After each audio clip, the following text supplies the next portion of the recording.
Copyright 2014 by Peter Thiel, all rights reserved. Published in the United States by Crown Business, an imprint of the Crown Publishing Group, a division of Random House LLC, a Penguin Random House Company. New York. www.crownpublishing.com. Crown Business is a trademark, and Crown and the Rising Sun Colophon are registered trademarks of Random House LLC. Crown Business books are available at special discounts for bulk purchases, for sales promotions, or corporate use. Special editions, including personalized covers, excerpts of existing books, or books with corporate logos, can be created in large quantities for special needs. For more information, contact Premium Sales at 21-57-32 or email Special Markets at randomhouse.com. Library of Congress Cataloging and Publication Data. Thiel, Peter A. 0-1. Notes on Startups, or How to Build the Future. Peter Thiel with Blake Masters. Pages CM. 1. New Business Enterprises. 2. New Products. 3.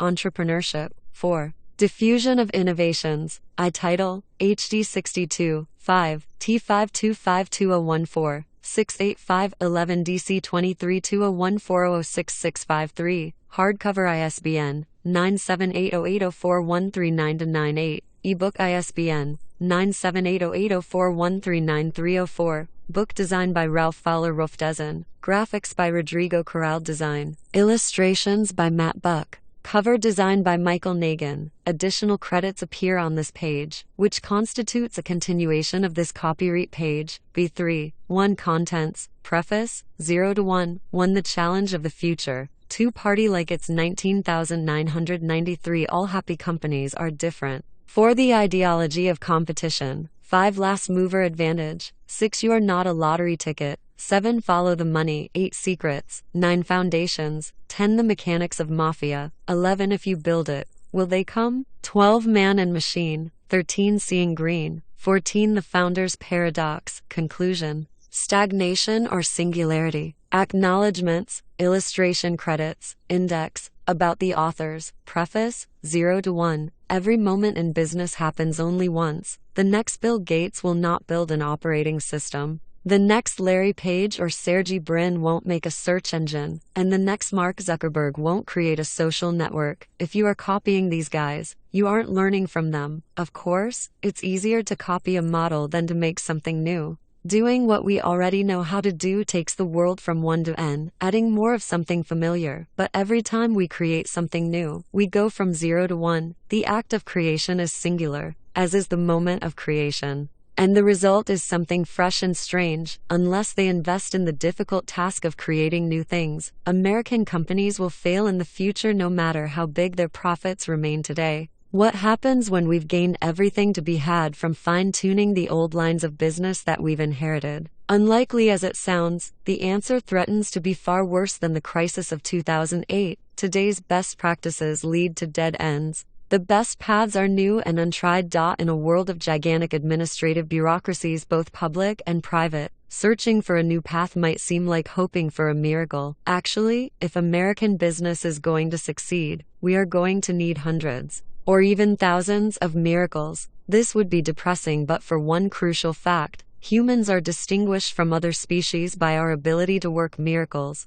We call these miracles technology. Technology is miraculous because it allows us to do more with less, ratcheting up our fundamental capabilities to a higher level. Other animals are instinctively driven to build things like dams or honeycombs, but we are the only ones that can invent new things and better ways of making them. Humans don't decide what to build by making choices from some cosmic catalog of options given in advance. Instead, by creating new technologies, we rewrite the plan of the world. These are the kind of elementary truths we teach to second graders, but they are easy to forget in a world where so much of what we do is repeat what has been done before. 0-1 is about how to build companies that create new things. It draws on everything I've learned directly as a co-founder of PayPal and Palantir and then an investor in hundreds of startups, including Facebook and SpaceX. But while I have noticed many patterns, and I relate them here, this book offers no formula for success. The paradox of teaching entrepreneurship is that such a formula necessarily cannot exist, because every innovation is new and unique.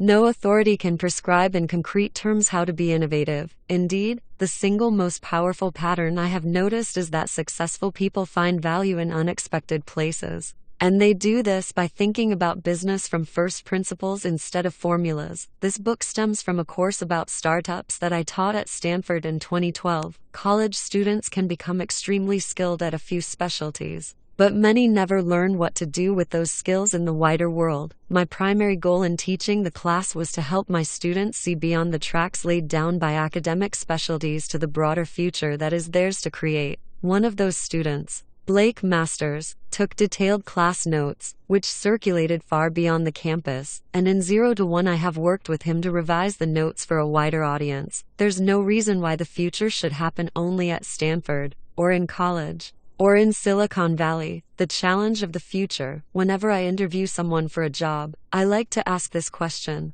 what important truth do very few people agree with you on? This question sounds easy because it's straightforward. Actually, it's very hard to answer. It's intellectually difficult because the knowledge that everyone is taught in school is by definition agreed upon, and it's psychologically difficult because anyone trying to answer must say something she knows to be unpopular. Brilliant thinking is rare, but courage is in even shorter supply than genius. Most commonly, I hear answers like the following: our educational system is broken and urgently needs to be fixed. America is exceptional. There is no God. Those are bad answers. The first and the second statements might be true, but many people already agree with them. The third statement simply takes one side in a familiar debate. A good answer takes the following form: most people believe in X, but the truth is the opposite of X. I'll give my own answer later in this chapter. What does this contrarian question have to do with the future? In the most minimal sense, the future is simply the set of all moments yet to come.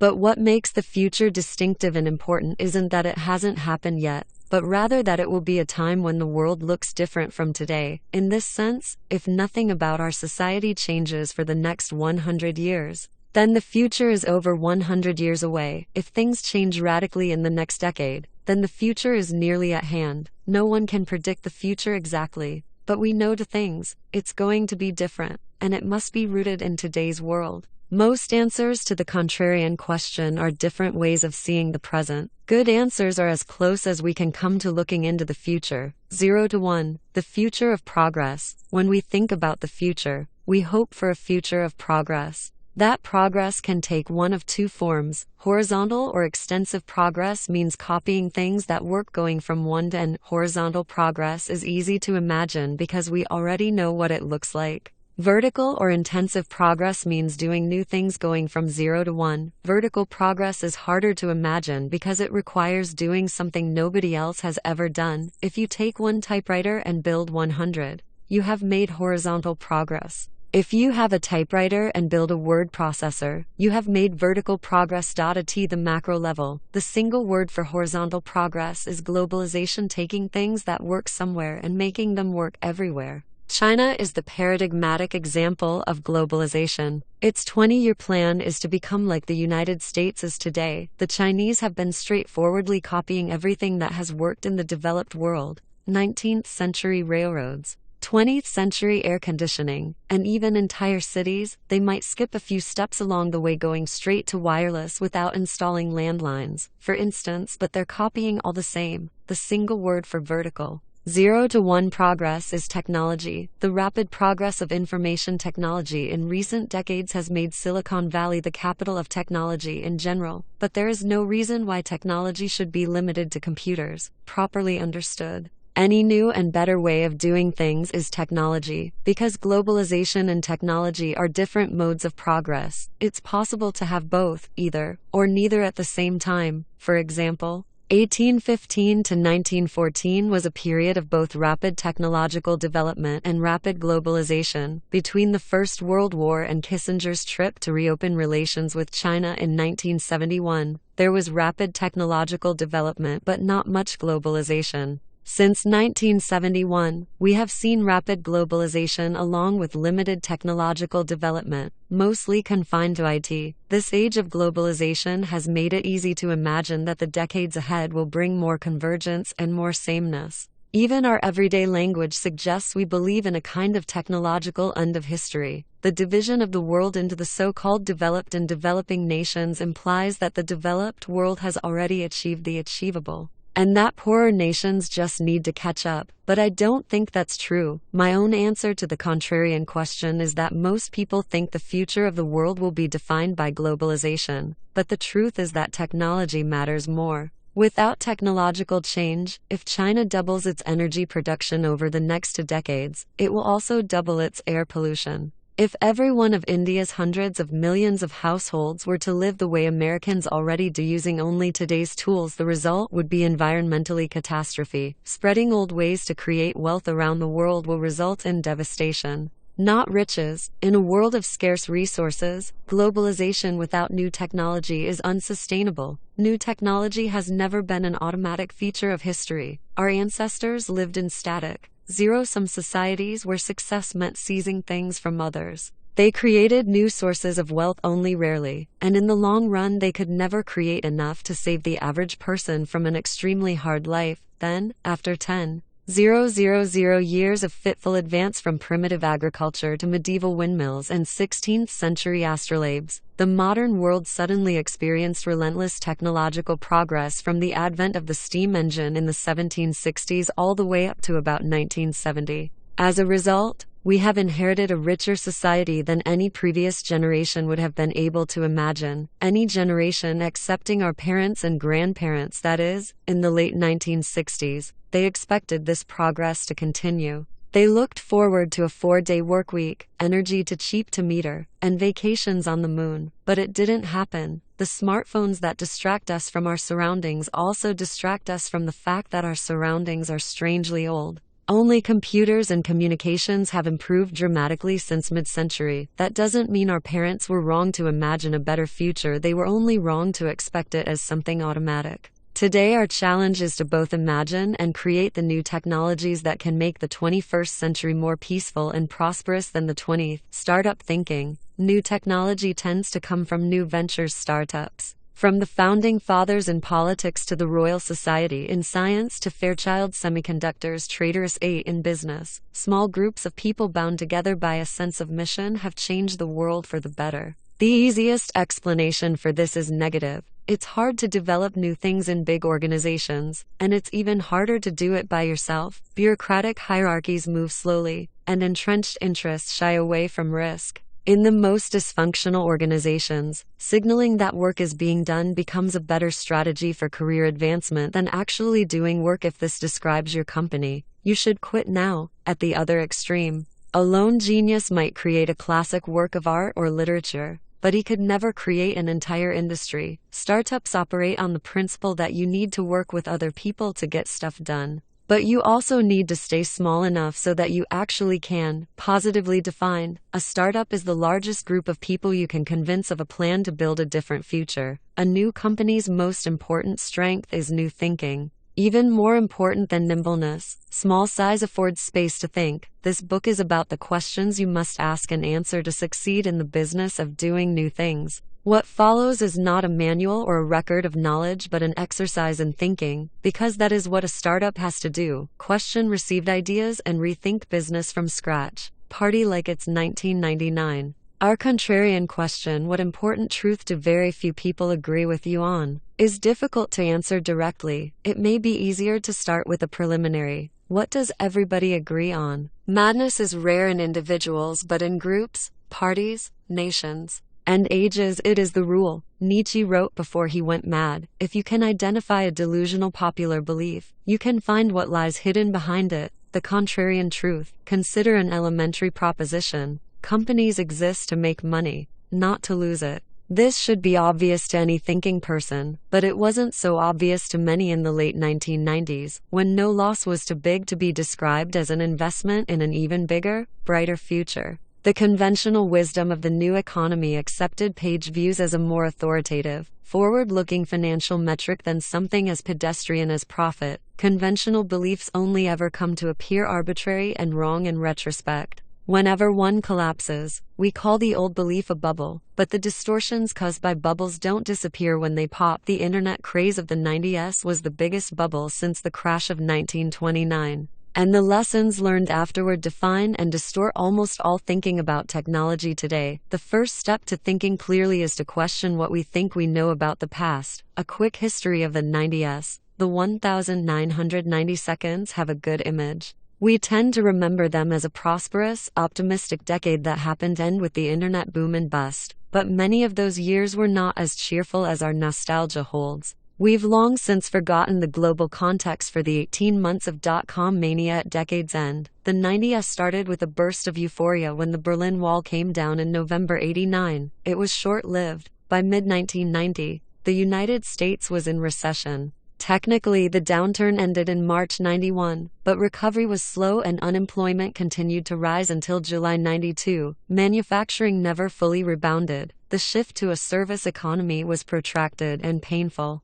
1992 through the end of 1994 was a time of general malaise. Images of dead American soldiers in Mogadishu looped on cable news. Anxiety about globalization and U.S. competitiveness intensified as jobs flowed to Mexico. This pessimistic undercurrent drove then-President Bush 41 out of office and won Ross Perot nearly 20% of the popular vote in '92, the best showing for a third-party candidate since Theodore Roosevelt in 1912. And whatever the cultural fascination with Nirvana, grunge, and heroin reflected, it wasn't hope or confidence. Silicon Valley felt sluggish too. Japan seemed to be winning the semiconductor war. The internet had yet to take off. Partly because its commercial use was restricted until late 1992 and partly due to the lack of user-friendly web browsers. It's telling that when I arrived at Stanford in 1985, economics, not computer science, was the most popular major. To most people on campus, the tech sector seemed idiosyncratic or even provincial. The internet changed all this. The Mosaic browser was officially released in November 1993, giving regular people a way to get online. Mosaic became Netscape,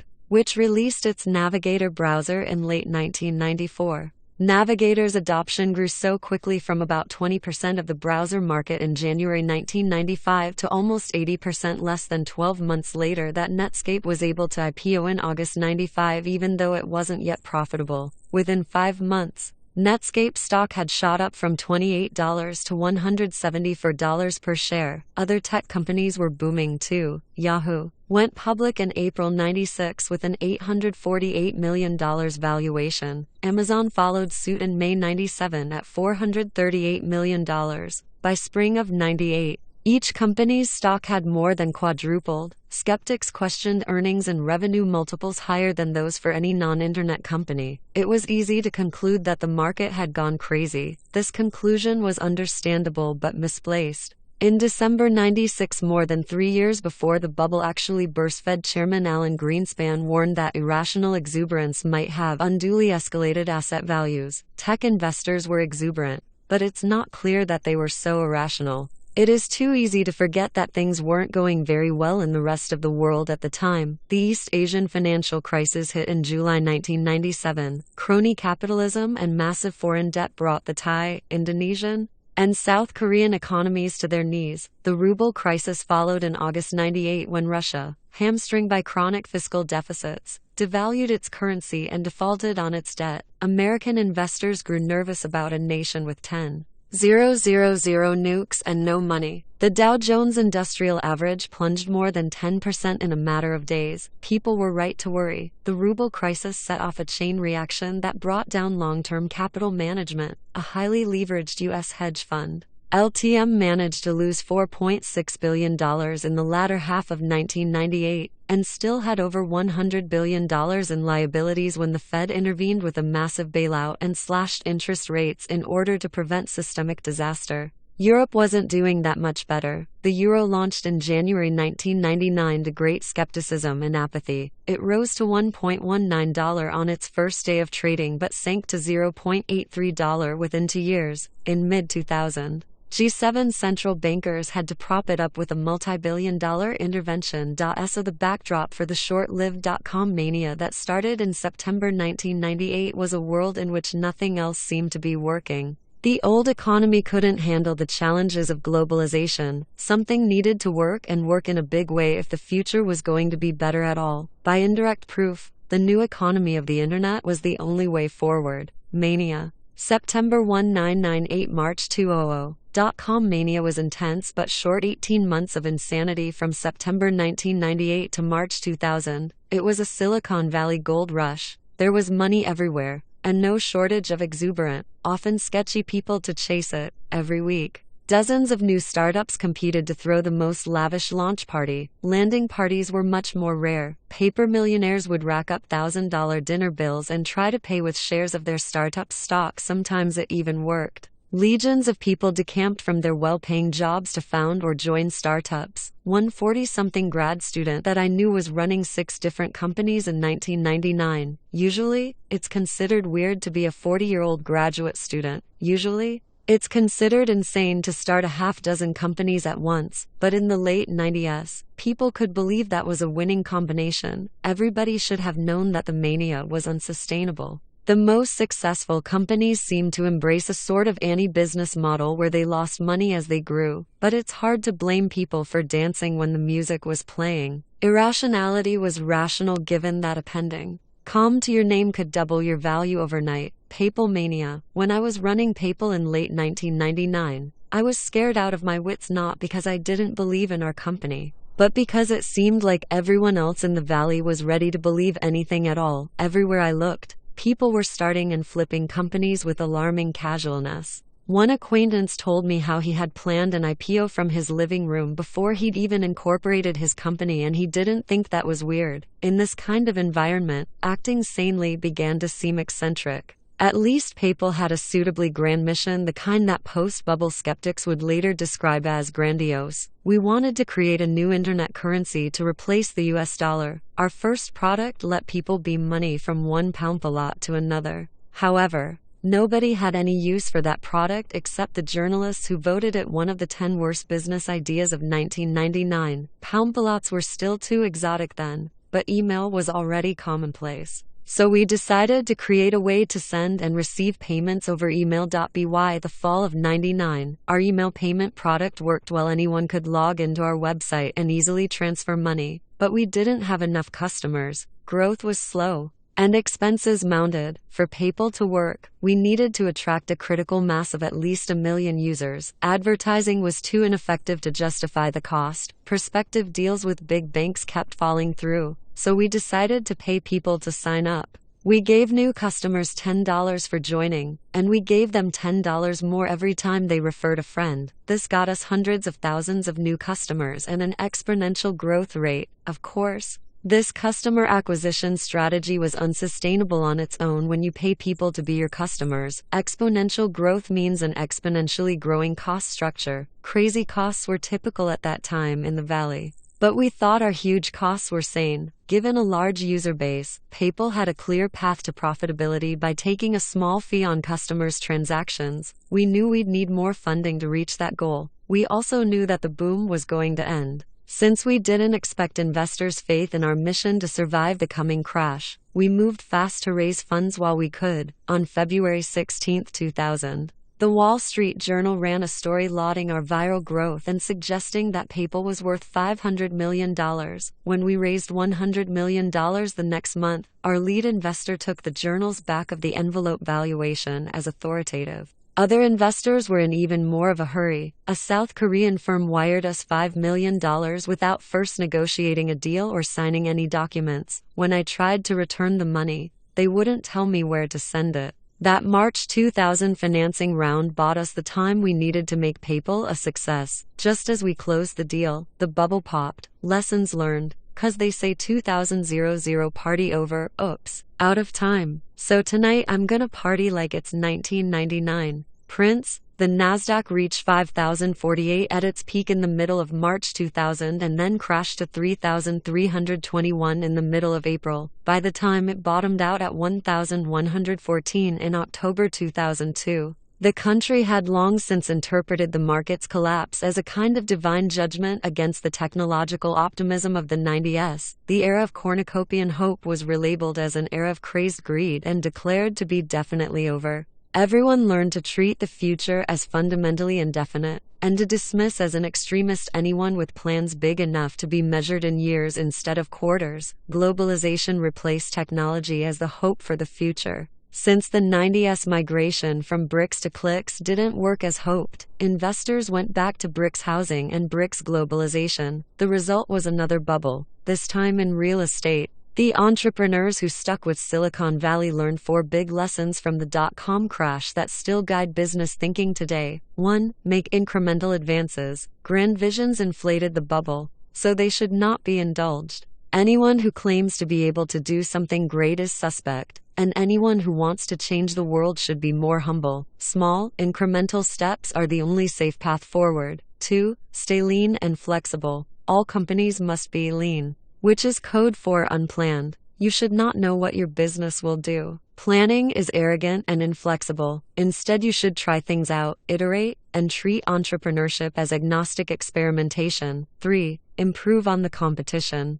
Don't try to create a new market prematurely. The only way to know you have a real business is to start with an already existing customer, so you should build your company by improving on recognizable products already offered by successful competitors. 4. Focus on product, not sales. If your product requires advertising or salespeople to sell it, it's not good enough. Technology is primarily about product development, not distribution. Bubble-era advertising was obviously wasteful, so the only sustainable growth is viral growth. These lessons have become dogma in the startup world. Those who would ignore them are presumed to invite the justified doom visited upon technology in the Great Crash of 2000. And yet the opposite principles are probably more correct. 1. It is better to risk boldness than triviality. 2. A bad plan is better than no plan. 3. Competitive markets destroy profits. 4. Sales matters just as much as product. It's true that there was a bubble in technology. The late 90s was a time of hubris. People believed in going from 0 to 1. Too few startups were actually getting there, and many never went beyond talking about it.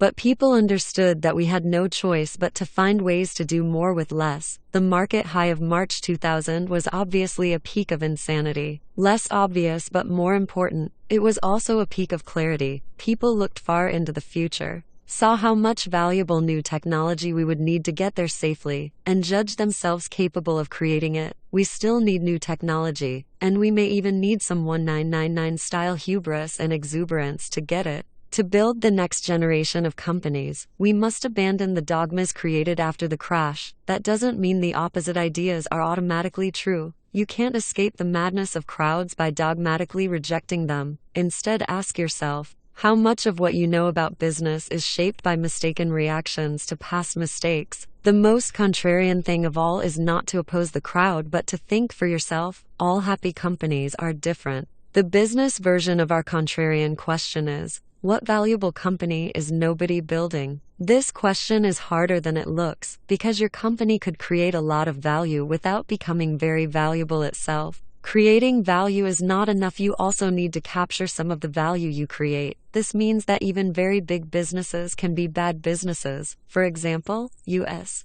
airline companies serve millions of passengers and create hundreds of billions of dollars of value each year. But in 2012, when the average airfare each way was $178, the airlines made only 37 cents per passenger trip. Compare them to Google, which creates less value but captures far more. Google brought in $50 billion in 2012 versus $160 billion for the airlines, but it kept 21% of those revenues as profits, more than 100 times the airline industry's profit margin that year. Google makes so much money that it's now worth 3 times more than every U.S. airline combined. The airlines compete with each other, but Google stands alone. Economists use 2 simplified models to explain the difference: perfect competition and monopoly. Perfect competition is considered both the ideal and the default state in economics 101. So-called perfectly competitive markets achieve equilibrium when producer supply meets consumer demand.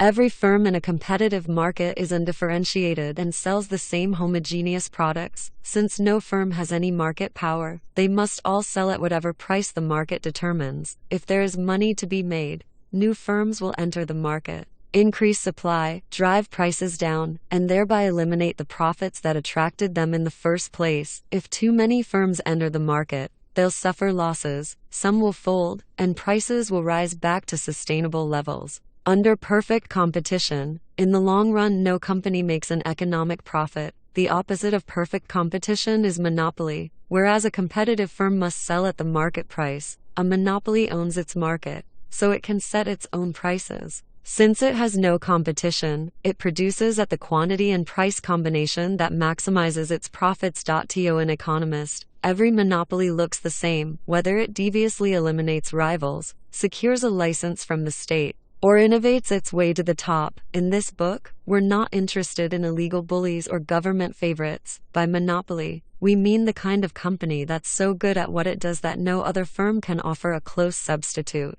Google is a good example of a company that went from 0 to 1. It hasn't competed in search since the early 2000s, when it definitively distanced itself from Microsoft and Yahoo. Americans mythologize competition and credit it with saving us from socialist breadlines. Actually, capitalism and competition are opposites. Capitalism is premised on the accumulation of capital, but under perfect competition, all profits get competed away. The lesson for entrepreneurs is clear. If you want to create and capture lasting value, don't build an undifferentiated commodity business. Lies people tell. How much of the world is actually monopolistic? How much is truly competitive? It's hard to say, because our common conversation about these matters is so confused. To the outside observer, all businesses can seem reasonably alike, so it's easy to perceive only small differences between them. But the reality is much more binary than that. There's an enormous difference between perfect competition and monopoly, and most businesses are much closer to one extreme than we commonly realize. The confusion comes from a universal bias for describing market conditions in self-serving ways.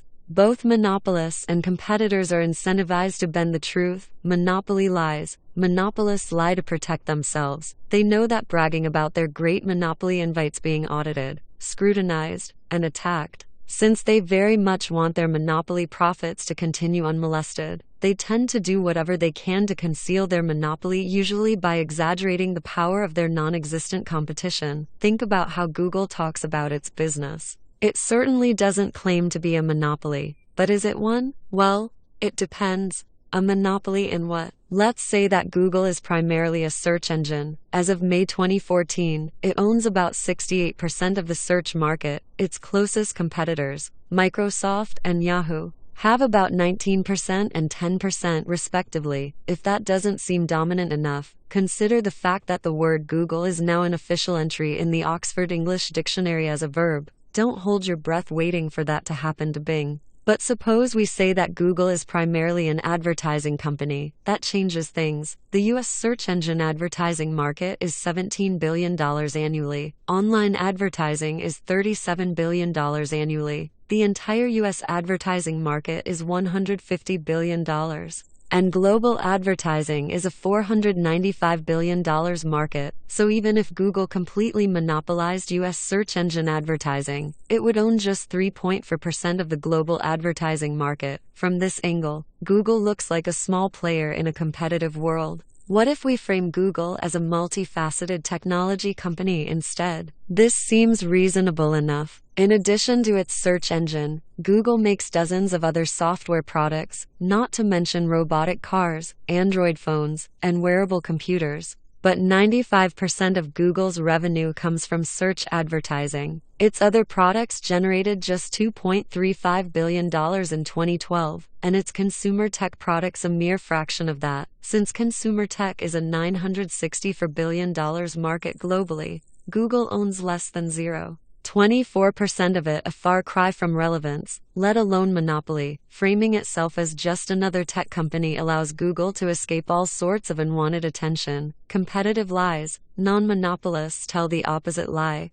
We're in a league of our own. Entrepreneurs are always biased to understate the scale of competition, but that is the biggest mistake a startup can make. The fatal temptation is to describe your market extremely narrowly so that you dominate it by definition. Suppose you want to start a restaurant that serves British food in Palo Alto. No one else is doing it. You might reason, we'll own the entire market. but that's only true if the relevant market is the market for British food specifically. What if the actual market is the Palo Alto restaurant market in general? And what if all the restaurants in nearby towns are part of the relevant market as well? These are hard questions. But the bigger problem is that you have an incentive not to ask them at all. When you hear that most new restaurants fail within 1 or 2 years, your instinct will be to come up with a story about how yours is different. You'll spend time trying to convince people that you are exceptional instead of seriously considering whether that's true. It would be better to pause and consider whether there are people in Palo Alto who would rather eat British food above all else. It's very possible they don't exist. In 2001, my co-workers at PayPal and I would often get lunch on Castro Street in Mountain View. We had our pick of restaurants, starting with obvious categories like Indian, sushi, and burgers. There were more options once we settled on a type, North Indian or South Indian, cheaper or fancier, and so on. In contrast to the competitive local restaurant market, PayPal was at that time the only email-based payments company in the world. We employed fewer people than the restaurants on Castro Street did, but our business was much more valuable than all of those restaurants combined. Starting a new South Indian restaurant is a really hard way to make money. If you lose sight of competitive reality and focus on trivial differentiating factors, maybe you think your naan is superior because of your great-grandmother's recipe. Your business is unlikely to survive. Creative industries work this way too. No screenwriter wants to admit that her new movie script simply rehashes what has already been done before. Rather, the pitch is, this film will combine various exciting elements in entirely new ways. It could even be true.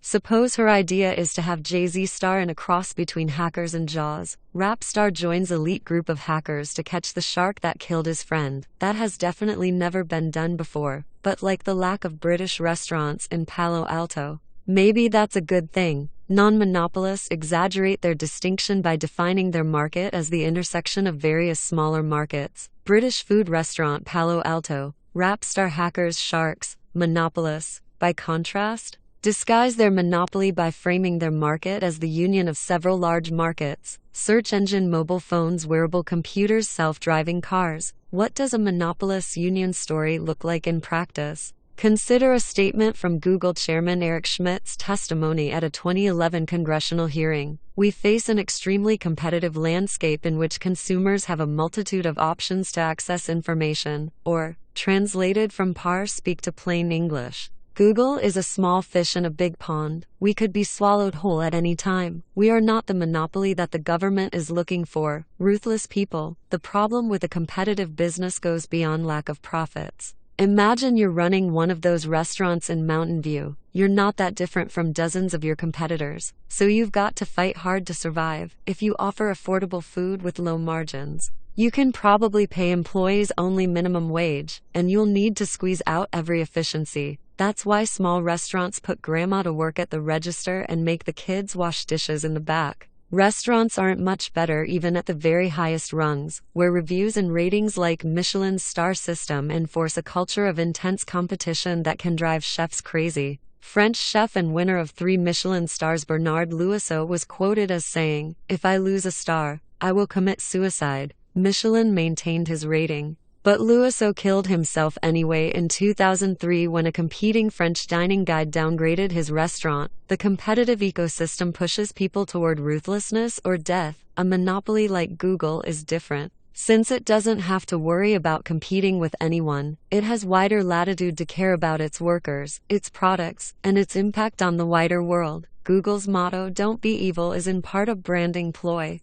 But it's also characteristic of a kind of business that's successful enough to take ethics seriously without jeopardizing its own existence. In business, money is either an important thing or it is everything. Monopolists can afford to think about things other than making money. Non-monopolists can't. In perfect competition, a business is so focused on today's margins that it can't possibly plan for a long-term future. Only one thing can allow a business to transcend the daily brute struggle for survival: monopoly profits, monopoly capitalism. So, a monopoly is good for everyone on the inside. But what about everyone on the outside? Do outsized profits come at the expense of the rest of society? Actually, yes. Profits come out of customers' wallets, and monopolies deserve their bad reputation, but only in a world where nothing changes. In a static world, a monopolist is just a rent collector. If you corner the market for something, you can jack up the price. Others will have no choice but to buy from you. Think of the famous board game. Deeds are shuffled around from player to player, but the board never changes. There's no way to win by inventing a better kind of real estate development. The relative values of the properties are fixed for all time, so all you can do is try to buy them up. But the world we live in is dynamic. It's possible to invent new and better things. Creative monopolists give customers more choices by adding entirely new categories of abundance to the world. Creative monopolies aren't just good for the rest of society. They're powerful engines for making it better. Even the government knows this. That's why one of its departments works hard to create monopolies by granting patents to new inventions, even though another part hunts them down by prosecuting antitrust cases. It's possible to question whether anyone should really be awarded a legally enforceable monopoly simply for having been the first to think of something like a mobile software design. But it's clear that something like Apple's monopoly profits from designing,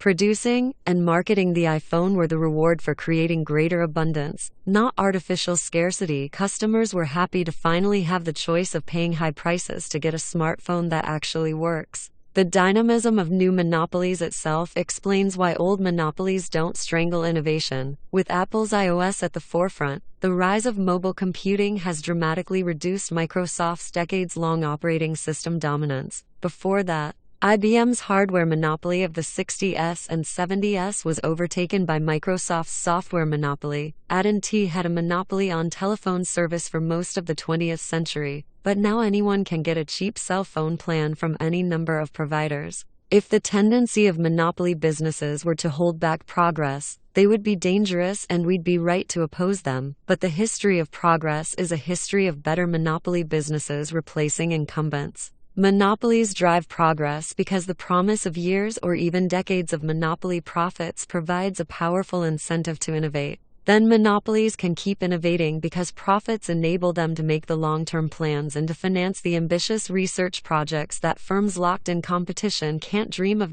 So why are economists obsessed with competition as an ideal state? It's a relic of history. Economists copied their mathematics from the work of 19th century physicists. They see individuals and businesses as interchangeable atoms, not as unique creators. Their theories describe an equilibrium state of perfect competition because that's what's easy to model, not because it represents the best of business. But it's worth recalling that the long-run equilibrium predicted by 19th century physics was a state in which all energy is evenly distributed and everything comes to rest, also known as the heat death of the universe, whatever your views on thermodynamics. It's a powerful metaphor. In business, equilibrium means stasis, and stasis means death. If your industry is in a competitive equilibrium, the death of your business won't matter to the world. Some other undifferentiated competitor will always be ready to take your place. Perfect equilibrium may describe the void that is most of the universe. It may even characterize many businesses, but every new creation takes place far from equilibrium.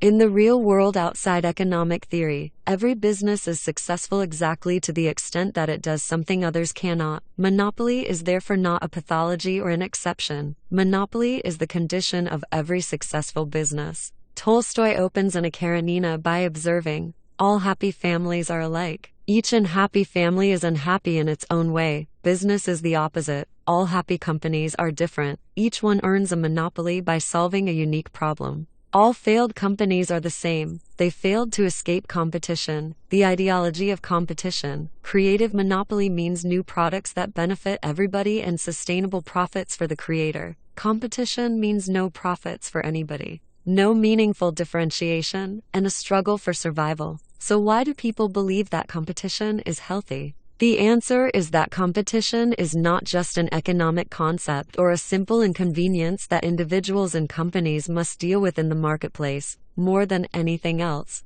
competition is an ideology, the ideology that pervades our society and distorts our thinking. We preach competition, internalize its necessity, and enact its commandments. And as a result, we trap ourselves within it. Even though the more we compete, the less we gain. This is a simple truth, but we've all been trained to ignore it. Our educational system both drives and reflects our obsession with competition. Grades themselves allow precise measurement of each student's competitiveness. Pupils with the highest marks receive status and credentials. We teach every young person the same subjects in mostly the same ways, irrespective of individual talents and preferences. Students who don't learn best by sitting still at a desk are made to feel somehow inferior, while children who excel on conventional measures like tests and assignments end up defining their identities in terms of this weirdly contrived academic parallel reality. And it gets worse as students ascend to higher levels of the tournament. Elite students climb confidently until they reach a level of competition sufficiently intense to beat their dreams out of them.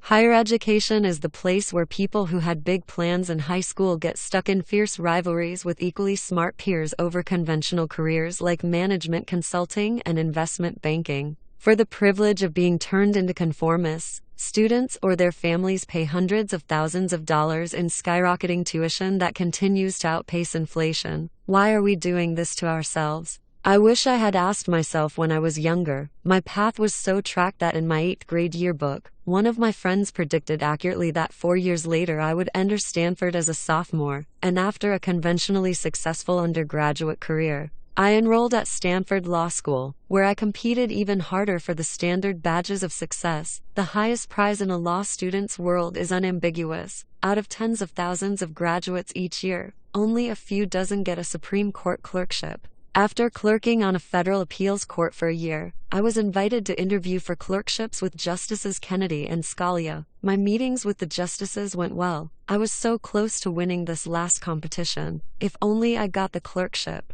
I thought I would be set for life, but I didn't. At the time, I was devastated. In 2004, after I had built and sold PayPal, I ran into an old friend from law school who had helped me prepare my failed clerkship applications. We hadn't spoken in nearly a decade. His first question wasn't, "How are you doing?" or "Can you believe it's been so long?" Instead, he grinned and asked, "So, Peter, aren't you glad you didn't get that clerkship?" With the benefit of hindsight, we both knew that winning that ultimate competition would have changed my life for the worse. Had I actually clerked on the Supreme Court, I probably would have spent my entire career taking depositions or drafting other people's business deals instead of creating anything new. It's hard to say how much would be different, but the opportunity costs were enormous. All Rhodes Scholars had a great future in their past. War and Peace. Professors downplay the cutthroat culture of academia, but managers never tire of comparing business to war. MBA students carry around copies of Clausewitz and Sun Tzu.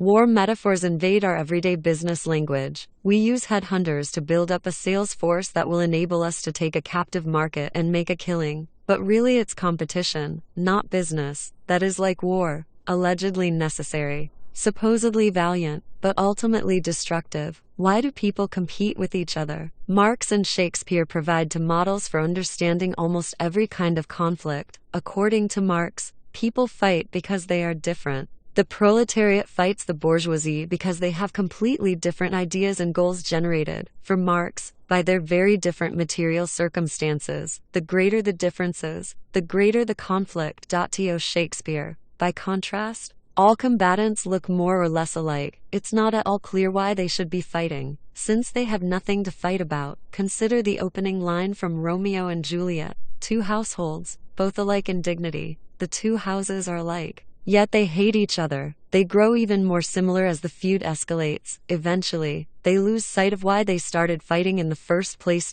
In the world of business at least, Shakespeare proves the superior guide. Inside a firm, people become obsessed with their competitors for career advancement. Then the firms themselves become obsessed with their competitors in the marketplace. Amid all the human drama, people lose sight of what matters and focus on their rivals instead. Let's test the Shakespearean model in the real world. Imagine a production called Gates and Schmidt, based on Romeo and Juliet. Montague is Microsoft, Capulet is Google. Two great families, run by alpha nerds, sure to clash on account of their sameness. As with all good tragedy, the conflict seems inevitable only in retrospect. In fact, it was entirely avoidable. These families came from very different places. The House of Montague built operating systems and office applications. The House of Capulet wrote a search engine. What was there to fight about? Lots, apparently. As a startup, each clan had been content to leave the other alone and prosper independently, but as they grew, they began to focus on each other.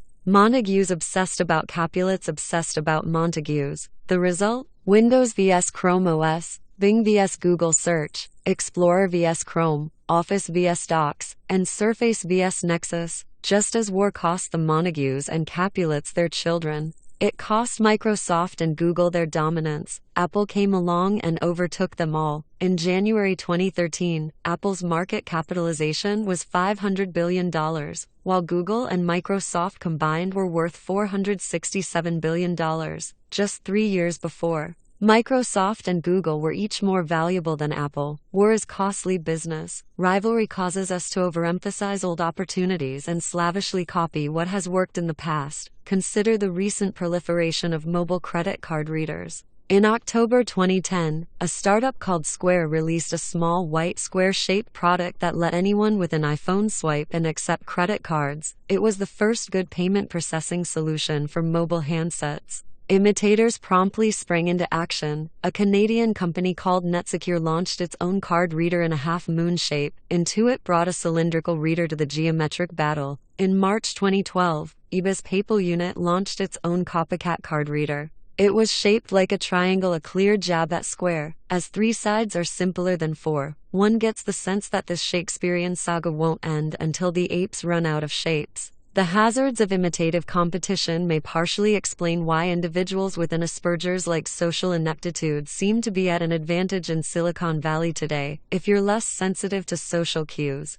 you're less likely to do the same things as everyone else around you. If you're interested in making things or programming computers, you'll be less afraid to pursue those activities single-mindedly and thereby become incredibly good at them. Then when you apply your skills, you're a little less likely than others to give up your own convictions. This can save you from getting caught up in crowds competing for obvious prizes. Competition can make people hallucinate opportunities where none exist. The crazy 90s version of this was the fierce battle for the online pet store market. It was Pets.com vs Petstore.com vs Petopia.com vs what seemed like dozens of others. Each company was obsessed with defeating its rivals. Precisely because there were no substantive differences to focus on. Amid all the tactical questions, who could price chewy dog toys most aggressively? Who could create the best Super Bowl ads? These companies totally lost sight of the wider question of whether the online pet supply market was the right space to be in. Winning is better than losing, but everybody loses when the war isn't one worth fighting. When Pets.com folded after the dot-com crash, $300 million of investment capital disappeared with it. Other times, rivalry is just weird and distracting. Consider the Shakespearean conflict between Larry Ellison, co-founder and CEO of Oracle, and Tom Siebel, a top salesman at Oracle and Ellison's protege. Before he went on to found Siebel Systems in 1993, Ellison was livid at what he thought was Siebel's betrayal. Siebel hated being in the shadow of his former boss. The two men were basically identical hard-charging Chicagoans who loved to sell and hated to lose, so their hatred ran deep. Ellison and Siebel spent the second half of the 90s trying to sabotage each other. At one point, Ellison sent truckloads of ice cream sandwiches to Siebel's headquarters to try to convince Siebel employees to jump ship. The copy on the wrappers? Summer is near, Oracle is here, to brighten your day and your career. Strangely, Oracle intentionally accumulated enemies. Ellison's theory was that it's always good to have an enemy, so long as it was large enough to appear threatening and thus motivational to employees but not so large as to actually threaten the company. So Ellison was probably thrilled when in 1996, a small database company called Informix put up a billboard near Oracle's Redwood Shores headquarters that read, "Caution, Dinosaur Crossing." Another Informix billboard on northbound Highway 101 read, "You've just passed Redwood Shores, so did we." Oracle shot back with a billboard that implied that Informix's software was slower than snails. Then Informix CEO Phil White decided to make things personal. When White learned that Larry Ellison enjoyed Japanese samurai culture, he commissioned a new billboard depicting the Oracle logo along with a broken samurai sword. The ad wasn't even really aimed at Oracle as an entity, let alone the consuming public. It was a personal attack on Ellison, but perhaps White spent a little too much time worrying about the competition, while he was busy creating billboards. Informix imploded in a massive accounting scandal and White soon found himself in federal prison for securities fraud. If you can't beat a rival, it may be better to merge. I started Confinity with my co-founder Max Levchin in 1998. When we released the PayPal product in late 1999, Elon Musk's X.com was right on our heels. Our company's offices were 4 blocks apart on University Avenue in Palo Alto,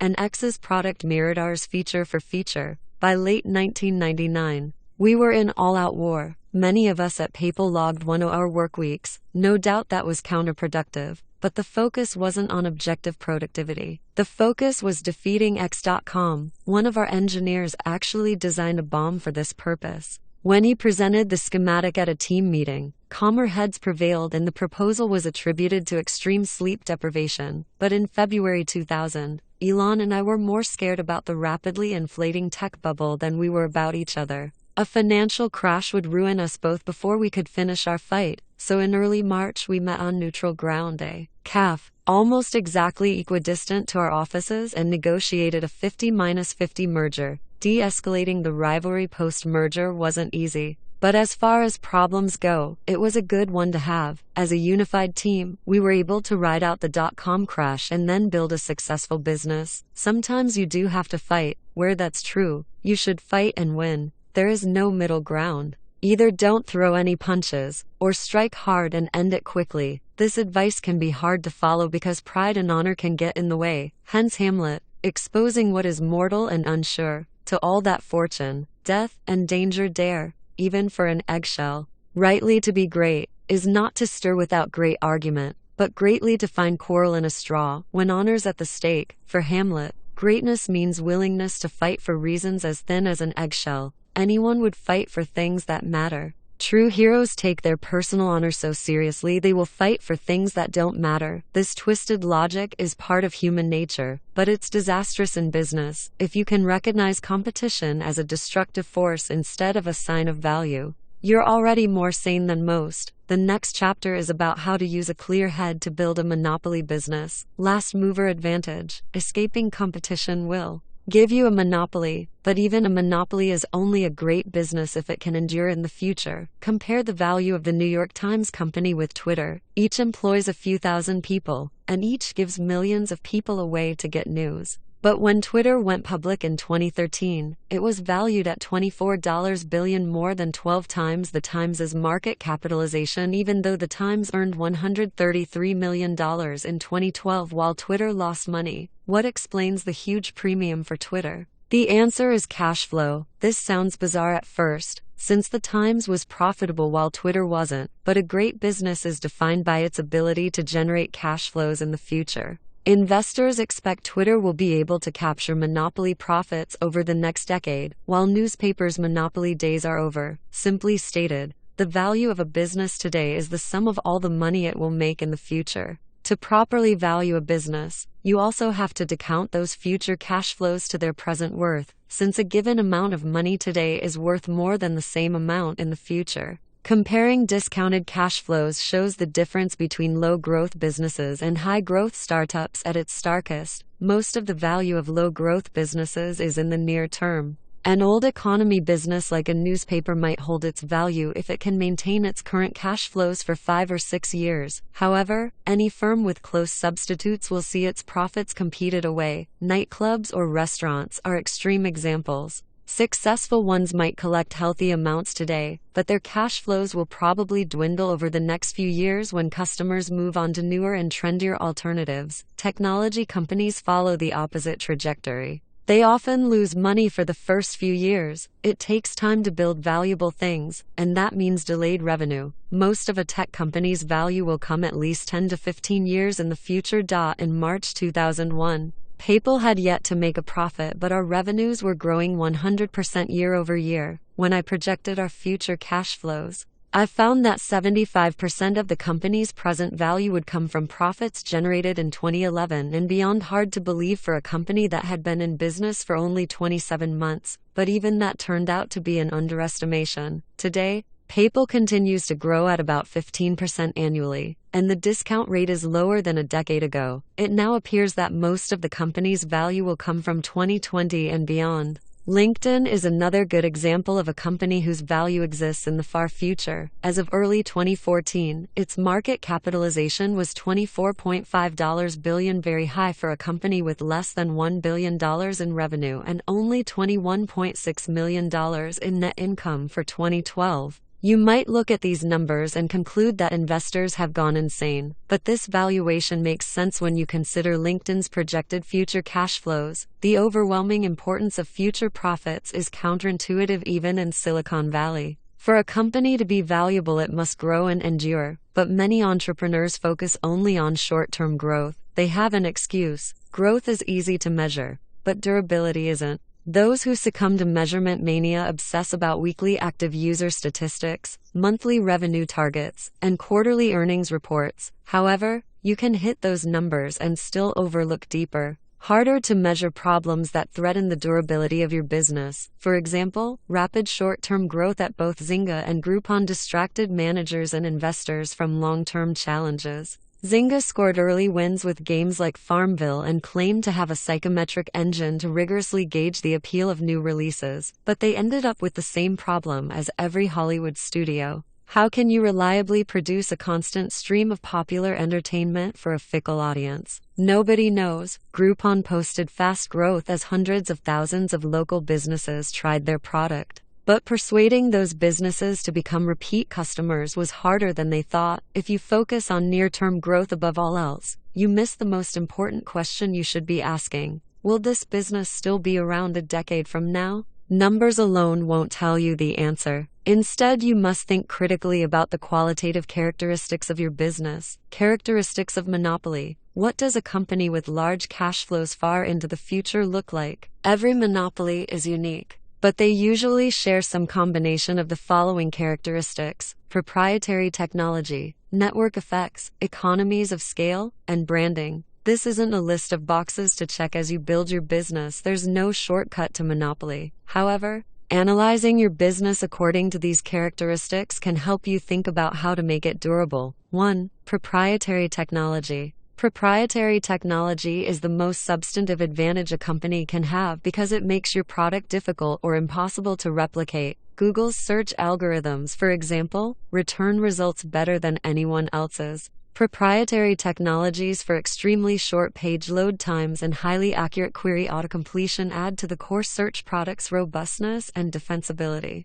It would be very hard for anyone to do to Google what Google did to all the other search engine companies in the early 2000s. A good rule of thumb: proprietary technology must be at least 10 times better than its closest substitute in some important dimension to lead to a real monopolistic advantage. Anything less than an order of magnitude better will probably be perceived as a marginal improvement and will be hard to sell, especially in an already crowded market. The clearest way to make a 10x improvement is to invent something completely new. If you build something valuable where there was nothing before, the increase in value is theoretically infinite. A drug to safely eliminate the need for sleep, or a cure for baldness, for example, would certainly support a monopoly business. Or you can radically improve an existing solution. Once you're 10x better, you escape competition. PayPal, for instance, made buying and selling on eBay at least 10 times better. Instead of mailing a check that would take 7 to 10 days to arrive, PayPal let buyers pay as soon as an auction ended. Sellers received their proceeds right away, and unlike with a check, they knew the funds were good. Amazon made its first 10x improvement in a particularly visible way.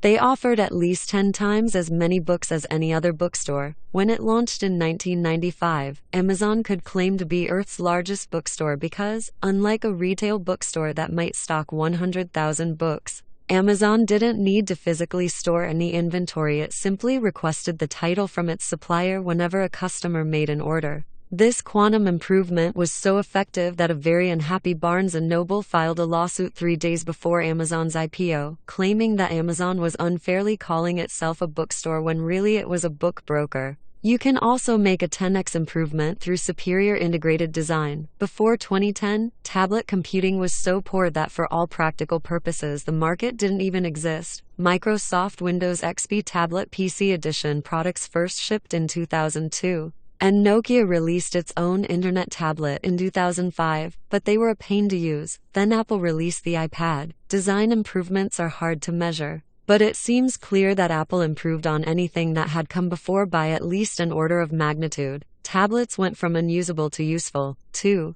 Network effects. Network effects make a product more useful as more people use it. For example, if all your friends are on Facebook, it makes sense for you to join Facebook too. Unilaterally choosing a different social network would only make you an eccentric. Network effects can be powerful, but you'll never reap them unless your product is valuable to its very first users when the network is necessarily small. For example, in 1960, a quixotic company called Xanadu set out to build a two-way communication network between all computers, a sort of early, synchronous version of the World Wide Web. After more than 3 decades of futile effort, Xanadu folded just as the web was becoming commonplace. Their technology probably would have worked at scale, but it could have worked only at scale. It required every computer to join the network at the same time, and that was never going to happen. Paradoxically then, network effects businesses must start with especially small markets. Facebook started with just Harvard students. Mark Zuckerberg's first product was designed to get all his classmates signed up,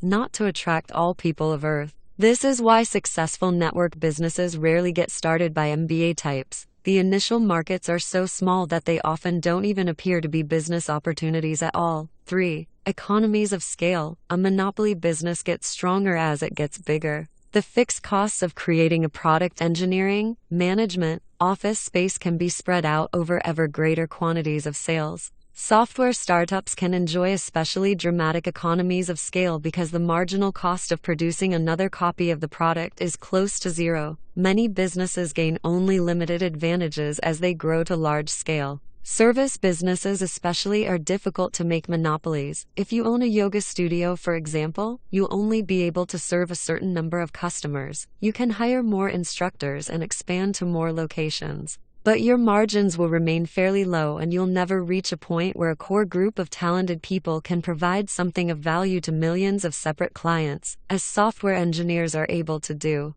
A good startup should have the potential for great scale built into its first design. Twitter already has more than 250 million users today. It doesn't need to add too many customized features in order to acquire more. And there's no inherent reason why it should ever stop growing. 4. Branding. A company has a monopoly on its own brand by definition, so creating a strong brand is a powerful way to claim a monopoly. Today's strongest tech brand is Apple. The attractive looks and carefully chosen materials of products like the iPhone and MacBook, the Apple Store's sleek minimalist design and close control over the consumer experience, the omnipresent advertising campaigns, the price positioning as a maker of premium goods, and the lingering nimbus of Steve Jobs' personal charisma all contribute to a perception that Apple offers products so good as to constitute a category of their own. Many have tried to learn from Apple's success. Paid advertising, branded stores, luxurious materials, playful keynote speeches, high prices, and even minimalist design are all susceptible to imitation.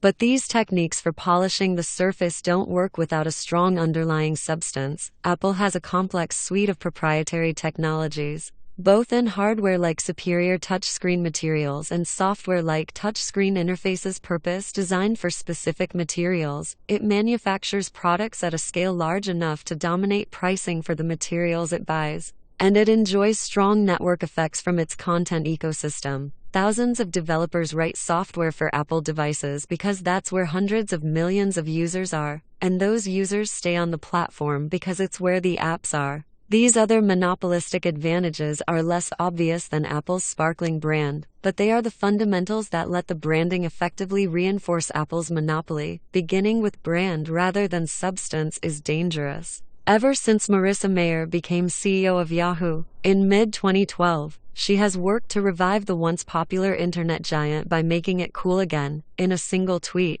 Yahoo summarized Mayer's plan as a chain reaction of people then products then traffic then revenue. The people are supposed to come for the coolness, Yahoo demonstrated design awareness by overhauling its logo. It asserted youthful relevance by acquiring hot startups like Tumblr, and it has gained media attention for Mayer's own star power. But the big question is what products Yahoo will actually create. When Steve Jobs returned to Apple, he didn't just make Apple a cool place to work. He slashed product lines to focus on the handful of opportunities for 10x improvements. No technology company can be built on branding alone. Building a monopoly, brand, scale, network effects, and technology in some combination define a monopoly. But to get them to work, you need to choose your market carefully and expand deliberately. Start small and monopolize. Every startup is small at the start. Every monopoly dominates a large share of its market. Therefore, every startup should start with a very small market.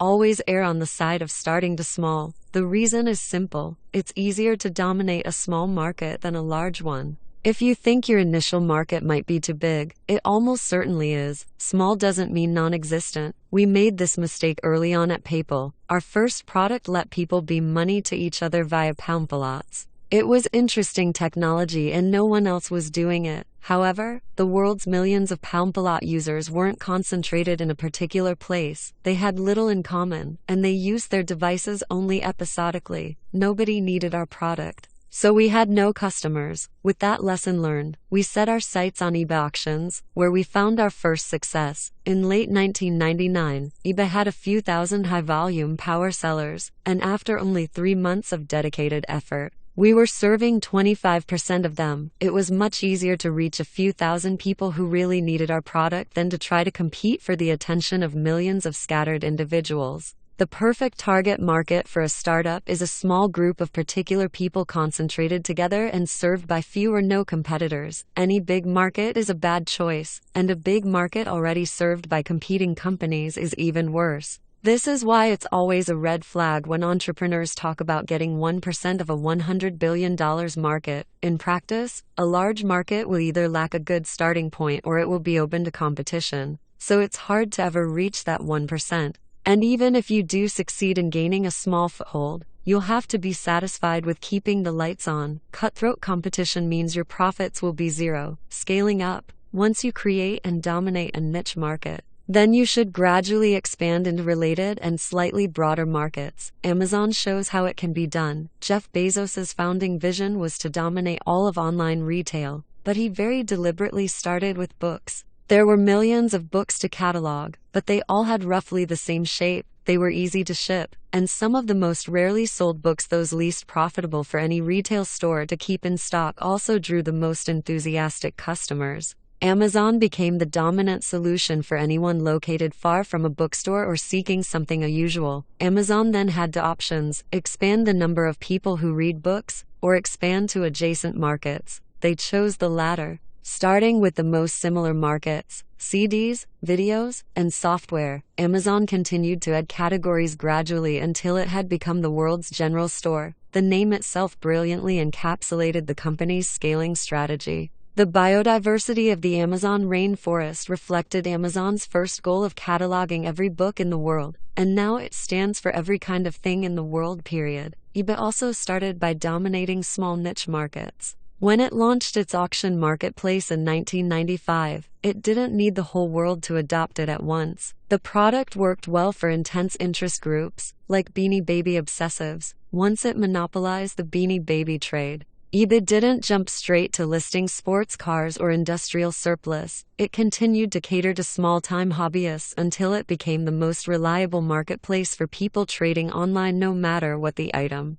Sometimes there are hidden obstacles to scaling, a lesson that eBay has learned in recent years. Like all marketplaces, the auction marketplace lent itself to natural monopoly because buyers go where the sellers are and vice versa. But eBay found that the auction model works best for individually distinctive products like coins and stamps. It works less well for commodity products. People don't want to bid on pencils or Kleenex, so it's more convenient just to buy them from Amazon. eBay is still a valuable monopoly. It's just smaller than people in 2004 expected it to be. Sequencing markets correctly is underrated, and it takes discipline to expand gradually. The most successful companies make the core progression to first dominate a specific niche and then scale to adjacent markets, a part of their founding narrative. Don't disrupt. Silicon Valley has become obsessed with disruption. Originally, disruption was a term of art to describe how a firm can use new technology to introduce a low-end product at low prices, improve the product over time, and eventually overtake even the premium products offered by incumbent companies using older technology. This is roughly what happened when the advent of PCs disrupted the market for mainframe computers. At first, PCs seemed irrelevant, then they became dominant. Today, mobile devices may be doing the same thing to PCs. However, disruption has recently transmogrified into a self-congratulatory buzzword for anything posing as trendy and new. This seemingly trivial fad matters because it distorts an entrepreneur's self-understanding in an inherently competitive way. The concept was coined to describe threats to incumbent companies, so startups' obsession with disruption means they see themselves through older firms' eyes. If you think of yourself as an insurgent battling dark forces, it's easy to become unduly fixated on the obstacles in your path, but if you truly want to make something new, the act of creation is far more important than the old industries that might not like what you create. Indeed, if your company can be summed up by its opposition to already existing firms, it can't be completely new and it's probably not going to become a monopoly. Disruption also attracts attention. Disruptors are people who look for trouble and find it. Disruptive kids get sent to the principal's office. Disruptive companies often pick fights they can't win. Think of Napster. The name itself meant trouble. What kinds of things can one nap? Music, kids, and perhaps not much else. Sean Fanning and Sean Parker, Napster's then teenage founders, credibly threatened to disrupt the powerful music recording industry in 1999. The next year, they made the cover of Time magazine. A year and a half after that, they ended up in bankruptcy court. PayPal could be seen as disruptive, but we didn't try to directly challenge any large competitor. It's true that we took some business away from Visa when we popularized internet payments. You might use PayPal to buy something online instead of using your Visa card to buy it in a store, but since we expanded the market for payments overall, we gave Visa far more business than we took. The overall dynamic was net positive. Unlike Napster's negative, some struggle with the US recording industry. As you craft a plan to expand to adjacent markets, don't disrupt. Avoid competition as much as possible. The last will be first. You've probably heard about first mover advantage. If you're the first entrant into a market, you can capture significant market share while competitors scramble to get started. But moving first is a tactic, not a goal. What really matters is generating cash flows in the future. So being the first mover doesn't do you any good if someone else comes along and unseats you. It's much better to be the last mover, that is, to make the last great development in a specific market and enjoy years or even decades of monopoly profits. The way to do that is to dominate a small niche and scale up from there, toward your ambitious long-term vision. In this one particular at least, business is like chess. Grandmaster Jose Raul Capablanca put it well.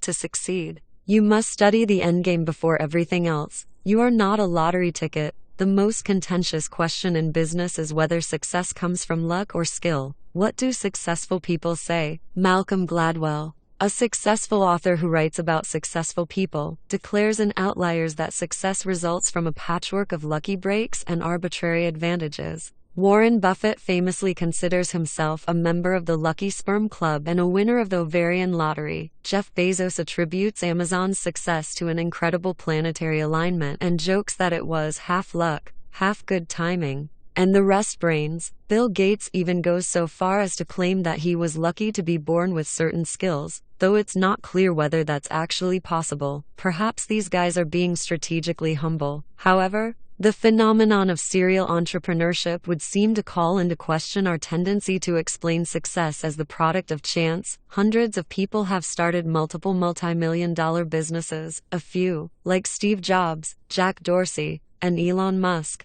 have created several multi-billion-dollar companies. If success were mostly a matter of luck, these kinds of serial entrepreneurs probably wouldn't exist. In January 2013, Jack Dorsey, founder of Twitter and Square, tweeted to his 2 million followers, "Success is never accidental." Most of the replies were unambiguously negative. Referencing the tweet in The Atlantic, reporter Alexis Madrigal wrote that his instinct was to reply, "Success is never accidental," said all multimillionaire white men. It's true that already successful people have an easier time doing new things, whether due to their networks, wealth, or experience, but perhaps we've become too quick to dismiss anyone who claims to have succeeded according to plan. Is there a way to settle this debate objectively? Unfortunately not, because companies are not experiments. To get a scientific answer about Facebook, for example, we'd have to rewind to 2004, create 1,000 copies of the world, and start Facebook in each copy to see how many times it would succeed. But that experiment is impossible. Every company starts in unique circumstances, and every company starts only once. Statistics doesn't work when the sample size is one. From the Renaissance and the Enlightenment to the mid-20th century, luck was something to be mastered, dominated, and controlled. Everyone agreed that you should do what you could, not focus on what you couldn't. Ralph Waldo Emerson captured this ethos when he wrote, "Shallow men believe in luck, believe in circumstances. Strong men believe in cause and effect." In 1912, after he became the first explorer to reach the South Pole, Roald Amundsen wrote, "Victory awaits him who has everything in order. Luck, people call it." No one pretended that misfortune didn't exist, but prior generations believed in making their own luck by working hard. If you believe your life is mainly a matter of chance, why read this book? Learning about startups is worthless if you're just reading stories about people who won the lottery. Slot machines for dummies can purport to tell you which kind of rabbit's foot to rub or how to tell which machines are hot, but it can't tell you how to win. Did Bill Gates simply win the intelligence lottery? Was Sheryl Sandberg born with a silver spoon, or did she lean in? When we debate historical questions like these, luck is in the past tense. Far more important are questions about the future. Is it a matter of chance or design? Can you control your future? You can expect the future to take a definite form, or you can treat it as hazily uncertain. If you treat the future as something definite, it makes sense to understand it in advance and to work to shape it. But if you expect an indefinite future ruled by randomness, you'll give up on trying to master it. Indefinite attitudes to the future explain what's most dysfunctional in our world today. Process trumps substance. When people lack concrete plans to carry out, they use formal rules to assemble a portfolio of various options. This describes Americans today. In middle school, we're encouraged to start hoarding extracurricular activities. In high school, ambitious students compete even harder to appear omnicompetent. By the time a student gets to college, he's spent a decade curating a bewilderingly diverse sum to prepare for a completely unknowable future. Come what may, he's ready for nothing in particular. A definite view, by contrast, favors firm convictions. Instead of pursuing many-sided mediocrity and calling it well-roundedness, a definite person determines the one best thing to do and then does it. Instead of working tirelessly to make herself indistinguishable, she strives to be great at something substantive, to be a monopoly of one. This is not what young people do today, because everyone around them has long since lost faith in a definite world. No one gets into Stanford by excelling at just one thing, unless that thing happens to involve throwing or catching a leather ball. You can also expect the future to be either better or worse than the present. Optimists welcome the future. Pessimists fear it. Combining these possibilities yields four views. Indefinite pessimism. Every culture has a myth of decline from some golden age, and almost all peoples throughout history have been pessimists. Even today, pessimism still dominates huge parts of the world. An indefinite pessimist looks out onto a bleak future, but he has no idea what to do about it. This describes Europe since the early 1970s, when the continent succumbed to undirected bureaucratic drift. Today, the whole Eurozone is in slow-motion crisis, and nobody is in charge. The European Central Bank doesn't stand for anything but improvisation. The U.S. Treasury prints "In God We Trust" on the dollar. The ECB might as well print "Kick the can down the road" on the euro. Europeans just react to events as they happen and hope things don't get worse. The indefinite pessimist can't know whether the inevitable decline will be fast or slow, catastrophe or gradual. All he can do is wait for it to happen. So he might as well eat, drink, and be merry in the meantime. Hence Europe's famous vacation mania. Definite pessimism. A definite pessimist believes the future can be known, but since it will be bleak, he must prepare for it. Perhaps surprisingly, China is probably the most definitely pessimistic place in the world today. When Americans see the Chinese economy grow ferociously fast 10 per year since 2000, we imagine a confident country mastering its future. But that's because Americans are still optimists, and we project our optimism onto China. From China's viewpoint, economic growth cannot come fast enough. Every other country is afraid that China is going to take over the world. China is the only country afraid that it won't. China can grow so fast only because its starting base is so low. The easiest way for China to grow is to relentlessly copy what has already worked in the West, and that's exactly what it's doing. Executing definite plans by burning ever more coal to build ever more factories and skyscrapers, but with a huge population pushing resource prices higher, there's no way Chinese living standards can ever actually catch up to those of the richest countries.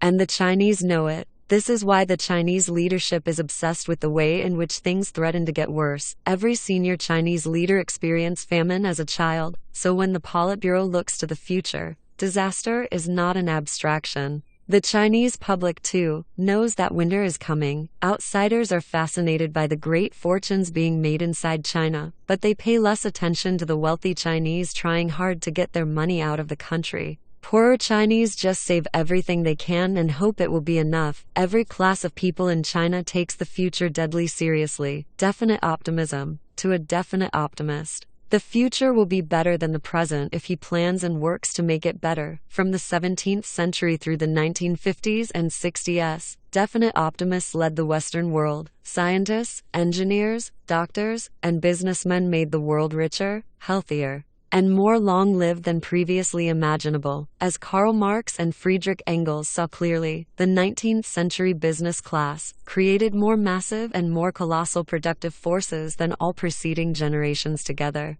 Subjection of nature's forces to man, machinery, application of chemistry to industry and agriculture, steam navigation, railways, electric telegraphs, clearing of whole continents for cultivation, canalization of rivers, whole populations conjured out of the ground. What earlier century had even a presentiment that such productive forces slumbered in the lap of social labor? Each generation's inventors and visionaries surpassed their predecessors. In 1843, the London public was invited to make its first crossing underneath the River Thames by a newly dug tunnel. In 1869, the Suez Canal saved Eurasian shipping traffic from rounding the Cape of Good Hope. In 1914, the Panama Canal cut short the route from Atlantic to Pacific. Even the Great Depression failed to impede relentless progress in the United States, which has always been home to the world's most far-seeing definite optimists. The Empire State Building was started in 1929 and finished in 1931. The Golden Gate Bridge was started in 1933 and completed in 1937. The Manhattan Project was started in 1941 and had already produced the world's first nuclear bomb by 1945.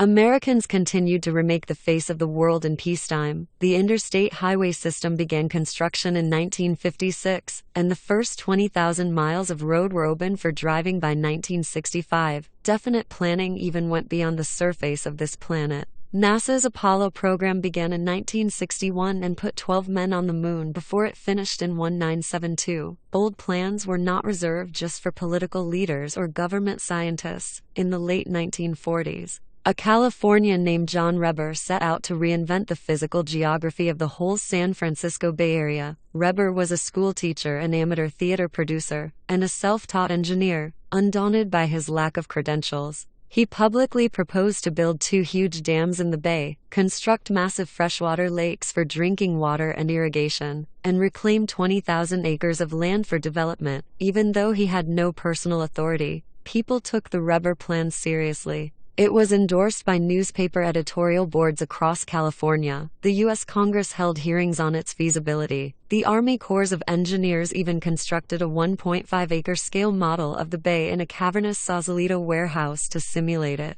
These tests revealed technical shortcomings, so the plan wasn't executed. But would anybody today take such a vision seriously in the first place? In the 1950s, people welcomed big plans and asked whether they would work. Today, a grand plan coming from a school teacher would be dismissed as crankery, and a long-range vision coming from anyone more powerful would be derided as hubris. You can still visit the Bay model in that Sausalito warehouse. But today it's just a tourist attraction. Big plans for the future have become archaic curiosities. In the 1950s, Americans thought big plans for the future were too important to be left to experts. Indefinite optimism. After a brief pessimistic phase in the 1970s, indefinite optimism has dominated American thinking ever since 1982, when a long bull market began and finance eclipsed engineering as the way to approach the future. To an indefinite optimist, the future will be better, but he doesn't know how exactly, so he won't make any specific plans. He expects to profit from the future but sees no reason to design it concretely, instead of working for years to build a new product.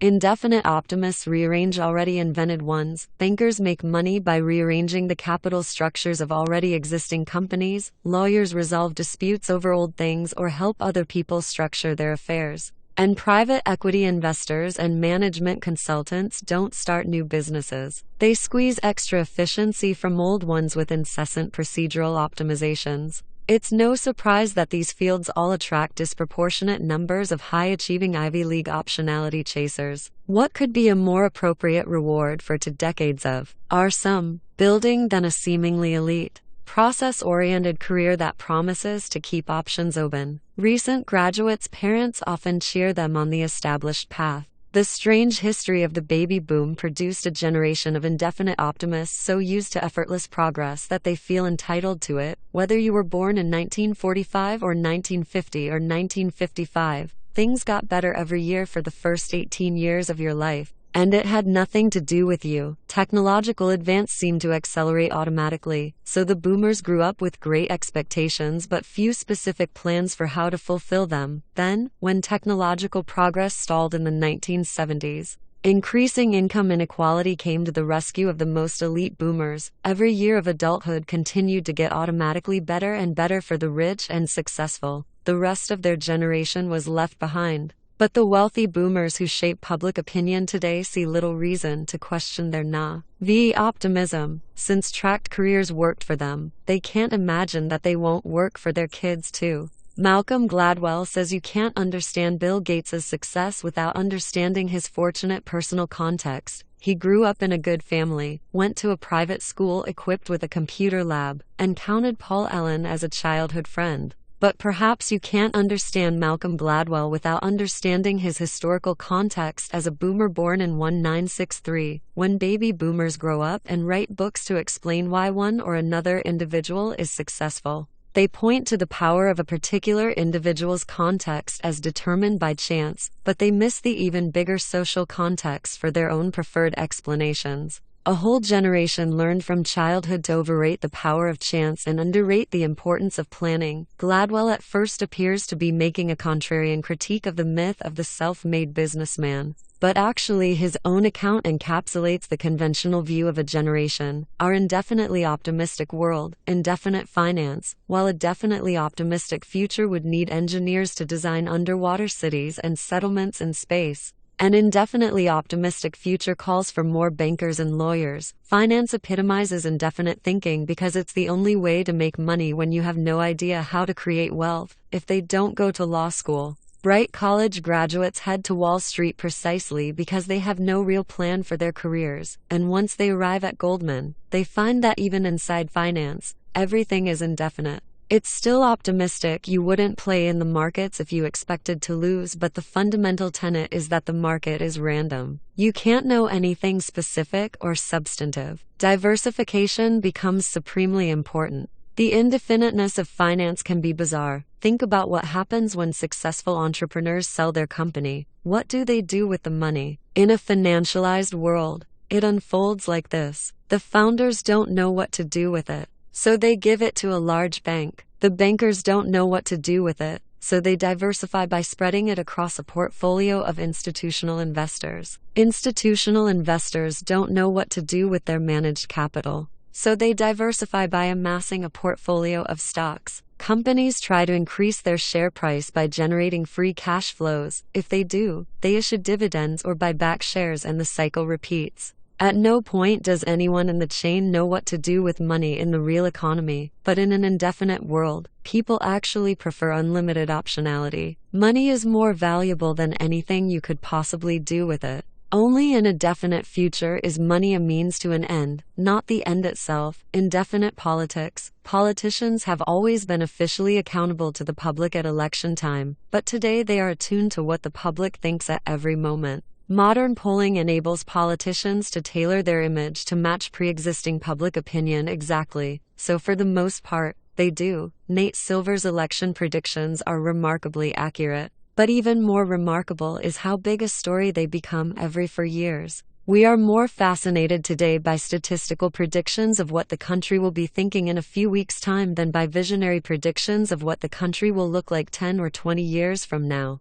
And it's not just the electoral process, the very character of government has become indefinite too. The government used to be able to coordinate complex solutions to problems like atomic weaponry and lunar exploration. But today, after 40 years of indefinite creep, the government mainly just provides insurance. Our solutions to big problems are Medicare, Social Security, and a dizzying array of other transfer payment programs. It's no surprise that entitlement spending has eclipsed discretionary spending every year since 1975. To increase discretionary spending, we'd need definite plans to solve specific problems. But according to the indefinite logic of entitlement spending, we can make things better just by sending out more checks. Indefinite philosophy. You can see the shift to an indefinite attitude not just in politics but in the political philosophers whose ideas underpin both left and right. The philosophy of the ancient world was pessimistic. Plato, Aristotle, Epicurus, and Lucretius all accepted strict limits on human potential. The only question was how best to cope with our tragic fate.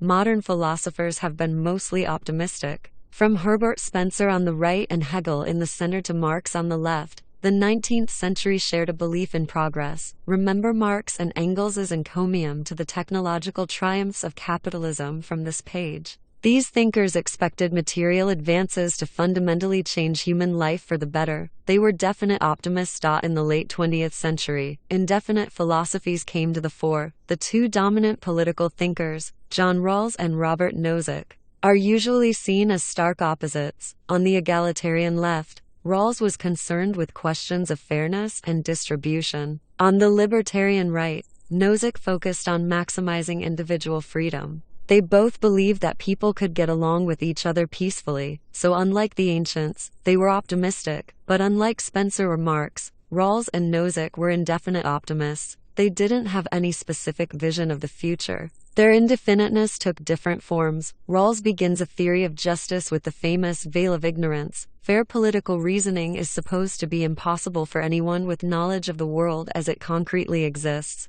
Instead of trying to change our actual world of unique people and real technologies, Rawls fantasized about an inherently stable society with lots of fairness but little dynamism. Nozick opposed Rawls's pattern concept of justice. To Nozick, any voluntary exchange must be allowed, and no social pattern could be noble enough to justify maintenance by coercion. He didn't have any more concrete ideas about the good society than Rawls. Both of them focused on process. Today, we exaggerate the differences between left liberal egalitarianism and libertarian individualism because almost everyone shares their common indefinite attitude. In philosophy, politics, and business too, arguing over process has become a way to endlessly defer making concrete plans for a better future. Indefinite life. Our ancestors sought to understand and extend the human lifespan. In the 16th century, conquistadors searched the jungles of Florida for a fountain of youth. Francis Bacon wrote that the prolongation of life should be considered its own branch of medicine and the noblest. In the 1660s, Robert Boyle placed life extension along with the recovery of youth atop his famous wish list for the future of science, whether through geographic exploration or laboratory research. The best minds of the Renaissance thought of death as something to defeat. Some resistors were killed in action. Bacon caught pneumonia and died in 1626 while experimenting to see if he could extend a chicken's life by freezing it in the snow. We haven't yet uncovered the secrets of life, but insurers and statisticians in the 19th century successfully revealed a secret about death that still governs our thinking today. They discovered how to reduce it to a mathematical probability. Life tables tell us our chances of dying in any given year, something previous generations didn't know. However, in exchange for better insurance contracts, we seem to have given up the search for secrets about longevity. Systematic knowledge of the current range of human lifespans has made that range seem natural. Today, our society is permeated by the twin ideas that death is both inevitable and random. Meanwhile, probabilistic attitudes have come to shape the agenda of biology itself. In 1928, Scottish scientist Alexander Fleming found that a mysterious antibacterial fungus had grown on a petri dish he'd forgotten to cover in his laboratory. He discovered penicillin by accident. Scientists have sought to harness the power of chance ever since. Modern drug discovery aims to amplify Fleming's serendipitous circumstances a millionfold. Pharmaceutical companies search through combinations of molecular compounds at random, hoping to find a hit, but it's not working as well as it used to, despite dramatic advances over the past centuries. In recent decades, biotechnology hasn't met the expectations of investors or patients. Arum's law, that's Moore's law backward, observes that the number of new drugs approved per $1 billion spent on R&D has halved every 9 years since 1950. Since information technology accelerated faster than ever during those same years, the big question for biotech today is whether it will ever see similar progress. Compare biotech startups to their counterparts in computer software. Biotech startups are an extreme example of indefinite thinking. Researchers experiment with things that just might work instead of refining definite theories about how the body's systems operate. Biologists say they need to work this way because the underlying biology is hard. According to them, IT startups work because we created computers ourselves and designed them to reliably obey our commands. Biotech is difficult because we didn't design our bodies, and the more we learn about them, the more complex they turn out to be. But today it's possible to wonder whether the genuine difficulty of biology has become an excuse for biotech startups' indefinite approach to business in general. Most of the people involved expect some things to work eventually, but few want to commit to a specific company with the level of intensity necessary for success. It starts with the professors who often become part-time consultants instead of full-time employees, even for the biotech startups that begin from their own research. Then everyone else imitates the professor's indefinite attitude.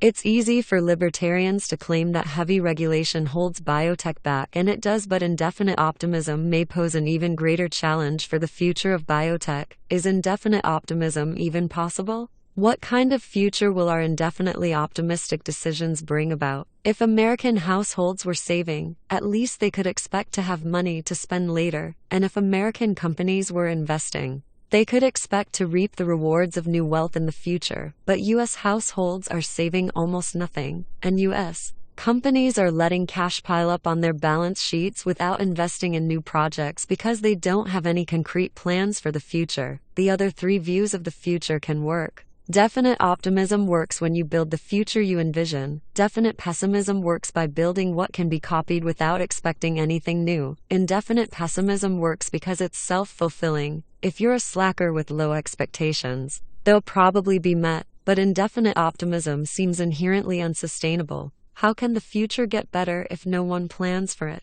Actually, most everybody in the modern world has already heard an answer to this question. Progress without planning is what we call evolution. Darwin himself wrote that life tends to progress without anybody intending it. Every living thing is just a random iteration on some other organism, and the best iterations win. Darwin's theory explains the origin of trilobites and dinosaurs, but can it be extended to domains that are far removed? Just as Newtonian physics can't explain black holes or the Big Bang, it's not clear that Darwinian biology should explain how to build a better society or how to create a new business out of nothing. Yet in recent years, Darwinian or pseudo-Darwinian metaphors have become common in business. Journalists analogize literal survival in competitive ecosystems to corporate survival in competitive markets, hence all the headlines like digital Darwinism, dot-com Darwinism, and survival of the clickiest, even in engineering-driven Silicon Valley. The buzzwords of the moment call for building a lean startup that can adapt and evolve to an ever-changing environment. Would-be entrepreneurs are told that nothing can be known in advance. We're supposed to listen to what customers say they want, make nothing more than a minimum viable product, and iterate our way to success. But leanness is a methodology, not a goal. Making small changes to things that already exist might lead you to a local maximum, but it won't help you find the global maximum. You could build the best version of an app that lets people order toilet paper from their iPhone, but iteration without a bold plan won't take you from 0 to 1. A company is the strangest place of all for an indefinite optimist. Why should you expect your own business to succeed without a plan to make it happen? Darwinism may be a fine theory in other contexts, but in startups, intelligent design works best. The return of design. What would it mean to prioritize design over chance? Today, good design is an aesthetic imperative, and everybody from slackers to yuppies carefully curates their outward appearance. It's true that every great entrepreneur is first and foremost a designer. Anyone who has held an iDevice or a smoothly machined MacBook has felt the result of Steve Jobs' obsession with visual and experiential perfection. But the most important lesson to learn from Jobs has nothing to do with aesthetics. The greatest thing Jobs designed was his business. Apple imagined and executed definite multi-year plans to create new products and distribute them effectively. Forget minimum viable products ever since he started Apple in 1976. Jobs saw that you can change the world through careful planning, not by listening to focus group feedback or copying others' successes. Long-term planning is often undervalued by our indefinite short-term world. When the first iPod was released in October 2001, industry analysts couldn't see much more than a nice feature for Macintosh users that doesn't make any difference to the rest of the world. Jobs planned the iPod to be the first of a new generation of portable post-PC devices, but that secret was invisible to most people. One look at the company's stock chart shows the harvest of this multi-year plan. The power of planning explains the difficulty of valuing private companies. When a big company makes an offer to acquire a successful startup, it almost always offers too much or too little.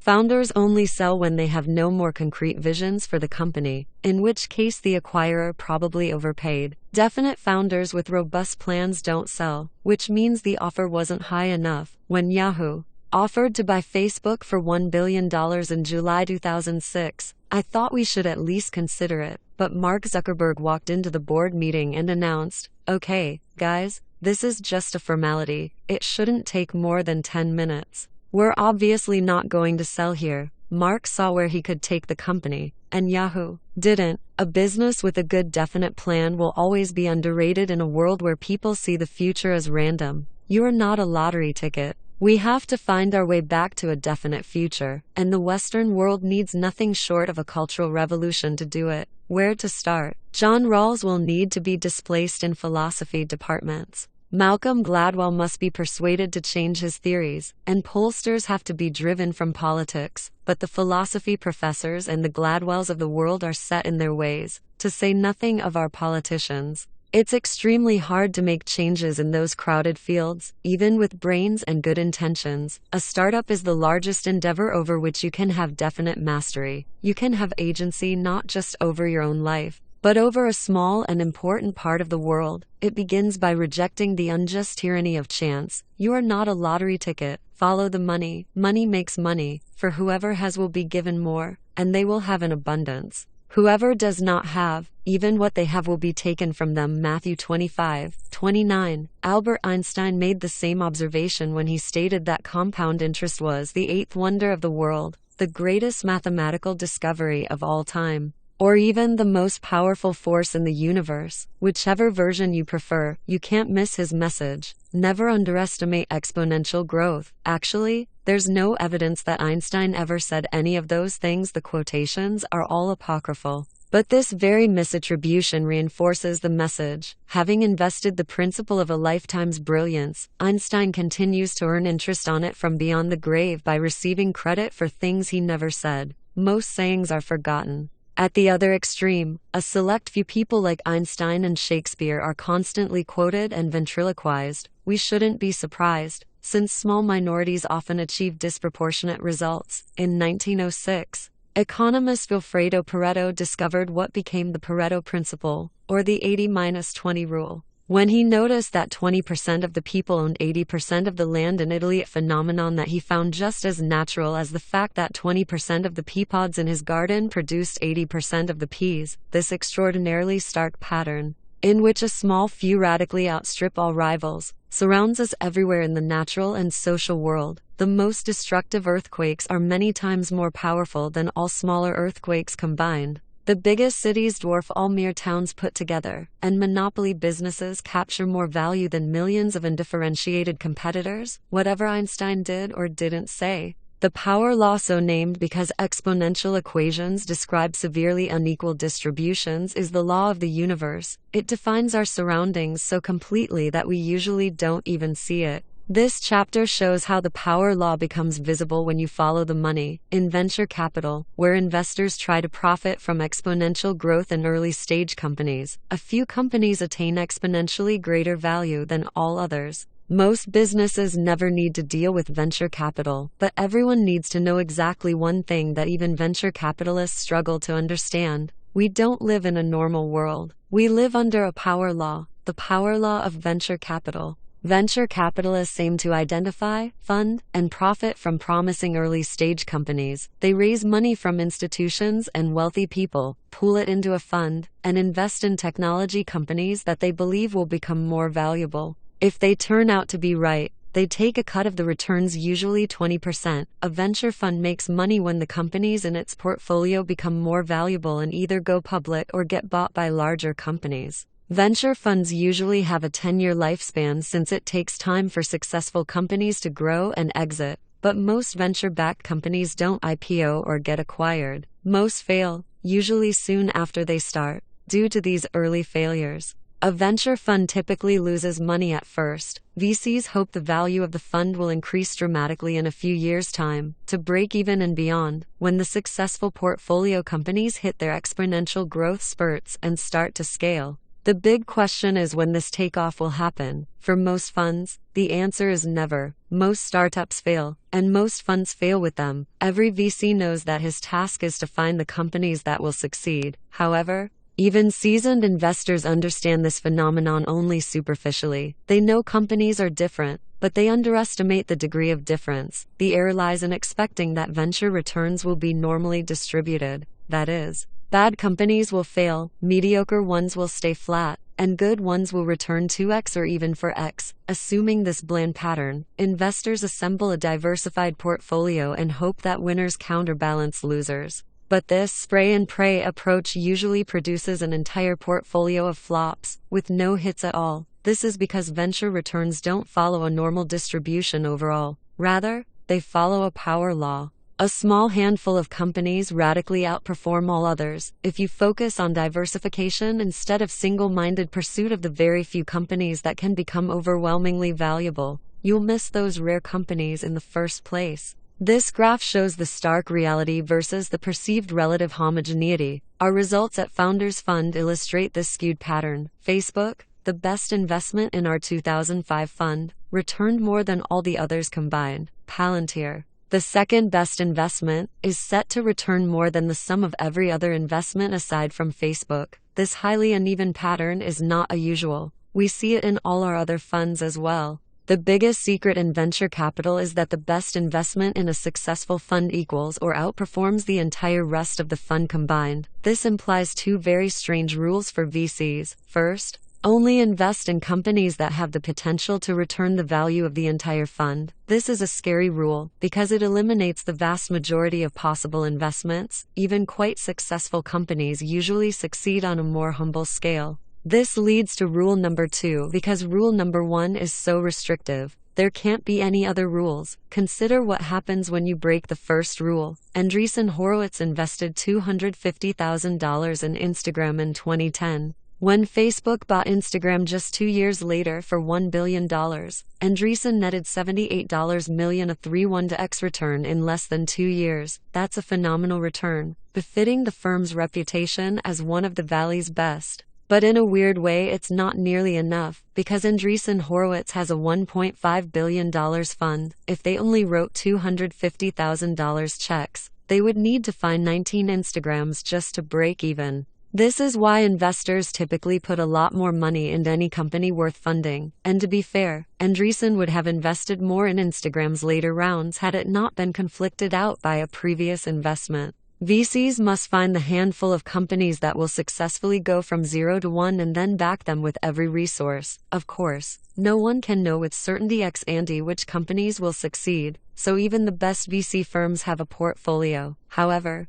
Every single company in a good venture portfolio must have the potential to succeed at vast scale. At Founders Fund, we focus on 5 to 7 companies in a fund, each of which we think could become a multi-billion-dollar business based on its unique fundamentals. Whenever you shift from the substance of a business to the financial question of whether or not it fits into a diversified hedging strategy, venture investing starts to look a lot like buying lottery tickets, and once you think that you're playing the lottery, you've already psychologically prepared yourself to lose. Why people don't see the power law? Why would professional VCs, of all people, fail to see the power law? For one thing, it only becomes clear over time, and even technology investors too often live in the present. Imagine a firm invests in 10 companies with the potential to become monopolies already in an unusually disciplined portfolio. Those companies will look very similar in the early stages before exponential growth. Over the next few years, some companies will fail while others begin to succeed. Valuations will diverge, but the difference between exponential growth and linear growth will be unclear. After 10 years, however, the portfolio won't be divided between winners and losers. It will be split between one dominant investment and everything else. But no matter how unambiguous the end result of the power law, it doesn't reflect daily experience, since investors spend most of their time making new investments and attending to companies in their early stages. Most of the companies they work with are by definition average. Most of the differences that investors and entrepreneurs perceive every day are between relative levels of success, not between exponential dominance and failure.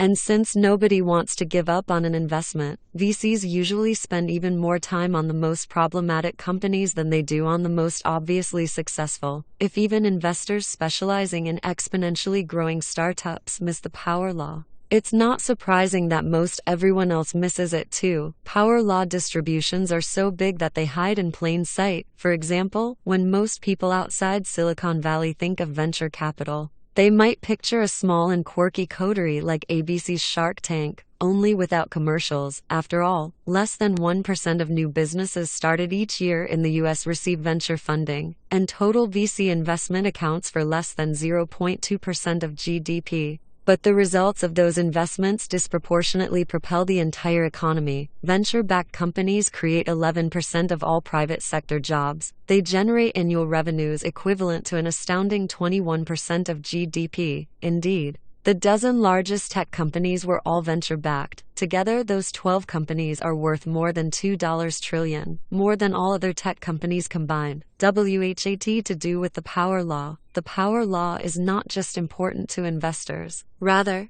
it's important to everybody because everybody is an investor. An entrepreneur makes a major investment just by spending her time working on a startup. Therefore, every entrepreneur must think about whether her company is going to succeed and become valuable. Every individual is unavoidably an investor too. When you choose a career, you act on your belief that the kind of work you do will be valuable decades from now. The most common answer to the question of future value is a diversified portfolio. Don't put all your eggs in one basket. Everyone has been told, as we said, even the best venture investors have a portfolio, but investors who understand the power law make as few investments as possible. The kind of portfolio thinking embraced by both folk wisdom and financial convention, by contrast, regards diversified betting as a source of strength. The more you dabble, the more you are supposed to have hedged against the uncertainty of the future. But life is not a portfolio, not for a startup founder, and not for any individual. An entrepreneur cannot diversify herself. You cannot run dozens of companies at the same time and then hope that one of them works out well.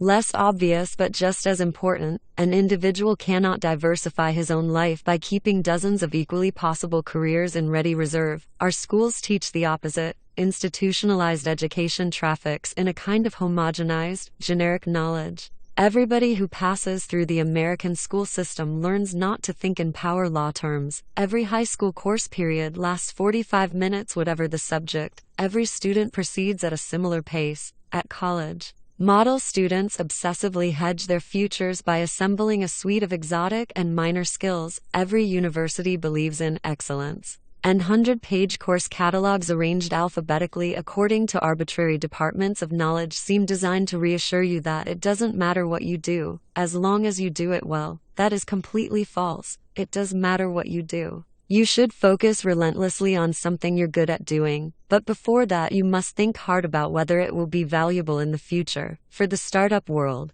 this means you should not necessarily start your own company. Even if you are extraordinarily talented, if anything, too many people are starting their own companies today. People who understand the power law will hesitate more than others when it comes to founding a new venture. They know how tremendously successful they could become by joining the very best company while it's growing fast. The power law means that differences between companies will dwarf the differences in roles inside companies. You could have 100% of the equity if you fully fund your own venture, but if it fails, you'll have 100% of nothing. Owning just 0.01% of Google, by contrast, is incredibly valuable, more than $35 million as of this writing, if you do start your own company. You must remember the power law to operate it well. The most important things are singular. One market will probably be better than all others. As we discussed in Chapter 5, one distribution strategy usually dominates all others. 2 for that, see Chapter 11. Time and decision-making themselves follow a power law, and some moments matter far more than others, see Chapter 9. However, you can't trust a world that denies the power law to accurately frame your decisions for you. So what's most important is rarely obvious. It might even be secret. But in a power law world, you can't afford not to think hard about where your actions will fall on the curve. Secrets. Every one of today's most famous and familiar ideas was once unknown and unsuspected. The mathematical relationship between a triangle's sides, for example, was secret for millennia. Pythagoras had to think hard to discover it. If you wanted in on Pythagoras's new discovery, joining his strange vegetarian cult was the best way to learn about it. Today, his geometry has become a convention, a simple truth we teach to grade schoolers. A conventional truth can be important. It's essential to learn elementary mathematics, for example, but it won't give you an edge. It's not a secret. Remember our contrarian question. What important truth do very few people agree with you on? If we already understand as much of the natural world as we ever will, if all of today's conventional ideas are already enlightened, and if everything has already been done, then there are no good answers. Contrarian thinking doesn't make any sense unless the world still has secrets left to give up. Of course, there are many things we don't yet understand, but some of those things may be impossible to figure out, mysteries rather than secrets. For example, string theory describes the physics of the universe in terms of vibrating one-dimensional objects called strings. Is string theory true? You can't really design experiments to test it. Very few people, if any, could ever understand all its implications. But is that just because it's difficult? Or is it an impossible mystery? The difference matters. You can achieve difficult things, but you can't achieve the impossible. Recall the business version of our contrarian question. What valuable company is nobody building? Every correct answer is necessarily a secret, something important and unknown, something hard to do but doable. If there are many secrets left in the world, there are probably many world-changing companies yet to be started. This chapter will help you think about secrets and how to find them. Why aren't people looking for secrets? Most people act as if there were no secrets left to find. An extreme representative of this view is Ted Kaczynski, infamously known as the Unabomber. Kaczynski was a child prodigy who enrolled at Harvard at 16. He went on to get a PhD in math and become a professor at UC Berkeley. But you've only ever heard of him because of the 17-year terror campaign he waged with pipe bombs against professors, technologists, and businesspeople. In late 1995, the authorities didn't know who or where the Unabomber was. The biggest clue was a 35,000-word manifesto that Kaczynski had written and anonymously mailed to the press. The FBI asked some prominent newspapers to publish it, hoping for a break in the case. It worked. Kaczynski's brother recognized his writing style and turned him in. You might expect that writing style to have shown obvious signs of insanity, but the manifesto is eerily cogent. Kaczynski claimed that in order to be happy, every individual needs to have goals whose attainment requires effort, and needs to succeed in attaining at least some of his goals. He divided human goals into 3 groups. 1. Goals that can be satisfied with minimal effort. 2. Goals that can be satisfied with serious effort. And 3. Goals that cannot be satisfied, no matter how much effort one makes. This is the classic trichotomy of the easy, the hard, and the impossible. Kaczynski argued that modern people are depressed because all the world's hard problems have already been solved. What's left to do is either easy or impossible, and pursuing those tasks is deeply unsatisfying. What you can do, even a child can do. What you can't do, even Einstein couldn't have done. So Kaczynski's idea was to destroy existing institutions, get rid of all technology, and let people start over and work on hard problems anew. Kaczynski's methods were crazy, but his loss of faith in the technological frontier is all around us. Consider the trivial but revealing hallmarks of urban hipsterdom. Fox vintage photography, the handlebar mustache, and vinyl record players all hark back to an earlier time when people were still optimistic about the future. If everything worth doing has already been done, you may as well feign an allergy to achievement and become a barista, hipster, or Unabomber. All fundamentalists think this way, not just terrorists and hipsters. Religious fundamentalism, for example, allows no middle ground for hard questions. There are easy truths that children are expected to rattle off, and then there are the mysteries of God, which can't be explained. In between the zone of hard truths lies heresy. In the modern religion of environmentalism, the easy truth is that we must protect the environment. Beyond that, Mother Nature knows best, and she cannot be questioned. Free marketeers worship a similar logic. The value of things is set by the market. Even a child can look up stock quotes. But whether those prices make sense is not to be second-guessed. The market knows far more than you ever could. Why has so much of our society come to believe that there are no hard secrets left? It might start with geography. There are no blank spaces left on the map anymore. If you grew up in the 18th century, there were still new places to go. After hearing tales of foreign adventure, you could become an explorer yourself. This was probably true up through the 19th and early 20th centuries. After that point, photography from National Geographic showed every Westerner what even the most exotic,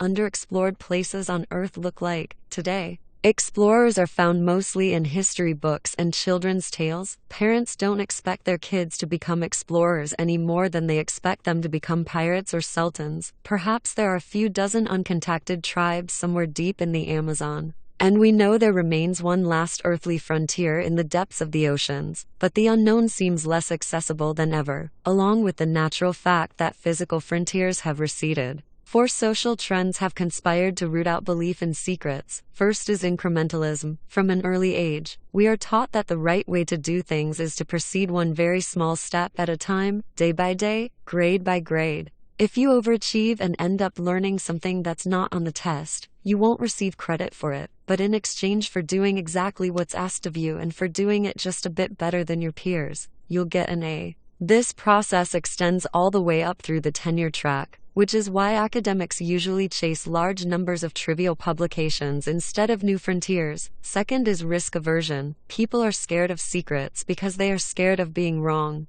By definition, a secret hasn't been vetted by the mainstream. If your goal is to never make a mistake in your life, you shouldn't look for secrets. The prospect of being lonely but dedicating your life to something that no one else believes in is already hard. The prospect of being lonely and wrong can be unbearable. Third is complacency. Social elites have the most freedom and ability to explore new thinking, but they seem to believe in secrets the least. Why search for a new secret if you can comfortably collect rents on everything that has already been done? Every fall, the deans at top law schools and business schools welcome the incoming class with the same implicit message. You got into this elite institution, your worries are over, you're set for life. But that's probably the kind of thing that's true only if you don't believe it. Fourth is flatness. As globalization advances, people perceive the world as one homogeneous, highly competitive marketplace. The world is flat, given that assumption.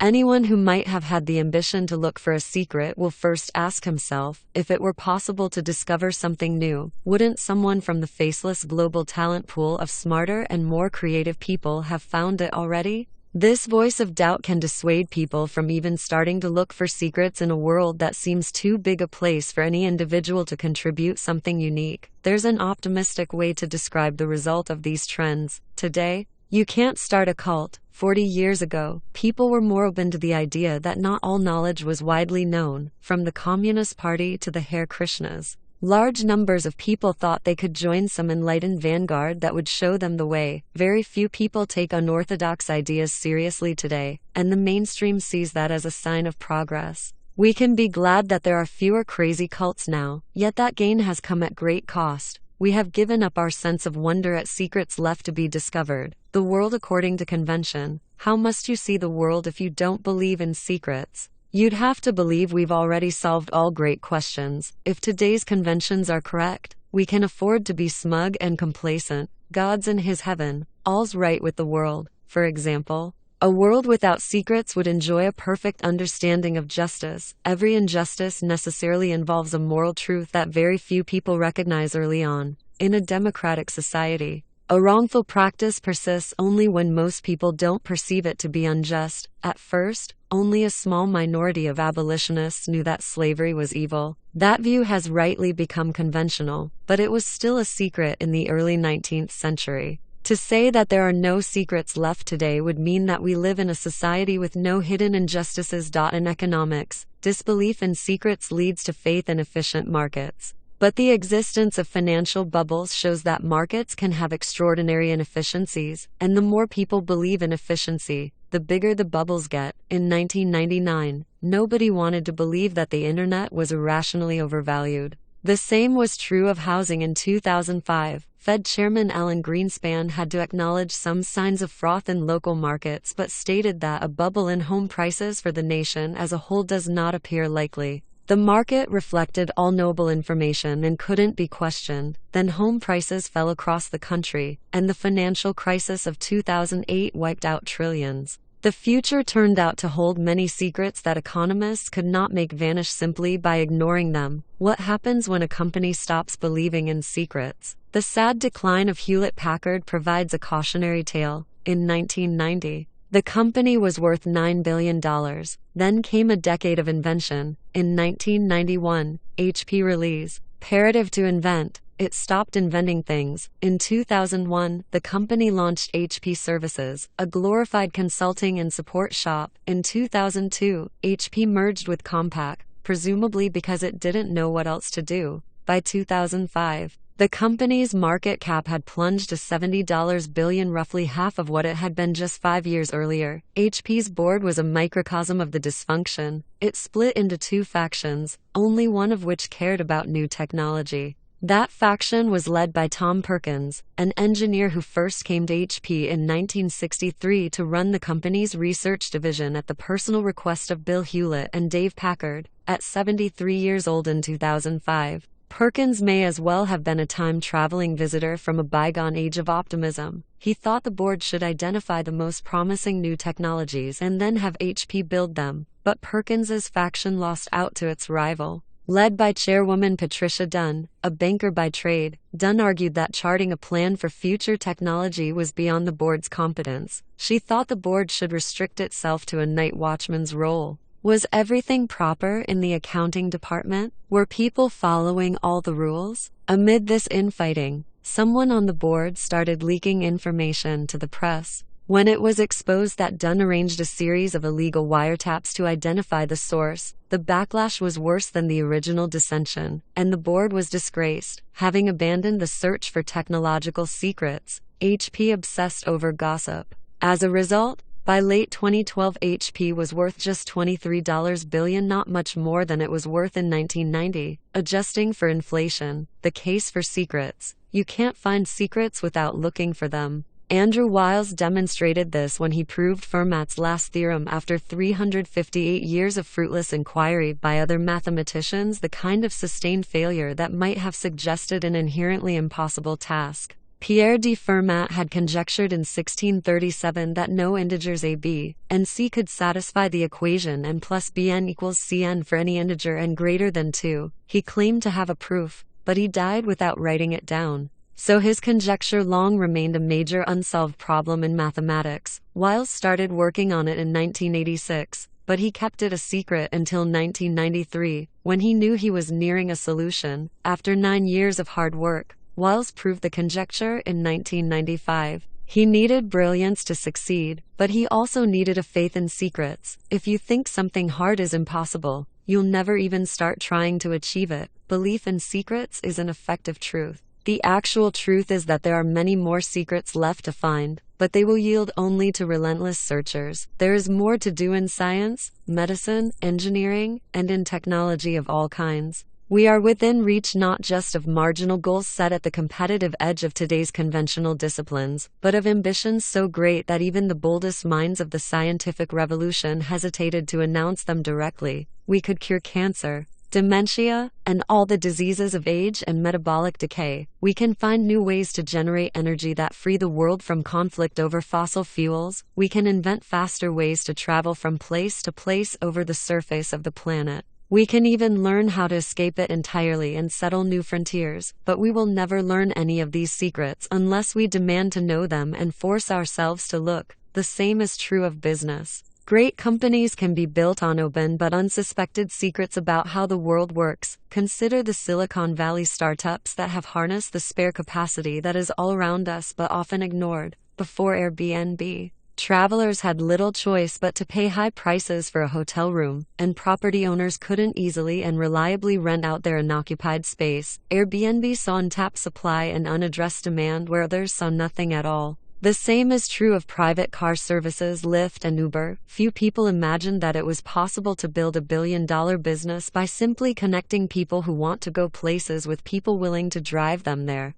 We already had state-licensed taxicabs and private limousines. Only by believing in and looking for secrets could you see beyond the convention to an opportunity hidden in plain sight. The same reason that so many internet companies, including Facebook, are often underestimated. Their very simplicity is itself an argument for secrets. If insights that look so elementary in retrospect can support important and valuable businesses, there must remain many great companies still to start. How to find secrets. There are two kinds of secrets: secrets of nature and secrets about people. Natural secrets exist all around us. To find them, one must study some undiscovered aspect of the physical world. Secrets about people are different. They are things that people don't know about themselves or things they hide because they don't want others to know. So when thinking about what kind of company to build, there are two distinct questions to ask. What secrets is nature not telling you? What secrets are people not telling you? It's easy to assume that natural secrets are the most important. The people who look for them can sound intimidatingly authoritative. This is why physics PhDs are notoriously difficult to work with, because they know the most fundamental truths. They think they know all truths. But does understanding electromagnetic theory automatically make you a great marriage counselor? Does a gravity theorist know more about your business than you do? At PayPal, I once interviewed a physics PhD for an engineering job. Halfway through my first question, he shouted, "Stop. I already know what you're going to ask." But he was wrong. It was the easiest no-hire decision I've ever made. Secrets about people are relatively underappreciated. Maybe that's because you don't need a dozen years of higher education to ask the questions that uncover them. What are people not allowed to talk about? What is forbidden or taboo? Sometimes looking for natural secrets and looking for human secrets lead to the same truth. Consider the monopoly secret again. Competition and capitalism are opposites. If you didn't already know it, you could discover it the natural empirical way. Do a quantitative study of corporate profits and you'll see they're eliminated by competition. But you could also take the human approach and ask, what are people running companies not allowed to say? You would notice that monopolists downplay their monopoly status to avoid scrutiny, while competitive firms strategically exaggerate their uniqueness. The differences between firms only seem small on the surface. In fact, they are enormous. The best place to look for secrets is where no one else is looking. Most people think only in terms of what they've been taught. Schooling itself aims to impart conventional wisdom. So you might ask, are there any fields that matter but haven't been standardized and institutionalized? Physics, for example, is a real major at all major universities, and it's set in its ways. The opposite of physics might be astrology, but astrology doesn't matter. What about something like nutrition? Nutrition matters for everybody, but you can't major in it at Harvard. Most top scientists go into other fields. Most of the big studies were done 30 or 40 years ago, and most are seriously flawed. The food pyramid that told us to eat low fat and enormous amounts of grains was probably more a product of lobbying by big food than real science. Its chief impact has been to aggravate our obesity epidemic. There's plenty more to learn. We know more about the physics of faraway stars than we know about human nutrition. It won't be easy, but it's not obviously impossible. Exactly the kind of field that could yield secrets. WHAT to do with secrets. If you find a secret, you face a choice. Do you tell anyone, or do you keep it to yourself? It depends on the secret. Some are more dangerous than others. As Faust tells Wagner, the few who knew what might be learned, foolish enough to put their whole heart on show, and reveal their feelings to the crowd below. Mankind has always crucified and burned. Unless you have perfectly conventional beliefs, it's rarely a good idea to tell everybody everything that you know. So who do you tell? Whoever you need to, and no more. In practice, there's always a golden mean between telling nobody and telling everybody, and that's a company. The best entrepreneurs know this. Every great business is built around a secret that's hidden from the outside. A great company is a conspiracy to change the world. When you share your secret, the recipient becomes a fellow conspirator. As Tolkien wrote in The Lord of the Rings, the road goes ever on, down from the door where it began. Life is a long journey. The road marked out by the steps of previous travelers has no end in sight, but later on in the tale, another verse appears. Still round the corner there may wait a new road or a secret gate, and though we pass them by today, tomorrow we may come this way and take the hidden paths that run towards the moon or to the sun. The road doesn't have to be infinite after all. Take the hidden paths, foundations. Every great company is unique, but there are few things that every business must get right at the beginning.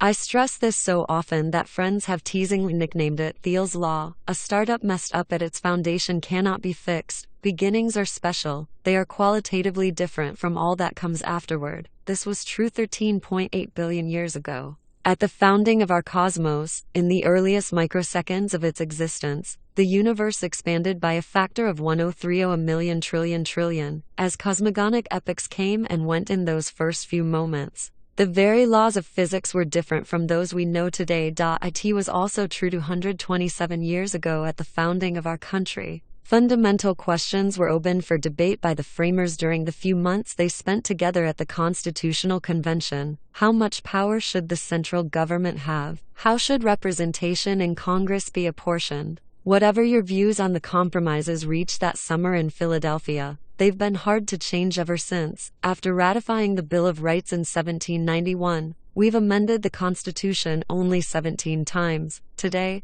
California has the same representation in the Senate as Alaska, even though it has more than 50 times as many people. Maybe that's a feature, not a bug, but we're probably stuck with it as long as the United States exists. Another constitutional convention is unlikely. Today we debate only smaller questions. Companies are like countries in this way. Bad decisions made early on if you choose the wrong partners or hire the wrong people, for example, are very hard to correct after they are made. It may take a crisis on the order of bankruptcy before anybody will even try to correct them. As a founder, your first job is to get the first things right. Because you cannot build a great company on a flawed foundation. Founding matrimony. When you start something, the first and most crucial decision you make is whom to start it with. Choosing a co-founder is like getting married. And founder conflict is just as ugly as divorce. Optimism abounds at the start of every relationship. It's unromantic to think soberly about what could go wrong, so people don't.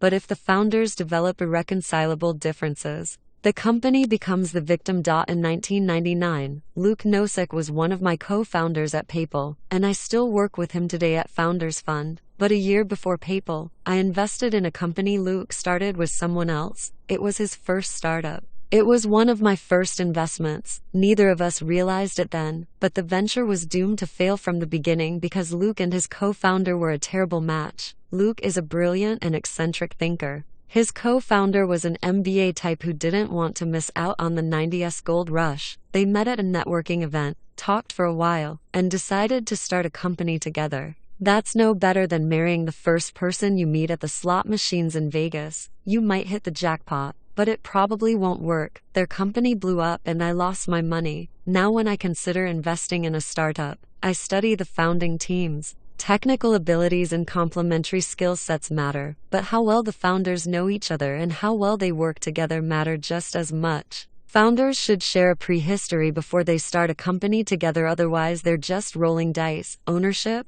possession, and control. It's not just founders who need to get along. Everyone in your company needs to work well together. A Silicon Valley libertarian might say you could solve this problem by restricting yourself to a sole proprietorship. Freud, Jung, and every other psychologist has a theory about how every individual mind is divided against itself, but in business at least, working for yourself guarantees alignment. Unfortunately, it also limits what kind of company you can build. It's very hard to go from 0 to 1 without a team. A Silicon Valley anarchist might say you could achieve perfect alignment as long as you hire just the right people, who will flourish peacefully without any guiding structure. Serendipity and even free-form chaos at the workplace are supposed to help disrupt all the old rules made and obeyed by the rest of the world. And indeed, if men were angels, no government would be necessary. But anarchic companies miss what James Madison saw. Men aren't angels. That's why executives who manage companies and directors who govern them have separate roles to play. It's also why founders and investors' claims on a company are formally defined. You need good people who get along, but you also need a structure to help keep everyone aligned for the long term. To anticipate likely sources of misalignment in any company, it's useful to distinguish between three concepts: ownership, who legally owns a company's equity; possession, who actually runs the company on a day-to-day basis; control, who formally governs the company's affairs. A typical startup allocates ownership among founders, employees, and investors. The managers and employees who operate the company enjoy possession, and a board of directors, usually comprising founders and investors, exercises control. In theory, this division works smoothly. Financial upside from part ownership attracts and rewards investors and workers. Effective possession motivates and empowers founders and employees. It means they can get stuff done. Oversight from the board places managers' plans in a broader perspective. In practice, distributing these functions among different people makes sense, but it also multiplies opportunities for misalignment. To see misalignment at its most extreme, just visit the DMV. Suppose you need a new driver's license. Theoretically, it should be easy to get one. The DMV is a government agency, and we live in a democratic republic. All power resides in the people, who elect representatives to serve them in government. If you're a citizen, you're a part owner of the DMV and your representatives control it, so you should be able to walk in and get what you need. Of course, it doesn't work like that. We the people may own the DMV's resources, but that ownership is merely fictional. The clerks and petty tyrants who operate the DMV, however, enjoy very real possession of their small-time powers. Even the governor and the legislature charged with nominal control over the DMV can't change anything. The bureaucracy lurches ever sideways of its own inertia no matter what actions elected officials take, accountable to nobody. The DMV is misaligned with everybody. Bureaucrats can make your licensing experience pleasurable or nightmarish at their sole discretion. You can try to bring up political theory and remind them that you are the boss, but that's unlikely to get you better service. Big corporations do better than the DMV, but they're still prone to misalignment, especially between ownership and possession. The CEO of a huge company like General Motors, for example, will own some of the company's stock, but only a trivial portion of the total. Therefore, he's incentivized to reward himself through the power of possession rather than the value of ownership. Posting good quarterly results will be enough for him to keep his high salary and corporate jet. Misalignment can creep in even if he receives stock compensation in the name of shareholder value. If that stock comes as a reward for short-term performance, he will find it more lucrative and much easier to cut costs instead of investing in a plan that might create more value for all shareholders far in the future. Unlike corporate giants, early-stage startups are small enough that founders usually have both ownership and possession. Most conflicts in a startup erupt between ownership and control, that is, between founders and investors on the board. The potential for conflict increases over time as interests diverge. A board member might want to take a company public as soon as possible to score a win for his venture firm, while the founders would prefer to stay private and grow the business. In the boardroom, less is more. The smaller the board, the easier it is for the directors to communicate, to reach consensus, and to exercise effective oversight. However, that very effectiveness means that a small board can forcefully oppose management in any conflict. This is why it's crucial to choose wisely. Every single member of your board matters. Even one problem director will cause you pain and may even jeopardize your company's future. A board of 3 is ideal. Your board should never exceed 5 people, unless your company is publicly held. Government regulations effectively mandate that public companies have larger boards. The average is 9 members. By far the worst you can do is to make your board extra large. When unsavvy observers see a nonprofit organization with dozens of people on its board, they think, "Look how many great people are committed to this organization. It must be extremely well run." Actually, a huge board will exercise no effective oversight at all. It merely provides cover for whatever micro-dictator actually runs the organization. If you want that kind of free reign from your board, blow it up to giant size. If you want an effective board,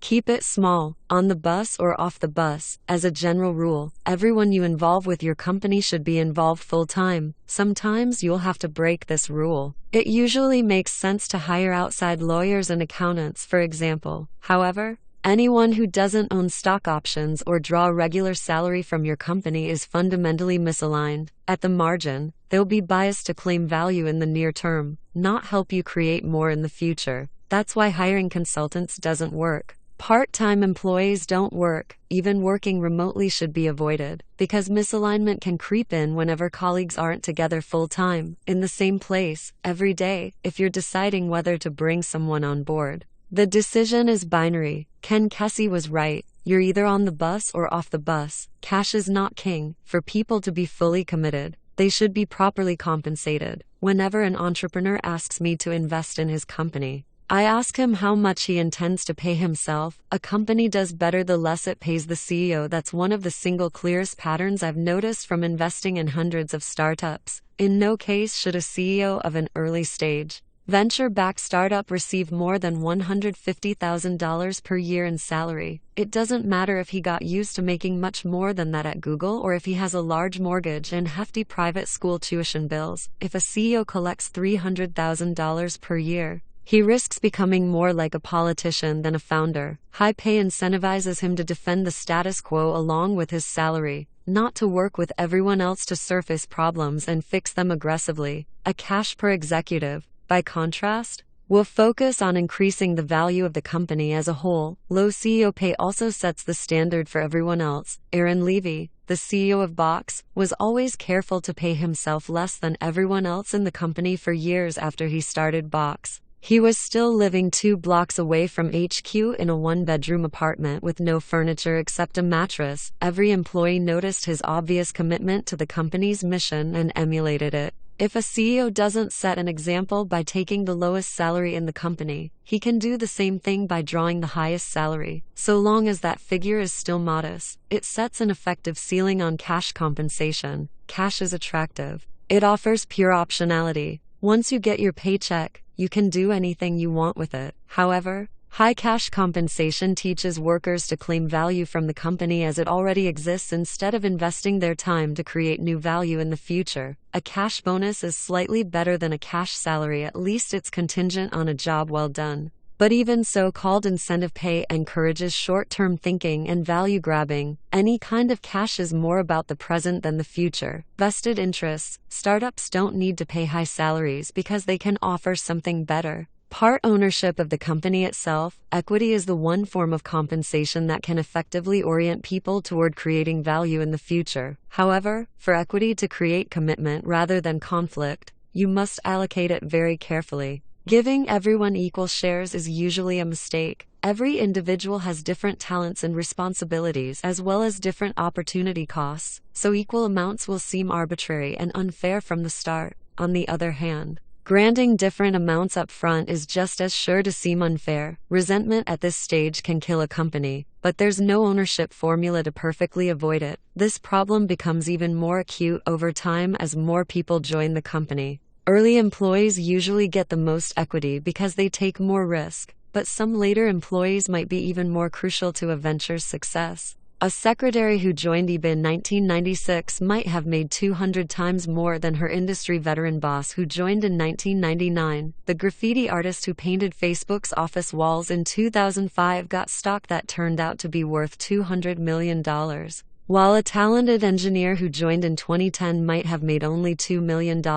Since it's impossible to achieve perfect fairness when distributing ownership, founders would do well to keep the details secret. Sending out a company-wide email that lists everyone's ownership stake would be like dropping a nuclear bomb on your office. Most people don't want equity at all. At PayPal, we once hired a consultant who promised to help us negotiate lucrative business development deals. The only thing he ever successfully negotiated was a $5,000 daily cash salary. He refused to accept stock options as payment. Stories of startup chefs becoming millionaires notwithstanding, people often find equity unattractive. It's not liquid like cash, it's tied to one specific company, and if that company doesn't succeed, it's worthless. Equity is a powerful tool precisely because of these limitations. Anyone who prefers owning a part of your company to being paid in cash reveals a preference for the long term and a commitment to increasing your company's value in the future. Equity can't create perfect incentives, but it's the best way for a founder to keep everyone in the company broadly aligned. Extending the founding, Bob Dylan has said that he who is not busy being born is busy dying. If he's right,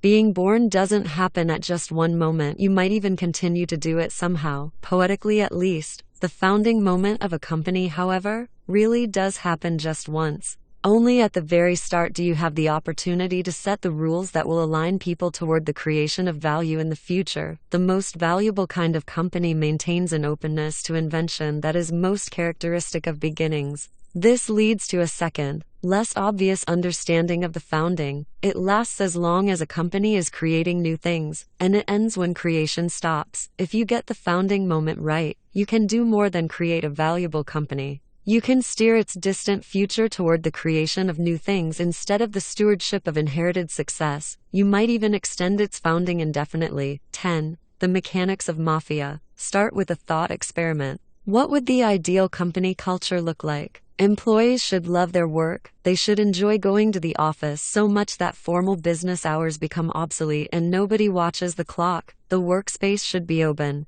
not cubicled. And workers should feel at home. Beanbag chairs and ping-pong tables might outnumber file cabinets. Free massages, on-site sushi chefs, and maybe even yoga classes would sweeten the scene. Pets should be welcome, too. Perhaps employees' dogs and cats could come and join the office's tankful of tropical fish as unofficial company mascots. What's wrong with this picture? It includes some of the absurd perks Silicon Valley has made famous. But none of the substance, and without substance perks don't work. You can't accomplish anything meaningful by hiring an interior decorator to beautify your office, a human resources consultant to fix your policies, or a branding specialist to hone your buzzwords. Company culture doesn't exist apart from the company itself. No company has a culture. Every company is a culture. A startup is a team of people on a mission. And a good culture is just what that looks like on the inside. Beyond professionalism. The first team that I built has become known in Silicon Valley as the PayPal Mafia because so many of my former colleagues have gone on to help each other start and invest in successful tech companies. We sold PayPal to eBay for $1.5 billion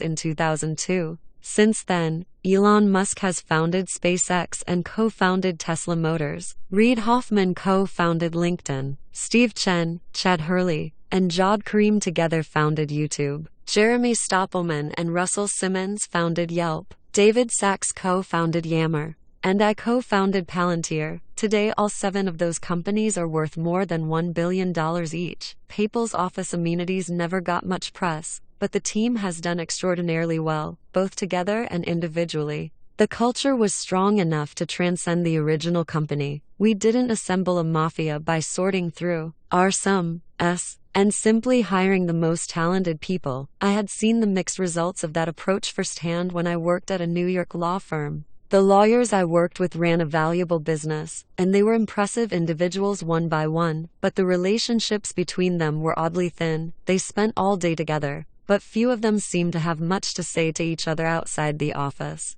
Why work with a group of people who don't even like each other? Many seem to think it's a sacrifice necessary for making money, but taking a merely professional view of the workplace, in which free agents check in and out on a transactional basis. is worse than cold. It's not even rational. Since time is your most valuable asset, it's odd to spend it working with people who don't envision any long-term future together. If you can't count durable relationships among the fruits of your time at work, you haven't invested your time well, even in purely financial terms. From the start, I wanted PayPal to be tightly knit instead of transactional. I thought stronger relationships would make us not just happier and better at work, but also more successful in our careers even beyond PayPal. So we set out to hire people who would actually enjoy working together. They had to be talented. But even more than that, they had to be excited about working specifically with us. That was the start of the PayPal Mafia. Recruiting conspirators. Recruiting is a core competency for any company. It should never be outsourced.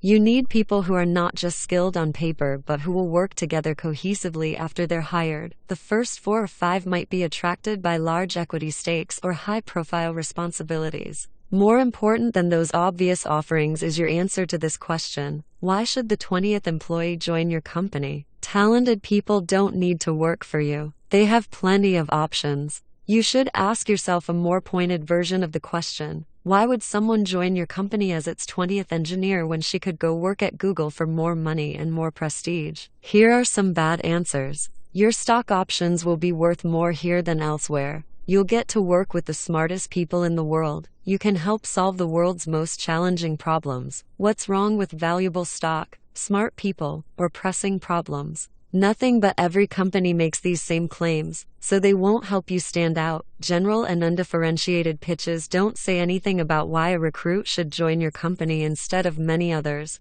The only good answers are specific to your company, so you won't find them in this book. But there are 2 general kinds of good answers: answers about your mission and answers about your team. You'll attract the employees you need if you can explain why your mission is compelling, not why it's important in general, but why you're doing something important that no one else is going to get done. That's the only thing that can make its importance unique. At PayPal, if you were excited by the idea of creating a new digital currency to replace the US dollar, we wanted to talk to you. If not, you weren't the right fit. However, even a great mission is not enough. The kind of recruit who would be most engaged as an employee will also wonder, are these the kind of people I want to work with? You should be able to explain why your company is a unique match for him personally. And if you can't do that, he's probably not the right match. Above all, don't fight the perk war. Anybody who would be more powerfully swayed by free laundry pickup or pet daycare would be a bad addition to your team.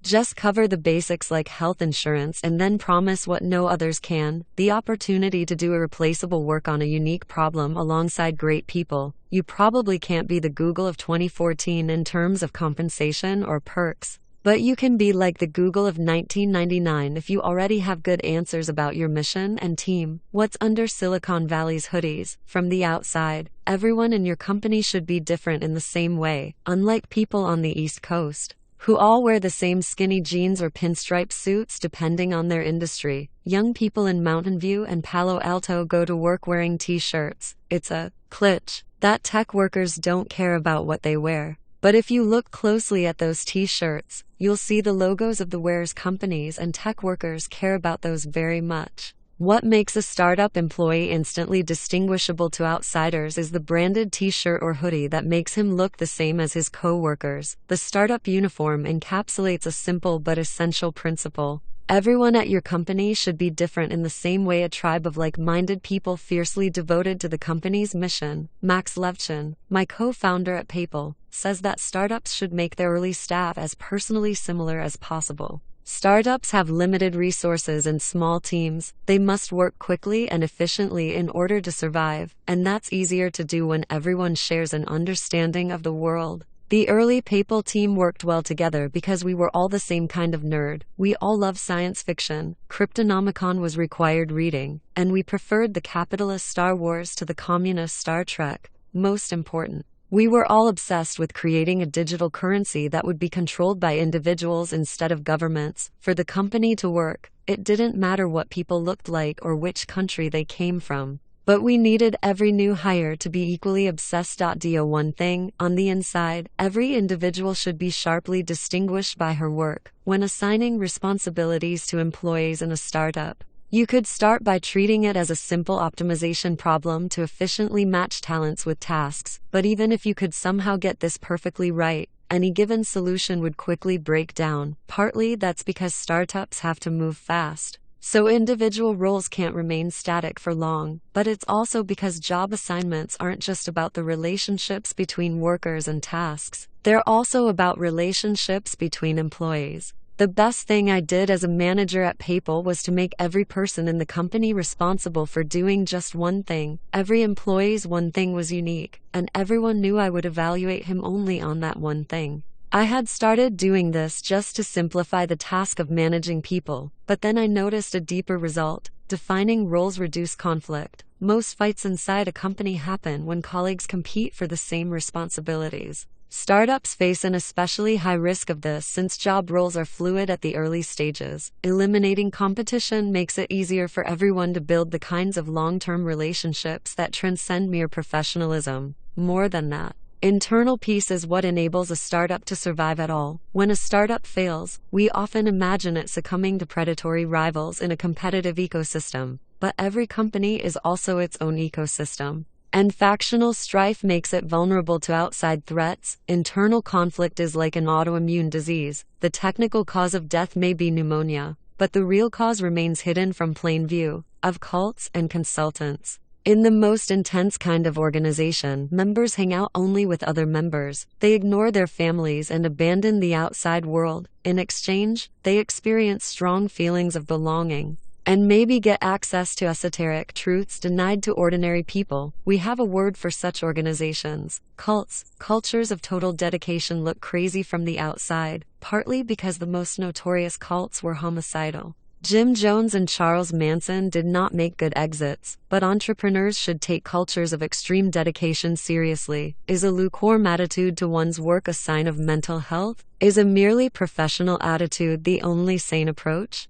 The extreme opposite of a cult is a consulting firm like Accenture. Not only does it lack a distinctive mission of its own, but individual consultants are regularly dropping in and out of companies to which they have no long-term connection whatsoever. Every company culture can be plotted on a linear spectrum. The best startups might be considered slightly less extreme kinds of cults. The biggest difference is that cults tend to be fanatically wrong about something important. People at a successful startup are fanatically right about something those outside it have missed. You're not going to learn those kinds of secrets from consultants. And you don't need to worry if your company doesn't make sense to conventional professionals. Better to be called a cult or even a mafia. 11. If you build ID, will they come? Even though sales is everywhere, most people underrate its importance. Silicon Valley underrates it more than most. The geek classic The Hitchhiker's Guide to the Galaxy even explains the founding of our planet as a reaction against salesmen, when an imminent catastrophe requires the evacuation of humanity's original home.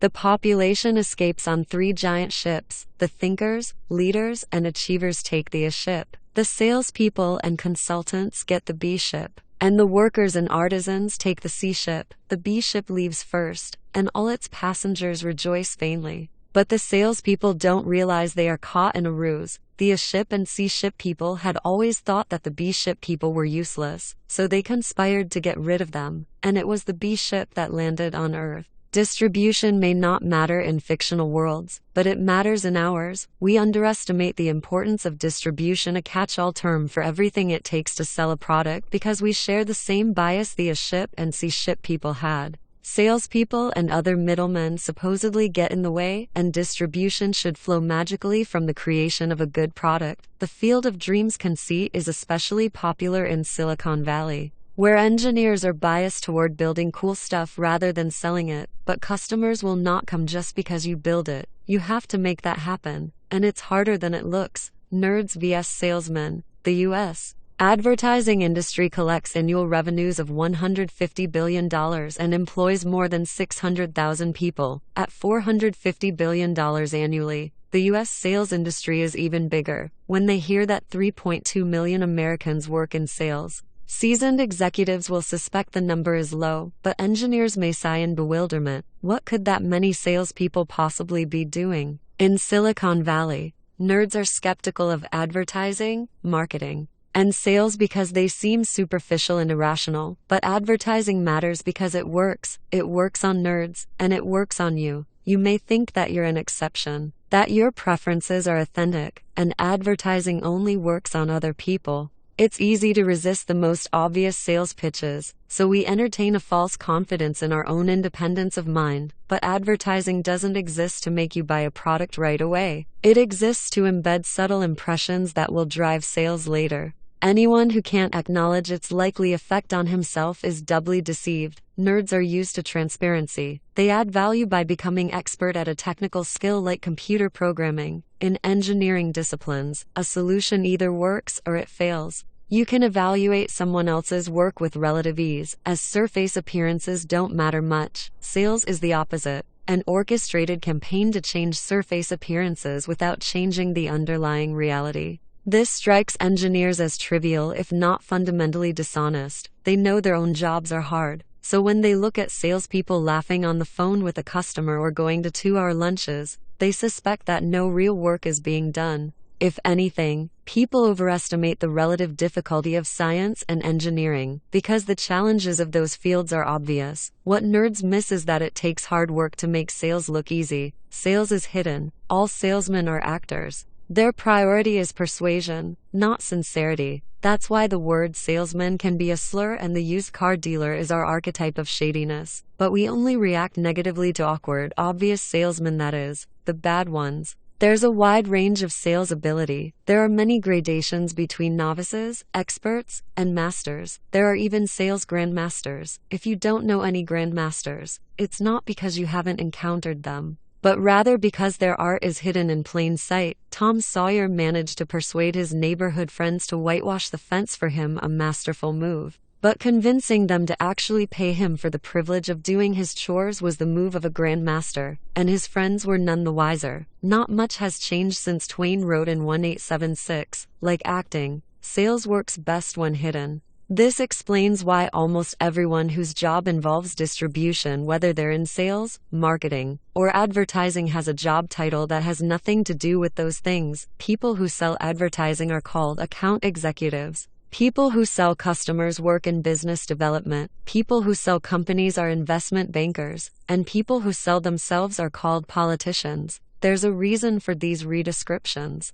None of us wants to be reminded when we're being sold. Whatever the career, sales ability distinguishes superstars from also-rans. On Wall Street, a new hire starts as an analyst wielding technical expertise, but his goal is to become a deal maker. A lawyer prides himself on professional credentials, but law firms are led by the rainmakers who bring in big clients. Even university professors, who claim authority from scholarly achievement, are envious of the self-promoters who define their fields. Academic ideas about history or English don't just sell themselves on their intellectual merits. Even the agenda of fundamental physics and the future path of cancer research are results of persuasion. The most fundamental reason that even business people underestimate the importance of sales is the systematic effort to hide it at every level of every field in a world secretly driven by it. The engineer's grail is a product great enough that it sells itself, but anyone who would actually say this about a real product must be lying. Either he's delusional, lying to himself, or he's selling something and thereby contradicting himself. The polar opposite business. Klitsch warns that the best product doesn't always win. Economists attribute this to path dependence. Specific historical circumstances independent of objective quality can determine which products enjoy widespread adoption.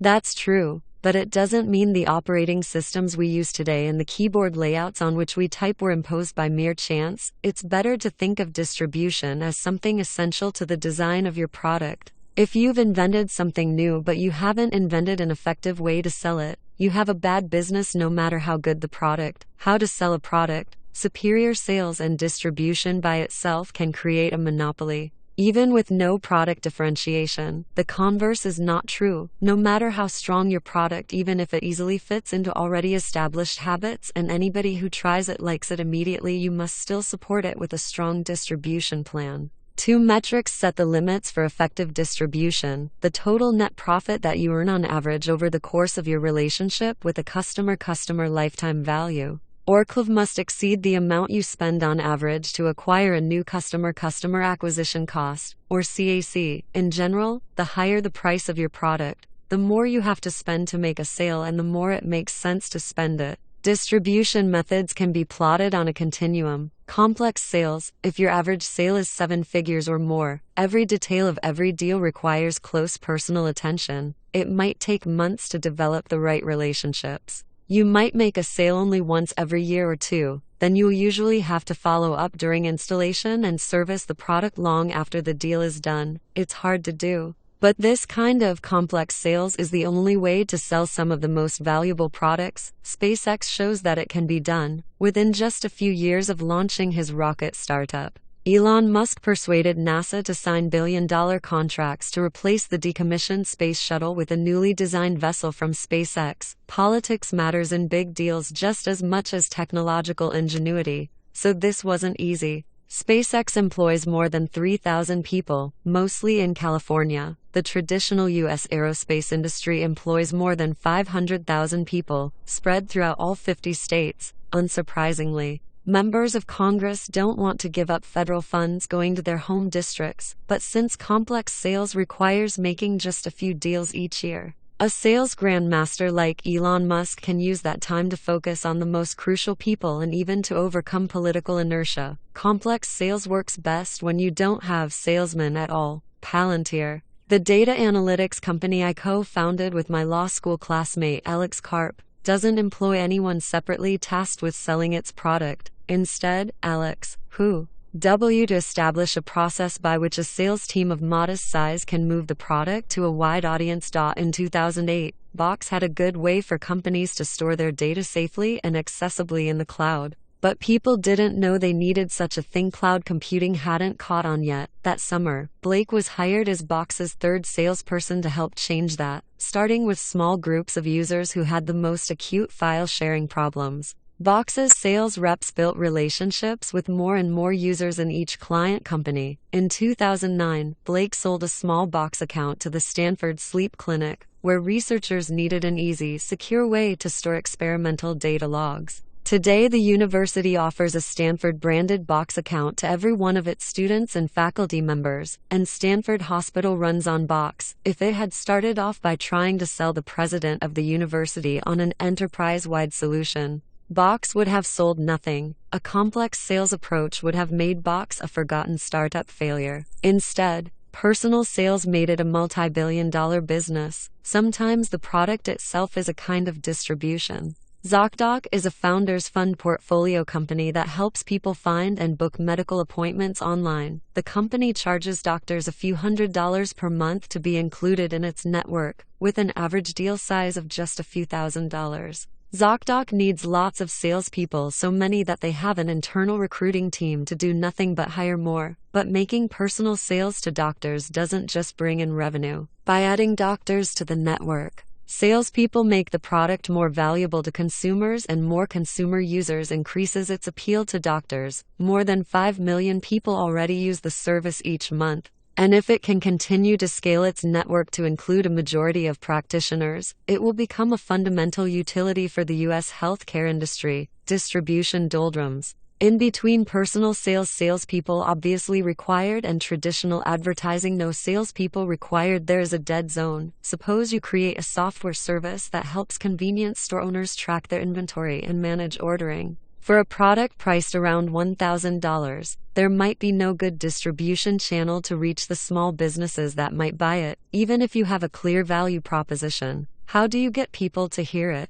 Advertising would either be too broad, there's no TV channel that only convenience store owners watch, or too inefficient on its own. An ad in convenience store news probably won't convince any owner to part with $1,000 a year. The product needs a personal sales effort, but at that price point, you simply don't have the resources to send an actual person to talk to every prospective customer. This is why so many small and medium-sized businesses don't use tools that bigger firms take for granted. It's not that small business proprietors are unusually backward or that good tools don't exist. Distribution is the hidden bottleneck. Marketing and advertising. Marketing and advertising work for relatively low-price products that have mass appeal but lack any method of viral distribution. Procter & Gamble can't afford to pay salespeople to go door-to-door selling laundry detergent. P&G does employ salespeople to talk to grocery chains and large retail outlets, since one detergent sale made to these buyers might mean 100,000 one-gallon bottles. To reach its end user, a packaged goods company has to produce television commercials,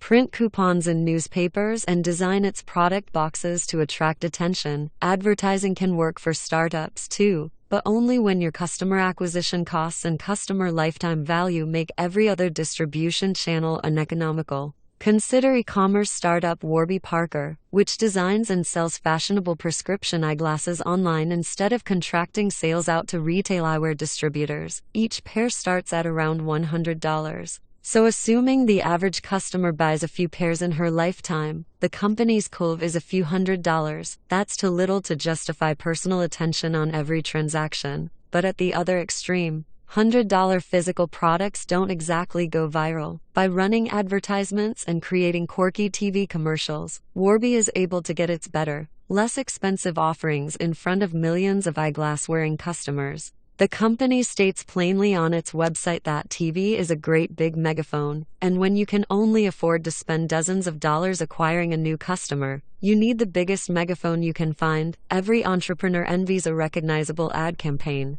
But startups should resist the temptation to compete with bigger companies in the endless contest to put on the most memorable TV spots or the most elaborate PR stunts. I know this from experience. At PayPal, we hired James Doohan, who played Scotty on Star Trek, to be our official spokesman. When we released our first software for the Palmpalot, we invited journalists to an event where they could hear James recite this immortal line. I've been beaming people up my whole career, but this is the first time I've ever been able to beam money. It flopped. The few who actually came to cover the event weren't impressed. We were all nerds, so we had thought Scotty the chief engineer could speak with more authority than, say, Captain Kirk. Just like a salesman, Kirk was always showboating out in some exotic locale and leaving it up to the engineers to bail him out of his own mistakes. We were wrong. When Priceline, Comcast William Shatner, the actor who played Kirk in a famous series of TV spots, it worked for them, but by then Priceline was a major player. No early-stage startup can match big companies' advertising budgets.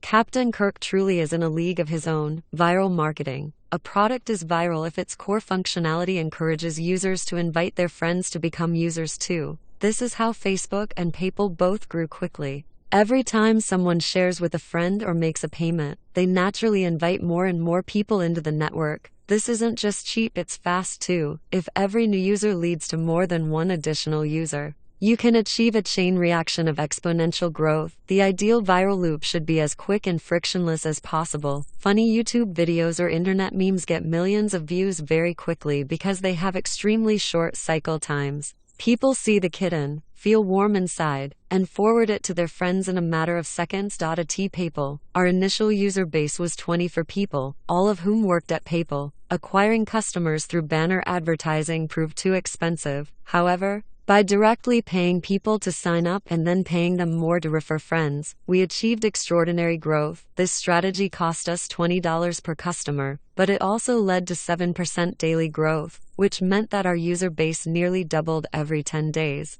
After 4 or 5 months, we had hundreds of thousands of users and a viable opportunity to build a great company by servicing money transfers for small fees that ended up greatly exceeding our customer acquisition cost. Whoever is first to dominate the most important segment of a market with viral potential will be the last mover in the whole market. At PayPal, we didn't want to acquire more users at random. We wanted to get the most valuable users first. The most obvious market segment in email-based payments was the millions of immigrants still using Western Union to wire money to their families back home. Our product made that effortless, but the transactions were too infrequent. We needed a smaller niche market segment with a higher velocity of money, a segment we found in eBay power sellers, the professional vendors who sold goods online through eBay's auction marketplace. There were 20,000 of them. Most had multiple auctions ending each day, and they bought almost as much as they sold, which meant a constant stream of payments. And because eBay's own solution to the payment problem was terrible,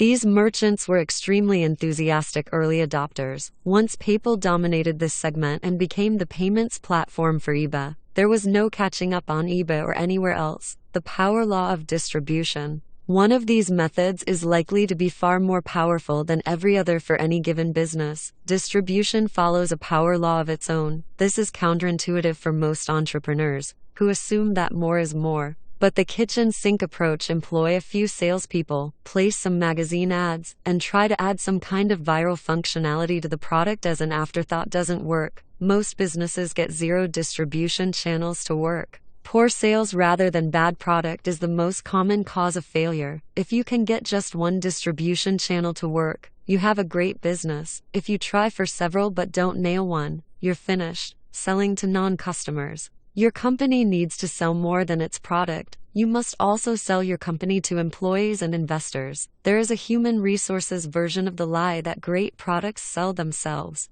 This company is so good that people will be clamoring to join it. And there's a fundraising version too. This company is so great that investors will be banging down our door to invest. Clamor and frenzy are very real. But they rarely happen without calculated recruiting and pitching beneath the surface. Selling your company to the media is a necessary part of selling it to everyone else. Nerds who instinctively mistrust the media often make the mistake of trying to ignore it. But just as you can never expect people to buy a superior product merely on its obvious merits without any distribution strategy, you should never assume that people will admire your company without a public relations strategy, even if your particular product doesn't need media exposure to acquire customers because you have a viral distribution strategy. The press can help attract investors and employees. Any prospective employee worth hiring will do his own diligence. What he finds or doesn't find when he Googles you will be critical to the success of your company. Everybody sells.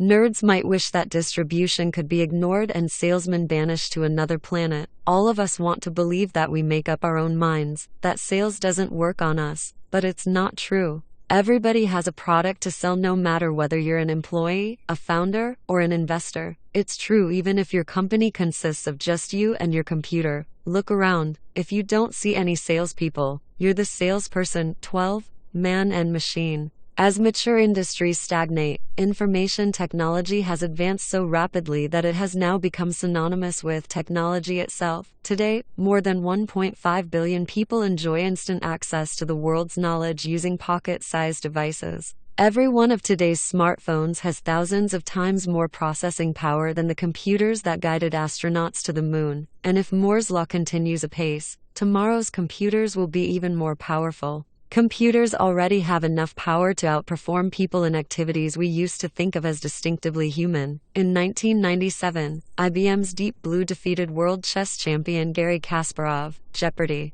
best ever contestant, Ken Jennings, succumbed to IBM's Watson in 2011, and Google's self-driving cars are already on California roads today. Dale Earnhardt Jr. needn't feel threatened by them. But The Guardian worries on behalf of the millions of chauffeurs and cabbies in the world that self-driving cars could drive the next wave of unemployment. Everyone expects computers to do more in the future, so much more that some wonder, 30 years from now, will there be anything left for people to do? Software is eating the world. Venture capitalist Mark Andreessen has announced with a tone of inevitability. VC Andy Kessler sounds almost gleeful when he explains that the best way to create productivity is to get rid of people. Forbes captured a more anxious attitude when it asked readers, "Will a machine replace you?" Futurists can seem like they hope the answer is yes. Luddites are so worried about being replaced that they would rather we stop building new technology altogether. Neither side questions the premise that better computers will necessarily replace human workers, but that premise is wrong. Computers are complements for humans, not substitutes.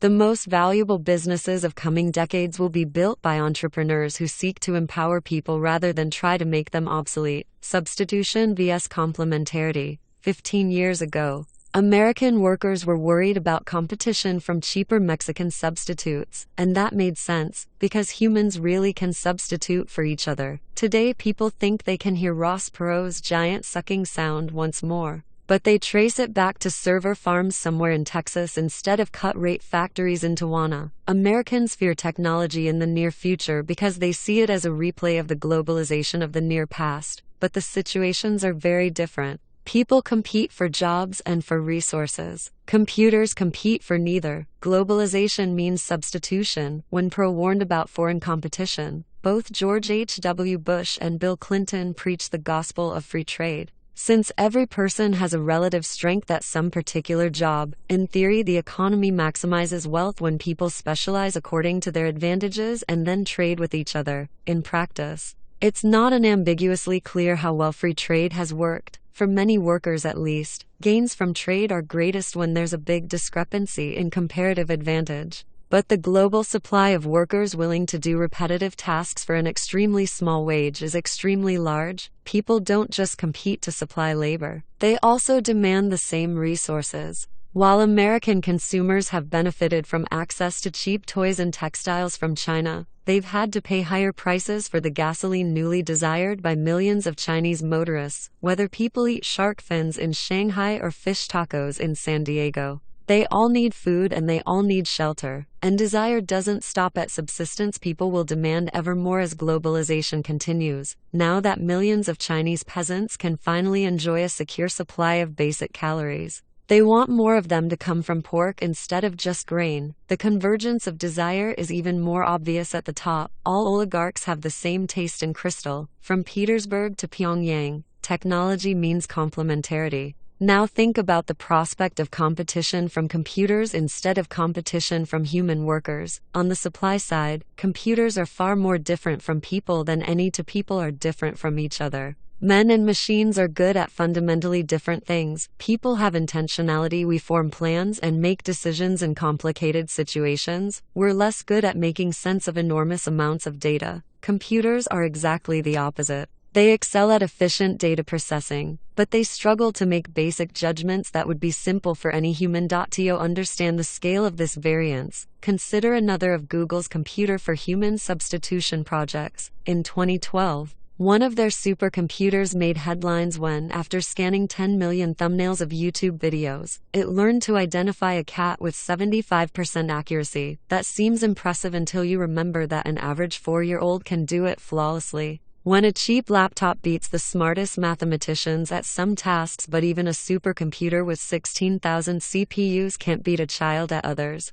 you can tell that humans and computers are not just more or less powerful than each other, they're categorically different. The stark differences between man and machine mean that gains from working with computers are much higher than gains from trade with other people. We don't trade with computers any more than we trade with livestock or lamps, and that's the point. Computers are tools, not rivals. The differences are even deeper on the demand side. Unlike people in industrializing countries, computers don't yearn for more luxurious foods or beachfront villas in Cape Ferret. All they require is a nominal amount of electricity, which they're not even smart enough to want. When we design new computer technology to help solve problems, we get all the efficiency gains of a hyper-specialized trading partner without having to compete with it for resources. Properly understood, technology is the one way for us to escape competition in a globalizing world. As computers become more and more powerful, they won't be substitutes for humans. They'll be complements, complementary businesses. Complementarity between computers and humans isn't just a macro-scale fact, it's also the path to building a great business.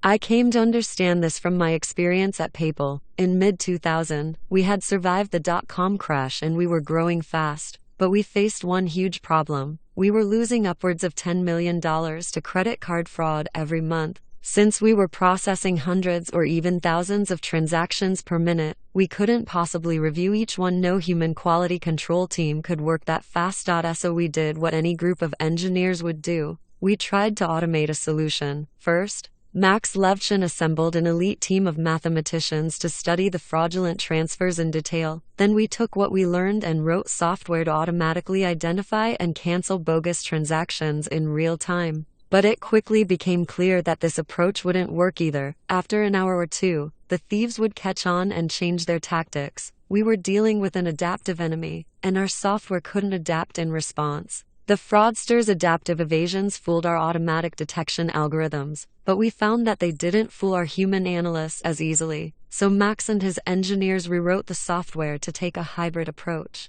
The computer would flag the most suspicious transactions on a well-designed user interface, and human operators would make the final judgment as to their legitimacy. Thanks to this hybrid system, we named it Igor. After the Russian fraudster who bragged that we'd never be able to stop him, we turned our first quarterly profit in the first quarter of 2002 as opposed to a quarterly loss of $29.3 million 1 year before. The FBI asked us if we'd let them use Igor to help detect financial crime, and Max was able to boast, grandiosely but truthfully, that he was the Sherlock Holmes of the Internet underground. This kind of man-machine symbiosis enabled PayPal to stay in business, which in turn enabled hundreds of thousands of small businesses to accept the payments they needed to thrive on the Internet. None of it would have been possible without the man-machine solution, even though most people would never see it or even hear about it. I continued to think about this after we sold PayPal in 2002. If humans and computers too.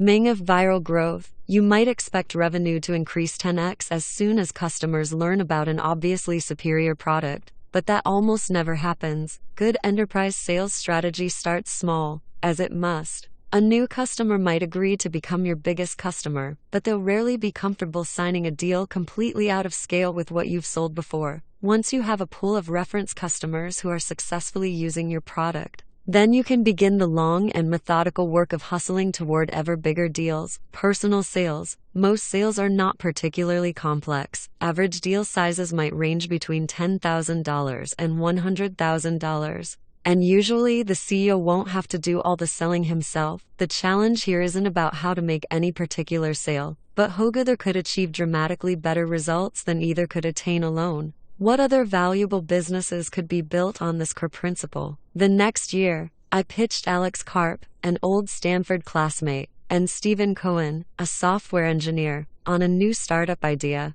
We would use the human-computer hybrid approach from PayPal's security system to identify terrorist networks and financial fraud. We already knew the FBI was interested, and in 2004 we founded Palantir, a software company that helps people extract insight from divergent sources of information. The company is on track to book sales of $1 billion in 2014. And Forbes has called Palantir's software the killer app for its rumored role in helping the government locate Osama bin Laden. We have no details to share from that operation, but we can say that neither human intelligence by itself nor computers alone will be able to make us safe. America's two biggest spy agencies take opposite approaches. The Central Intelligence Agency is run by spies who privilege humans. The National Security Agency is run by generals who prioritize computers. CIA analysts have to wade through so much noise that it's very difficult to identify the most serious threats. NSA computers can process huge quantities of data, but machines alone cannot authoritatively determine whether someone is plotting a terrorist act. Palantir aims to transcend these opposing biases. Its software analyzes the data the government feeds it: phone records of radical clerics in Yemen or bank accounts linked to terror cell activity, for instance, and flags suspicious activities for a trained analyst to review. In addition to helping find terrorists, analysts using Palantir's software have been able to predict where insurgents plant seeds in Afghanistan, prosecute high-profile insider trading cases, take down the largest child pornography ring in the world, support the Centers for Disease Control and Prevention in fighting foodborne disease outbreaks, and save both commercial banks and the government hundreds of millions of dollars annually through advanced fraud detection. Advanced software made this possible. But even more important were the human analysts, prosecutors, scientists, and financial professionals without whose active engagement the software would have been useless. Think of what professionals do in their jobs today.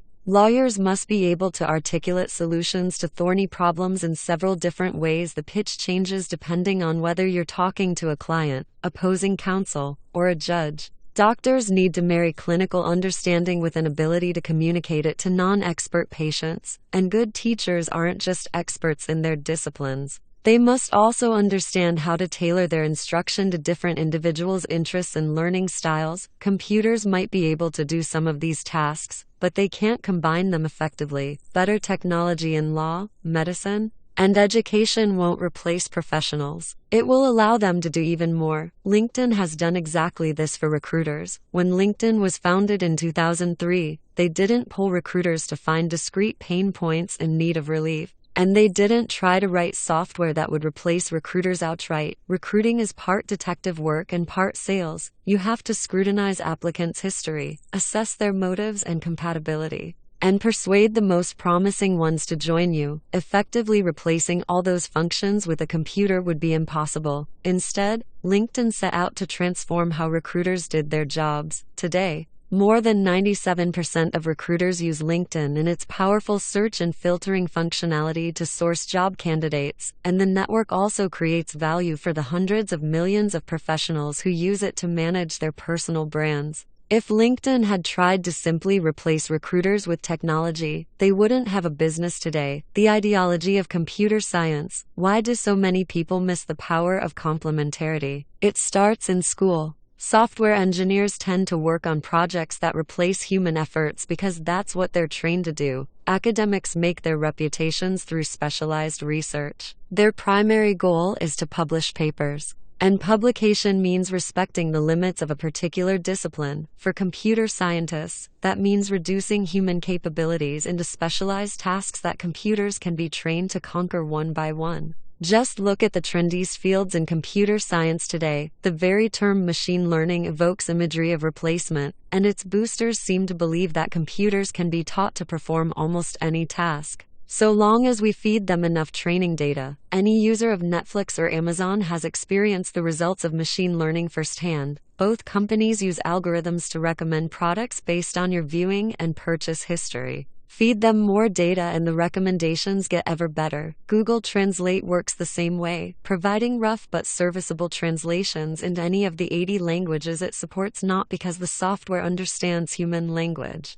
but because it has extracted patterns through statistical analysis of a huge corpus of text. The other buzzword that epitomizes a bias toward substitution is big data. Today's companies have an insatiable appetite for data, mistakenly believing that more data always creates more value. But big data is usually dumb data. Computers can find patterns that elude humans, but they don't know how to compare patterns from different sources or how to interpret complex behaviors. Actionable insights can only come from a human analyst or the kind of generalized artificial intelligence that exists only in science fiction. We have let ourselves become enchanted by big data only because we exoticize technology. We're impressed with small feats accomplished by computers alone, but we ignore big achievements from complementarity because the human contribution makes them less uncanny. Watson, Deep Blue, and ever better machine learning algorithms are cool, but the most valuable companies in the future won't ask what problems can be solved with computers alone. Instead, they'll ask, how can computers help humans solve hard problems? Ever smarter computers, friend or foe? The future of computing is necessarily full of unknowns. It's become conventional to see ever smarter anthropomorphized robot intelligences like Siri and Watson as harbingers of things to come. Once computers can answer all our questions, perhaps they'll ask why they should remain subservient to us at all. The logical endpoint to this substitutionist thinking is called strong AI, computers that eclipse humans on every important dimension. Of course, the Luddites are terrified by the possibility. It even makes the futurists a little uneasy. It's not clear whether strong AI would save humanity or doom it. Technology is supposed to increase our mastery over nature and reduce the role of chance in our lives. Building smarter than human computers could actually bring chance back with a vengeance. Strong AI is like a cosmic lottery ticket. If we win, we get utopia. If we lose, Skynet substitutes us out of existence. But even if strong AI is a real possibility rather than an imponderable mystery, it won't happen anytime soon. Replacement by computers is a worry for the 22nd century. Indefinite fears about the far future shouldn't stop us from making definite plans today. Luddites claim that we shouldn't build the computers that might replace people someday. Crazed futurists argue that we should.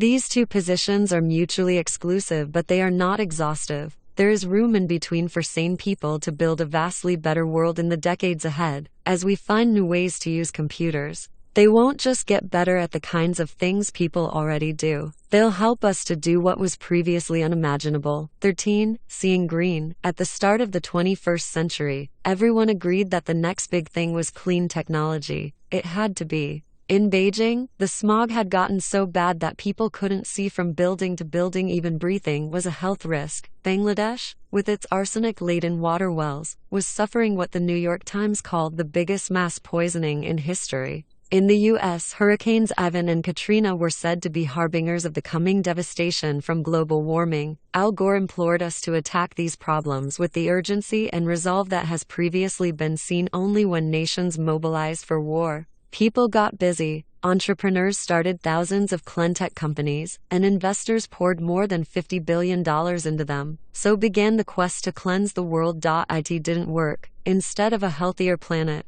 we got a massive cleantech bubble. Solyndra is the most famous green ghost, but most cleantech companies met similarly disastrous ends. More than 40 solar manufacturers went out of business or filed for bankruptcy in 2012 alone. The leading index of alternative energy companies shows the bubble's dramatic deflation. Why did cleantech fail? Conservatives think they already know the answer. As soon as green energy became a priority for the government, it was poisoned. But there really were and there still are good reasons for making energy a priority. And the truth about cleantech is more complex and more important than government failure. Most cleantech companies crashed because they neglected one or more of the 7 questions that every business must answer. 1. The engineering question. Can you create breakthrough technology instead of incremental improvements? 2.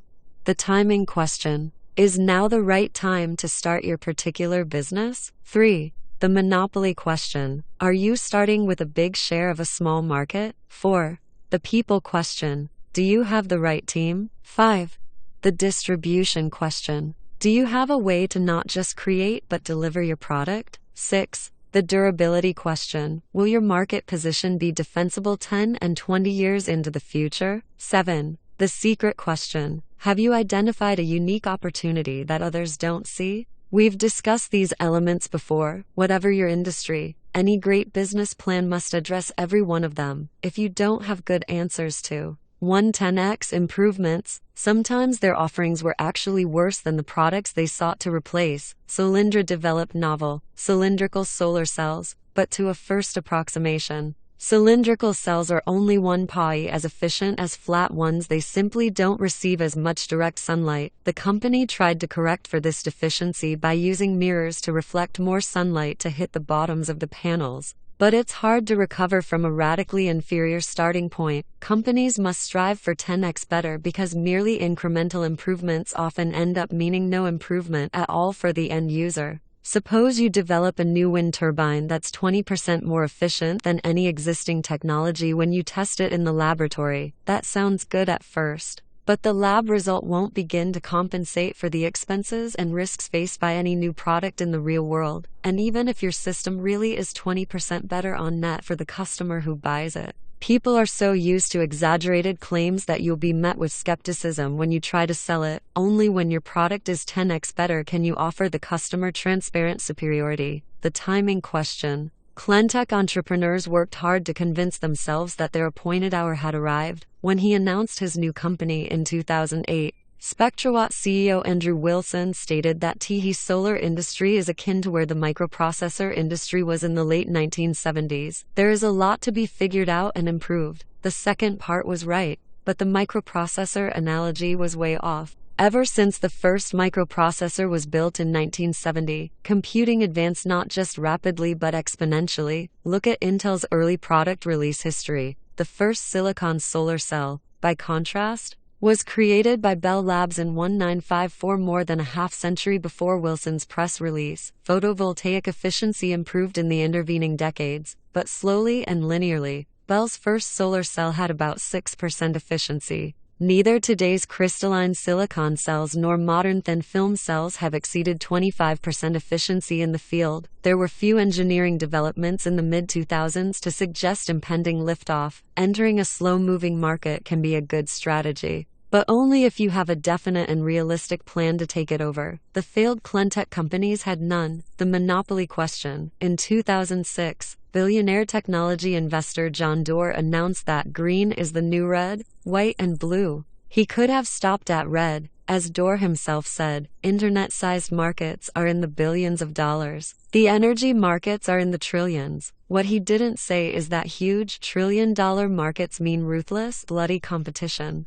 Others echoed Doerr over and over. In the 2000s, I listened to dozens of cleantech entrepreneurs begin fantastically rosy PowerPoint presentations with all the true tales of trillion-dollar markets as if that were a good thing. Cleantech executives emphasize the bounty of an energy market big enough for these questions. You'll run into lots of bad luck and your business will fail. If you nail all 7, you'll master fortune and succeed. Even getting 5 or 6 correct might work. But the striking thing about the cleantech bubble was that people were starting companies with 0 good answers, and that meant hoping for a miracle. It's hard to know exactly why any particular cleantech company failed, since almost all of them made several serious mistakes, but since any one of those mistakes is enough to doom your company, it's worth reviewing cleantech's losing scorecard in more detail. The engineering question. A great technology company should have proprietary technology an order of magnitude better than its nearest substitute, but cleantech companies rarely produce to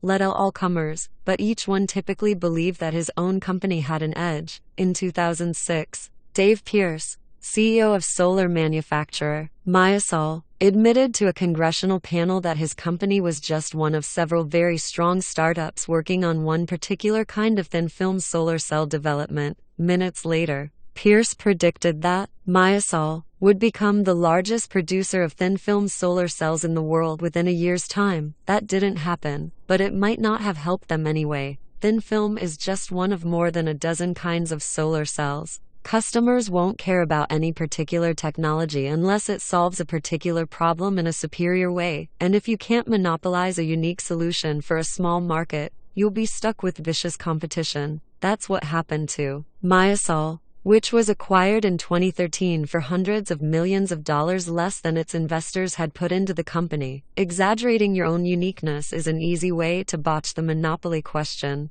Suppose you're running a solar company that's successfully installed hundreds of solar panel systems with a combined power generation capacity of 100 megawatts. Since total U.S. solar energy production capacity is 950 megawatts, you own 10.53% of the market. Congratulations, you tell yourself, you're a player. But what if the U.S. solar energy market isn't the relevant market? What if the relevant market is the global solar market, with a production capacity of 18 gigawatts? Your 100 megawatts now makes you a very small fish indeed. Suddenly you own less than 1% of the market. And what if the appropriate measure isn't global solar, but rather renewable energy in general? Annual production capacity from renewables is 420 gigawatts globally. You just shrank to 0.02% of the market, and compared to the total global power generation capacity of 15,000 gigawatts, your 100 megawatts is just a drop in the ocean. Cleantech entrepreneurs thinking about markets was hopelessly confused. They would rhetorically shrink their market in order to seem differentiated, only to turn around and ask to be valued based on huge, supposedly lucrative markets. But you can't dominate a submarket if it's fictional, and huge markets are highly competitive, not highly attainable. Most cleantech founders would have been better off opening a new British restaurant in downtown Palo Alto. The people question, energy problems or engineering problems. So you would expect to find nerds running cleantech companies. You'd be wrong. The ones that failed were run by shockingly non-technical teams. These salesman executives were good at raising capital and securing government subsidies, but they were less good at building products that customers wanted to buy. A T Founders Fund. We saw this coming. The most obvious clue was sartorial. Cleantech executives were running around wearing suits and TIs. This was a huge red flag. Because real technologists wear t-shirts and jeans, so we instituted a blanket rule: pass on any company whose founders dressed up for pitch meetings. Maybe we still would have avoided these bad investments if we had taken the time to evaluate each company's technology in detail, but the team insight never invest in a tech CEO that wears a suit got us to the truth a lot faster. The best sales is hidden. There's nothing wrong with a CEO who can sell, but if he actually looks like a salesman, he's probably bad at sales and worse at tech. Solyndra CEO Brian Harrison. Tesla Motors CEO Elon Musk. The distribution question. Cleantech companies effectively courted government and investors, but they often forgot about customers. They learned the hard way that the world is not a laboratory. Selling and delivering a product is at least as important as the product itself. Just ask Israeli electric vehicle startup Better Place, which from 2007 to 2012 raised and spent more than $800 million to build swappable battery packs and charging stations for electric cars. The company sought to create a green alternative that would lessen our dependence on highly polluting transportation technologies, and it did just that, at least by 1,000 cars, the number it sold before filing for bankruptcy. Even selling that many was an achievement, because each of those cars was very hard for customers to buy. For starters, it was never clear what you were actually buying. Better Place bought sedans from Renault and refitted them with electric batteries and electric motors. So were you buying an electric Renault, or were you buying a Better Place? In any case, if you decided to buy one, you had to jump through a series of hoops. First, you needed to seek approval from Better Place. To get that, you had to prove that you lived close enough to a Better Place battery swapping station and promise to follow predictable routes. If you passed that test, you had to sign up for a fueling subscription in order to recharge your car. Only then could you get started learning the new behavior of stopping to swap out battery packs on the road. Better Place thought its technology spoke for itself, so they didn't bother to market it clearly. Reflecting on the company's failure, one frustrated customer asked, "Why wasn't there a billboard in Tel Aviv showing a picture of a Toyota Prius for 160,000 shekels and a picture of this car for 160,000 plus fuel for years?" He still bought one of the cars, but unlike most people, he was a hobbyist who would do anything to keep driving it. Unfortunately, he can't. As the Better Place board of directors stated upon selling the company's assets for a meager $12 million in 2013, "The technical challenges we overcame successfully, but the other obstacles we were not able to overcome." The durability question. Every entrepreneur should plan to be the last mover in her particular market. That starts with asking yourself, what will the world look like 10 and 20 years from now? And how will my business fit in? Few cleantech companies had a good answer. As a result, all their obituaries resemble each other. A few months before it filed for bankruptcy in 2011, Evergreen Solar explained its decision to close one of its U.S. factories. Solar manufacturers in China have received considerable government and financial support. Although our production costs are now below originally planned levels and lower than most Western manufacturers, they are still much higher than those of our low-cost competitors in China. But it wasn't until 2012 that the Blame China chorus really exploded. Discussing its bankruptcy filing, U.S. Department of Energy backed Abound Solar blamed aggressive pricing actions from Chinese solar panel companies that made it very difficult for an early-stage startup company to scale in current market conditions. When solar panel maker Energy Conversion Devices failed in February 2012, it went beyond blaming China in a press release and filed a $950 million lawsuit against 3 prominent Chinese solar manufacturers, the same companies that Solindra's trustees in bankruptcy sued later that year on the grounds of attempted monopolization, conspiracy, and predatory pricing. But was competition from Chinese manufacturers really impossible to predict? Cleantech entrepreneurs would have done well to rephrase the durability question and ask, what will stop China from wiping out my business? Without an answer, the result shouldn't have come as a surprise. Beyond the failure to anticipate competition in manufacturing the same green products, Cleantech embraced misguided assumptions about the energy market as a whole. An industry premised on the supposed twilight of fossil fuels was blindsided by the rise of fracking. In 2000, just 1.7% of America's natural gas came from fracked shale. 5 years later, that figure had climbed to 4.1%. Nevertheless, nobody in Cleantech took this trend seriously. Renewables were the only way forward. Fossil fuels couldn't possibly get cheaper or cleaner in the future, but they did. By 2013, shale gas accounted for 34% of America's natural gas, and gas prices had fallen more than 70% since 2008, devastating most renewable energy business models. Fracking may not be a durable energy solution either, but it was enough to doom Cleantech companies that didn't see it coming. The secret question. Every Cleantech company justified itself with conventional truths about the need for a cleaner world. They deluded themselves into believing that an overwhelming social need for alternative energy solutions implied an overwhelming business opportunity for cleantech companies of all kinds. Consider how conventional it had become by 2006 to be bullish on solar. That year, President George W. Bush heralded a future of solar roofs that will enable the American family to be able to generate their own electricity. Investor and cleantech executive Bill Gross declared that the potential for solar is enormous. Suvi Sharma, then CEO of solar manufacturer Solaria, admitted that while there is a gold rush feeling to solar, there's also real gold here, or in our case, sunshine. But rushing to embrace the convention sent scores of solar panel companies, Q-Cells, Evergreen Solar, SpectraWatt, and even Gross's own energy innovations, to name just a few, from promising beginnings to bankruptcy court very quickly. Each of the casualties had described their bright futures using broad conventions on which everybody agreed. Great companies have secrets, specific reasons for success that other people don't see. The myth of social entrepreneurship. Cleantech entrepreneurs aim for more than just success as most businesses define it. The cleantech bubble was the biggest phenomenon and the biggest flop in the history of social entrepreneurship.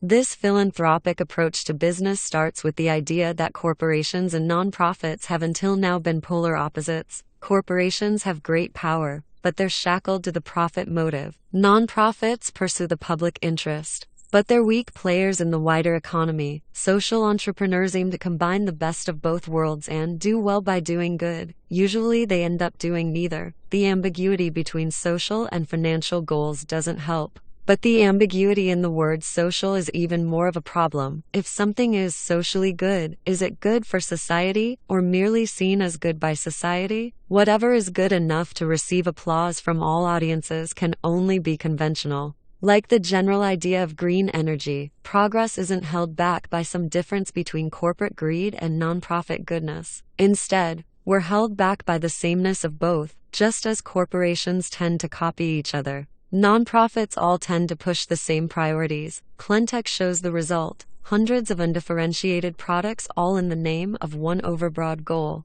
Doing something different is what's truly good for society, and it's also what allows a business to profit by monopolizing a new market. The best projects are likely to be overlooked, not trumpeted by a crowd. The best problems to work on are often the ones nobody else even tries to solve. Tesla, 7 for 7. Tesla is one of the few cleantech companies started last decade to be thriving today. They rode the social buzz of cleantech better than anyone. But they got the 7 questions right, so their success is instructive. Technology. Tesla's technology is so good that other car companies rely on it.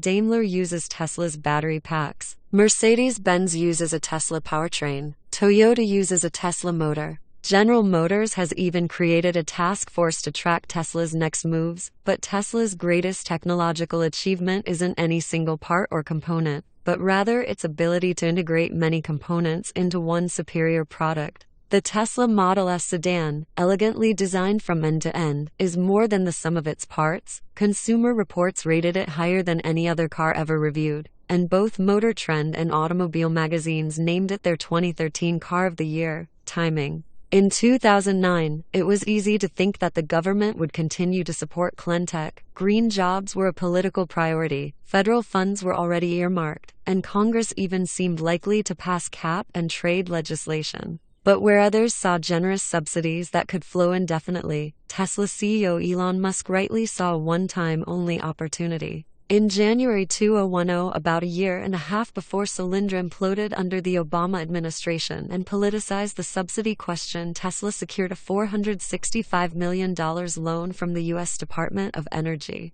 A $500 million subsidy was unthinkable in the mid-2000s. It's unthinkable today. There was only one moment where that was possible, and Tesla played it perfectly. Monopoly. Tesla started with a tiny sub-market that it could dominate. The market for high-end electric sports cars. Since the first Roadster rolled off the production line in 2008, Teslas sold only about 3,000 of them, but at $109,000 apiece, that's not trivial. Starting small allowed Tesla to undertake the necessary R&D to build the slightly less expensive Model S, and now Tesla owns the luxury electric sedan market too. They sold more than 20,000 sedans in 2013, and now Tesla is in prime position to expand to broader markets in the future. Team: Tesla's CEO is the consummate engineer and salesman, so it's not surprising that he's assembled a team that's very good at both. Elon describes his staff this way: if you're at Tesla, you're choosing to be at the equivalent of special forces. There's the regular army, and that's fine. But if you are working at Tesla, you're choosing to step up your game. Distribution.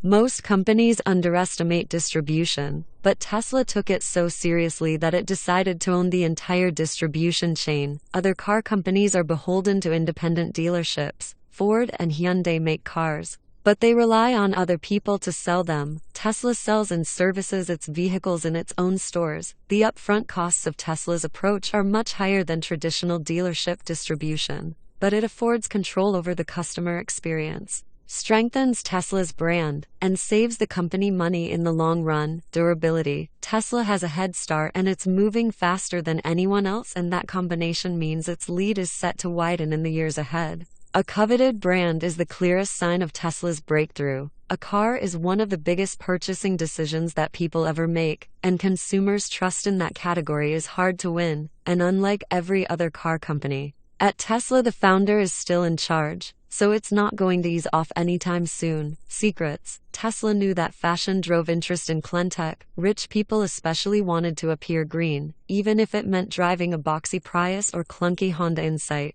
Those cars only made drivers look cool by association with the famous eco-conscious movie stars who owned them as well. So Tesla decided to build cars that made drivers look cool.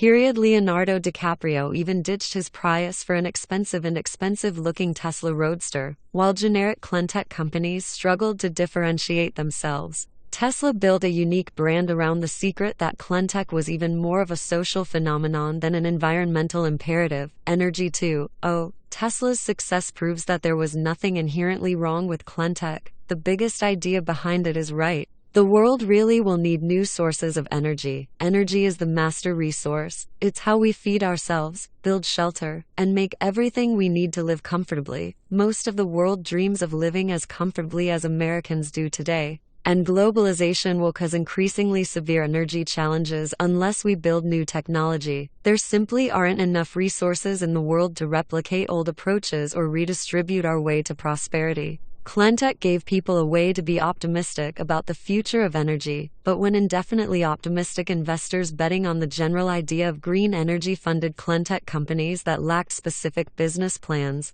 the result was a bubble. Plot the valuation of alternative energy firms in the 2000s alongside the Nasdaq's rise and fall a decade before, and you see the same shape. The 1990 seconds had one big idea: the internet is going to be big. But too many internet companies had exactly that same idea and no others. An entrepreneur can't benefit from macro-scale insight unless his own plans begin at the micro-scale. Cleantech companies face the same problem. No matter how much the world needs energy, only a firm that offers a superior solution for a specific energy problem can make money. No sector will ever be so important that merely participating in it will be enough to build a great company. The tech bubble was far bigger than cleantech and the crash even more painful, but the dream of the 90s turned out to be right. Skeptics who doubted that the internet would fundamentally change publishing or retail sales or everyday social life looked prescient in 2001, but they seem comically foolish today.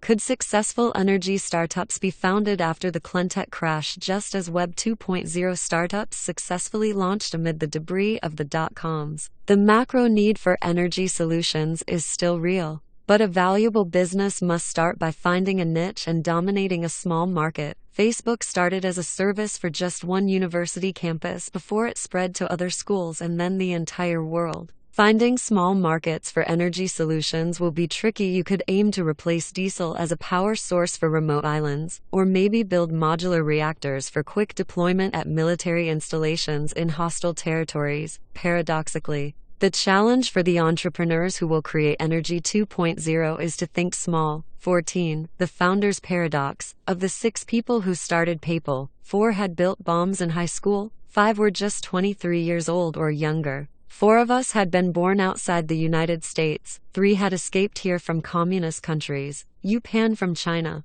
Luke Nosek from Poland, and Max Levchin from Soviet Ukraine. Building bombs was not what kids normally did in those countries at that time. The six of us could have been seen as eccentric. My first ever conversation with Luke was about how he'd just signed up for cryonics, to be frozen upon death in hope of medical resurrection. Max claimed to be without a country and proud of it. His family was put into diplomatic limbo when the USSR collapsed while they were escaping to the U.S. Russ Simmons had escaped from a trailer park to the top math and science magnet school in Illinois. Only Ken Howery fit the stereotype of a privileged American childhood. He was Papal's sole Eagle Scout. But Kenny's peers thought he was crazy to join the rest of us and make just 1/3 of the salary he had been offered by a big bank, so even he wasn't entirely normal. The Papal team in 1999, are all founders usual people? Or do we just tend to remember and exaggerate whatever is most unusual about them? More important, which personal traits actually matter in a founder? This chapter is about why it's more powerful but at the same time more dangerous for a company to be led by a distinctive individual instead of an interchangeable manager. The difference engine. Some people are strong, some are weak, some are geniuses, some are dullards, but most people are in the middle. Plot where everyone falls and you'll see a bell curve. Since so many founders seem to have extreme traits, you might guess that a plot showing only founders' traits would have fatter tails with more people at either end, but that doesn't capture the strangest thing about founders. Normally we expect opposite traits to be mutually exclusive. A normal person can't be both rich and poor at the same time, for instance, but it happens all the time to founders. Startup CEOs can be cash poor but millionaires on paper. They may oscillate between sullen jerkiness and appealing charisma. Almost all successful entrepreneurs are simultaneously insiders and outsiders, and when they do succeed, they attract both fame and infamy. When you plot them out, founders' traits appear to follow an inverse normal distribution.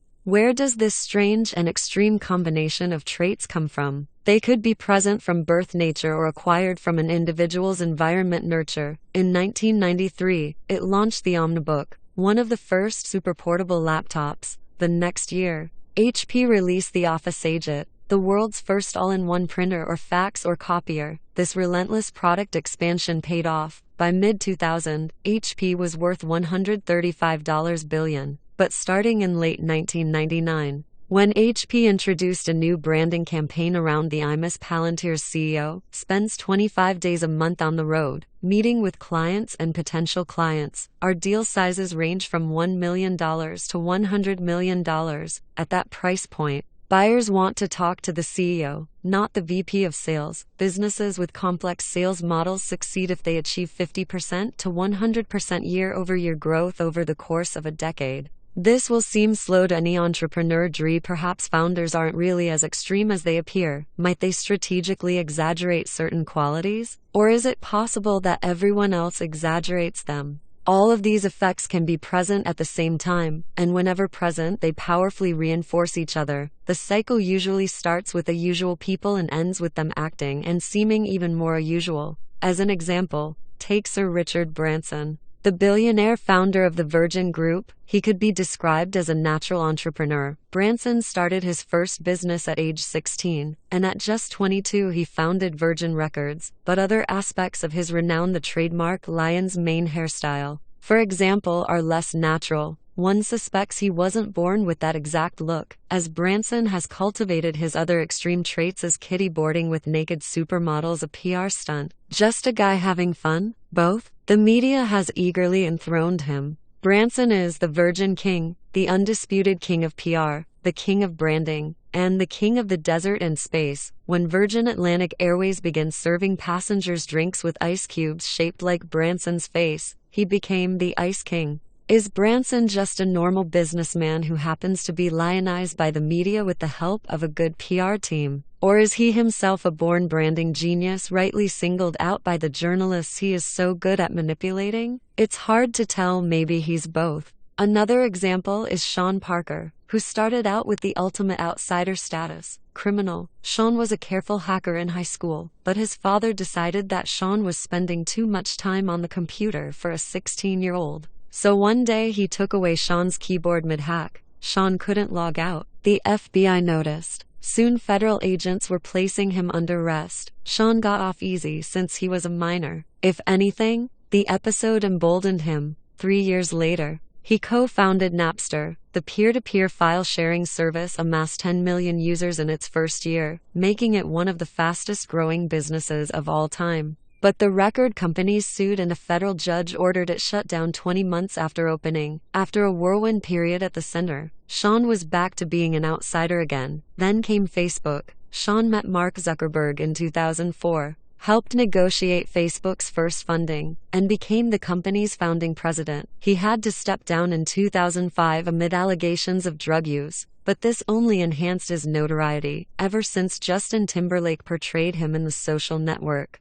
Sean has been perceived as one of the coolest people in America. JT is still more famous, but when he visits Silicon Valley, people ask if he's Sean Parker. The most famous people in the world are founders too, instead of a company. Every celebrity founds and cultivates a personal brand. Lady Gaga, for example, became one of the most influential living people. But is she even a real person? Her real name isn't a secret, but almost no one knows or cares what it is. She wears costumes so bizarre as to put any other wearer at risk of an involuntary psychiatric hold. Gaga would have you believe that she was born this way, the title of both her second album and its lead track. But no one is born looking like a zombie with horns coming out of her head. Gaga must therefore be a self-manufactured myth. Then again, what kind of person would do this to herself? Certainly nobody normal. So perhaps Gaga really was born that way. Where kings come from, extreme founder figures are not new in human affairs. Classical mythology is full of them. Oedipus is the paradigmatic insider or outsider.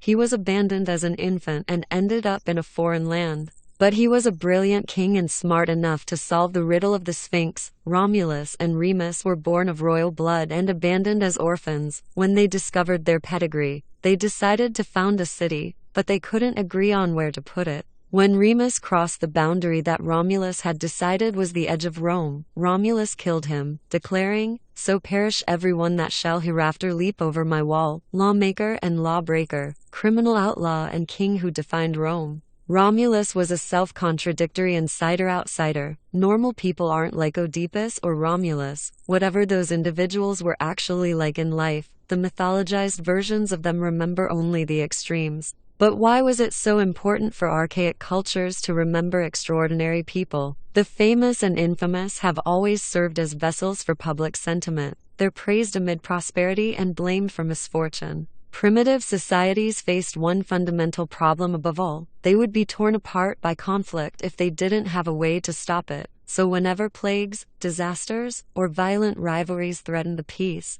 it was beneficial for the society to place the entire blame on a single person, someone everybody could agree on, a scapegoat. Who makes an effective scapegoat? Like founders, scapegoats are extreme and contradictory figures. On the one hand, a scapegoat is necessarily weak. He is powerless to stop his own victimization. On the other hand, as the one who can defuse conflict by taking the blame, he is the most powerful member of the community. Before execution, scapegoats were often worshipped like deities. The Aztecs considered their victims to be earthly forms of the gods to whom they were sacrificed. You would be dressed in fine clothes and feast royally until your brief reign ended and they cut your heart out. These are the roots of monarchy. Every king was a living god, and every god a murdered king. Perhaps every modern king is just a scapegoat who has managed to delay his own execution. American royalty. Celebrities are supposedly American royalty. We even grant titles to our favorite performers. Elvis Presley was the king of rock. Michael Jackson was the king of pop. Britney Spears was the pop princess. Until they weren't. Elvis self-destructed in the 70s and died alone, overweight,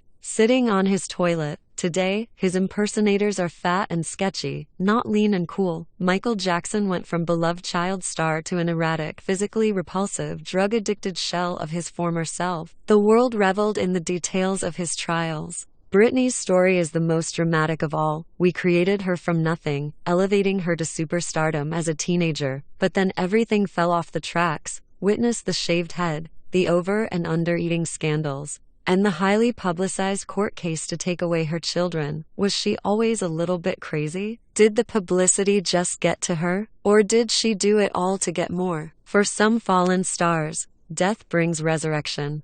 So many popular musicians have died at age 27: Janis Joplin, Jimi Hendrix, Jim Morrison, and Kurt Cobain, for example. That this set has become immortalized as the 27 Club. Before she joined the club in 2011, Amy Winehouse sang, "They tried to make me go to rehab, but I said, no, no, no. Maybe rehab seemed so unattractive because it blocked the path to immortality. Perhaps the only way to be a rock god forever is to die an early death." We alternately worship and despise technology founders just as we do celebrities. Howard Hughes's arc from fame to pity is the most dramatic of any 20th century tech founder. He was born wealthy, but he was always more interested in engineering than luxury. He built Houston's first radio transmitter at the age of 11. The year after that, he built the city's first motorcycle. By age 30, he'd made 9 commercially successful movies at a time when Hollywood was on the technological frontier. But Hughes was even more famous for his parallel career in aviation. He designed planes, produced them, and piloted them himself. Hughes set world records for top airspeed, fastest transcontinental flight, and fastest flight around the world.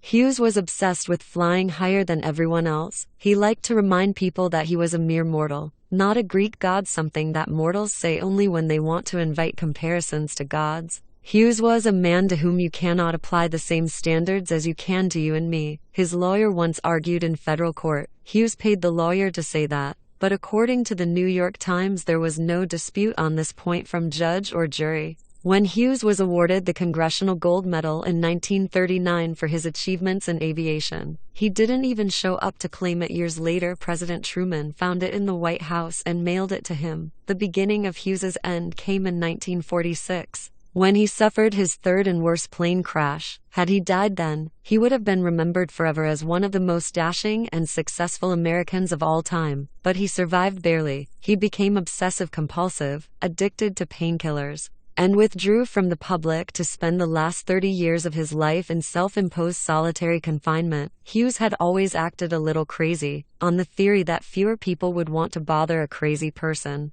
But when his crazy act turned into a crazy life, he became an object of pity as much as awe. More recently, Bill Gates has shown how highly visible success can attract highly focused attacks. Gates embodied the founder archetype. He was simultaneously an awkward and nerdy college dropout outsider and the world's wealthiest insider. Did he choose his geeky eyeglasses strategically to build up a distinctive persona? Or in his incurable nerdiness, did his geek glasses choose him? It's hard to know, but his dominance was undeniable. Microsoft's Windows claimed a 90% share of the market for operating systems in 2000. That year, Peter Jennings could plausibly ask, who is more important in the world today, Bill Clinton or Bill Gates? I don't know. It's a good question. The U.S. Department of Justice didn't limit itself to rhetorical questions. They opened an investigation and sued Microsoft for anti-competitive conduct. In June 2000, a court ordered that Microsoft be broken apart.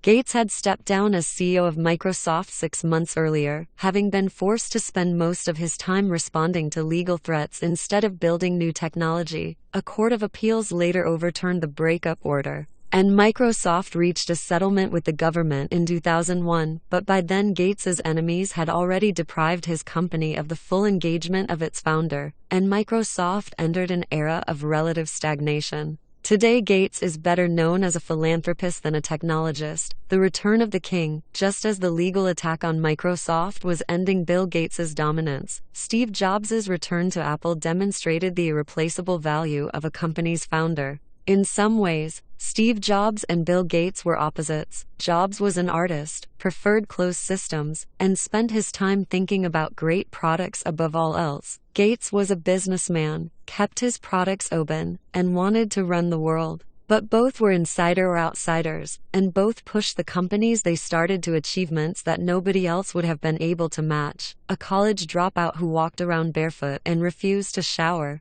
Jobs was also the insider of his own personality cult. He could act charismatic or crazy, perhaps according to his mood or perhaps according to his calculations. It's hard to believe that such weird practices as Apple-only diets weren't part of a larger strategy, but all this eccentricity backfired on him in 1985. Apple's board effectively kicked Jobs out of his own company when he clashed with the professional CEO brought in to provide adult supervision. Jobs' return to Apple 12 years later shows how the most important task in business, the creation of new value, cannot be reduced to a formula and applied by professionals. When he was hired as interim CEO of Apple in 1997, the impeccably credentialed executives who preceded him had steered the company nearly to bankruptcy. That year, Michael Dell famously said of Apple, "What would I do? I'd shut it down and give the money back to the shareholders." Instead, Jobs introduced the iPod 2001, the iPhone 2007, and the iPad 2010 before he had to resign in 2011 because of poor health. By the following year, Apple was the single most valuable company in the world.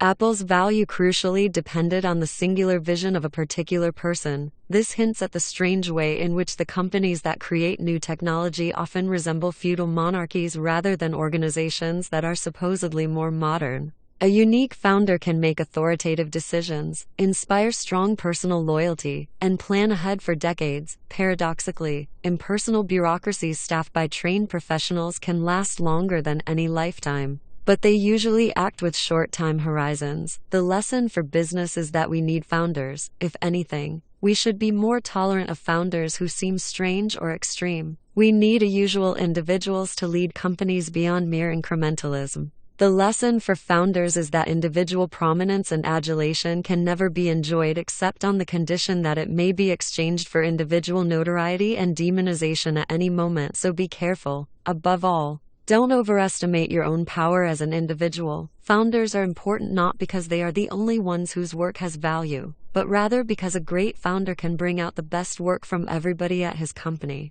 That we need individual founders in all their peculiarity does not mean that we are called to worship Ayn Randian prime movers who claim to be independent of everybody around them. In this respect, Rand was a merely half-great writer. Her villains were real, but her heroes were fake. There is no Galt's Gulch. There is no secession from society. To believe yourself invested with divine self-sufficiency is not the mark of a strong individual, but of a person who has mistaken the crowd's worship or jeering for the truth. The single greatest danger for a founder is to become so certain of his own myth that he loses his mind. But an equally insidious danger for every business is to lose all sense of myth and mistake disenchantment for wisdom, conclusion, stagnation, or singularity. If even the most far-sighted founders cannot plan beyond the next 20 to 30 years, is there anything to say about the very distant future? We don't know anything specific, but we can make out the broad contours. Philosopher Nick Bostrom describes 4 possible patterns for the future of humanity. The ancients saw all of history as a never-ending alternation between prosperity and ruin. Only recently have people dared to hope that we might permanently escape misfortune. And it's still possible to wonder whether the stability we take for granted will last. However, we usually suppress our doubts. Conventional wisdom seems to assume instead that the whole world will converge toward a plateau of development similar to the life of the richest countries today. In this scenario, the future will look a lot like the present. Given the interconnected geography of the contemporary world and the unprecedented destructive power of modern weaponry, it's hard not to ask whether a large-scale social disaster could be contained were it to occur. This is what fuels our fears of the third possible scenario, a collapse so devastating that we won't survive it. The last of the 4 possibilities is the hardest one to imagine, accelerating takeoff toward a much better future. The end result of such a breakthrough could take a number of forms, but any one of them would be so different from the present as to defy description. Which of the 4 will it be? Recurrent collapse seems unlikely.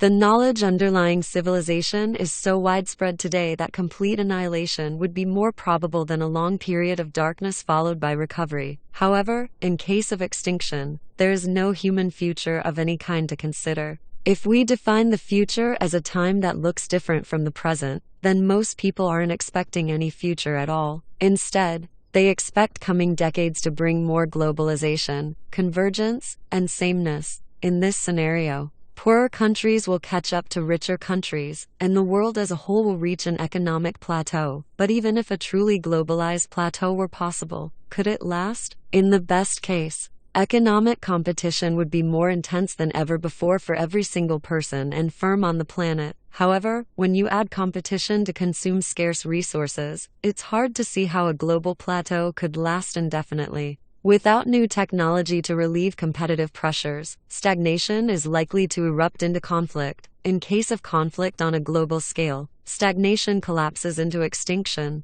That leaves the fourth scenario, in which we create new technology to make a much better future. The most dramatic version of this outcome is called the singularity, an attempt to name the imagined result of new technologies so powerful as to transcend the current limits of our understanding. Ray Kurzweil, the best-known singularitarian, starts from Moore's law and traces exponential growth trends in dozens of fields, confidently projecting a future of superhuman artificial intelligence. According to Kurzweil, the singularity is near, it's inevitable, and all we have to do is prepare ourselves to accept it. But no matter how many trends can be traced, the future won't happen on its own. What the singularity would look like matters less than the stark choice we face today between the two most likely scenarios: nothing or something. It's up to us. We cannot take for granted that the future will be better. And that means we need to work to create it today. Whether we achieve the singularity on a cosmic scale is perhaps less important than whether we seize the unique opportunities we have to do new things in our own working lives. Everything important to us, the universe, the planet, the country, your company, your life, and this very moment is singular. Our task today is to find singular ways to create the new things that will make the future not just different, but better, to go from 0 to 1. The essential first step is to think for yourself. Only by seeing our world anew, as fresh and strange as it was to the ancients who saw it first, can we both recreate it and preserve it for the future. Acknowledgements: Jimmy Caltrider for helping to think this book through, Rob Morrow, Scott Nolan, and Michael Solana for co-creating the Stanford class from which we started, Chris Paris Lamb, Tina Constable, David Drake, Talia Crone, and Jeremiah Hall for skillfully guiding us to publication. Everyone at Thiel Capital, Founders Fund, Mithril, and the Thiel Foundation for working hard and smart. Onward.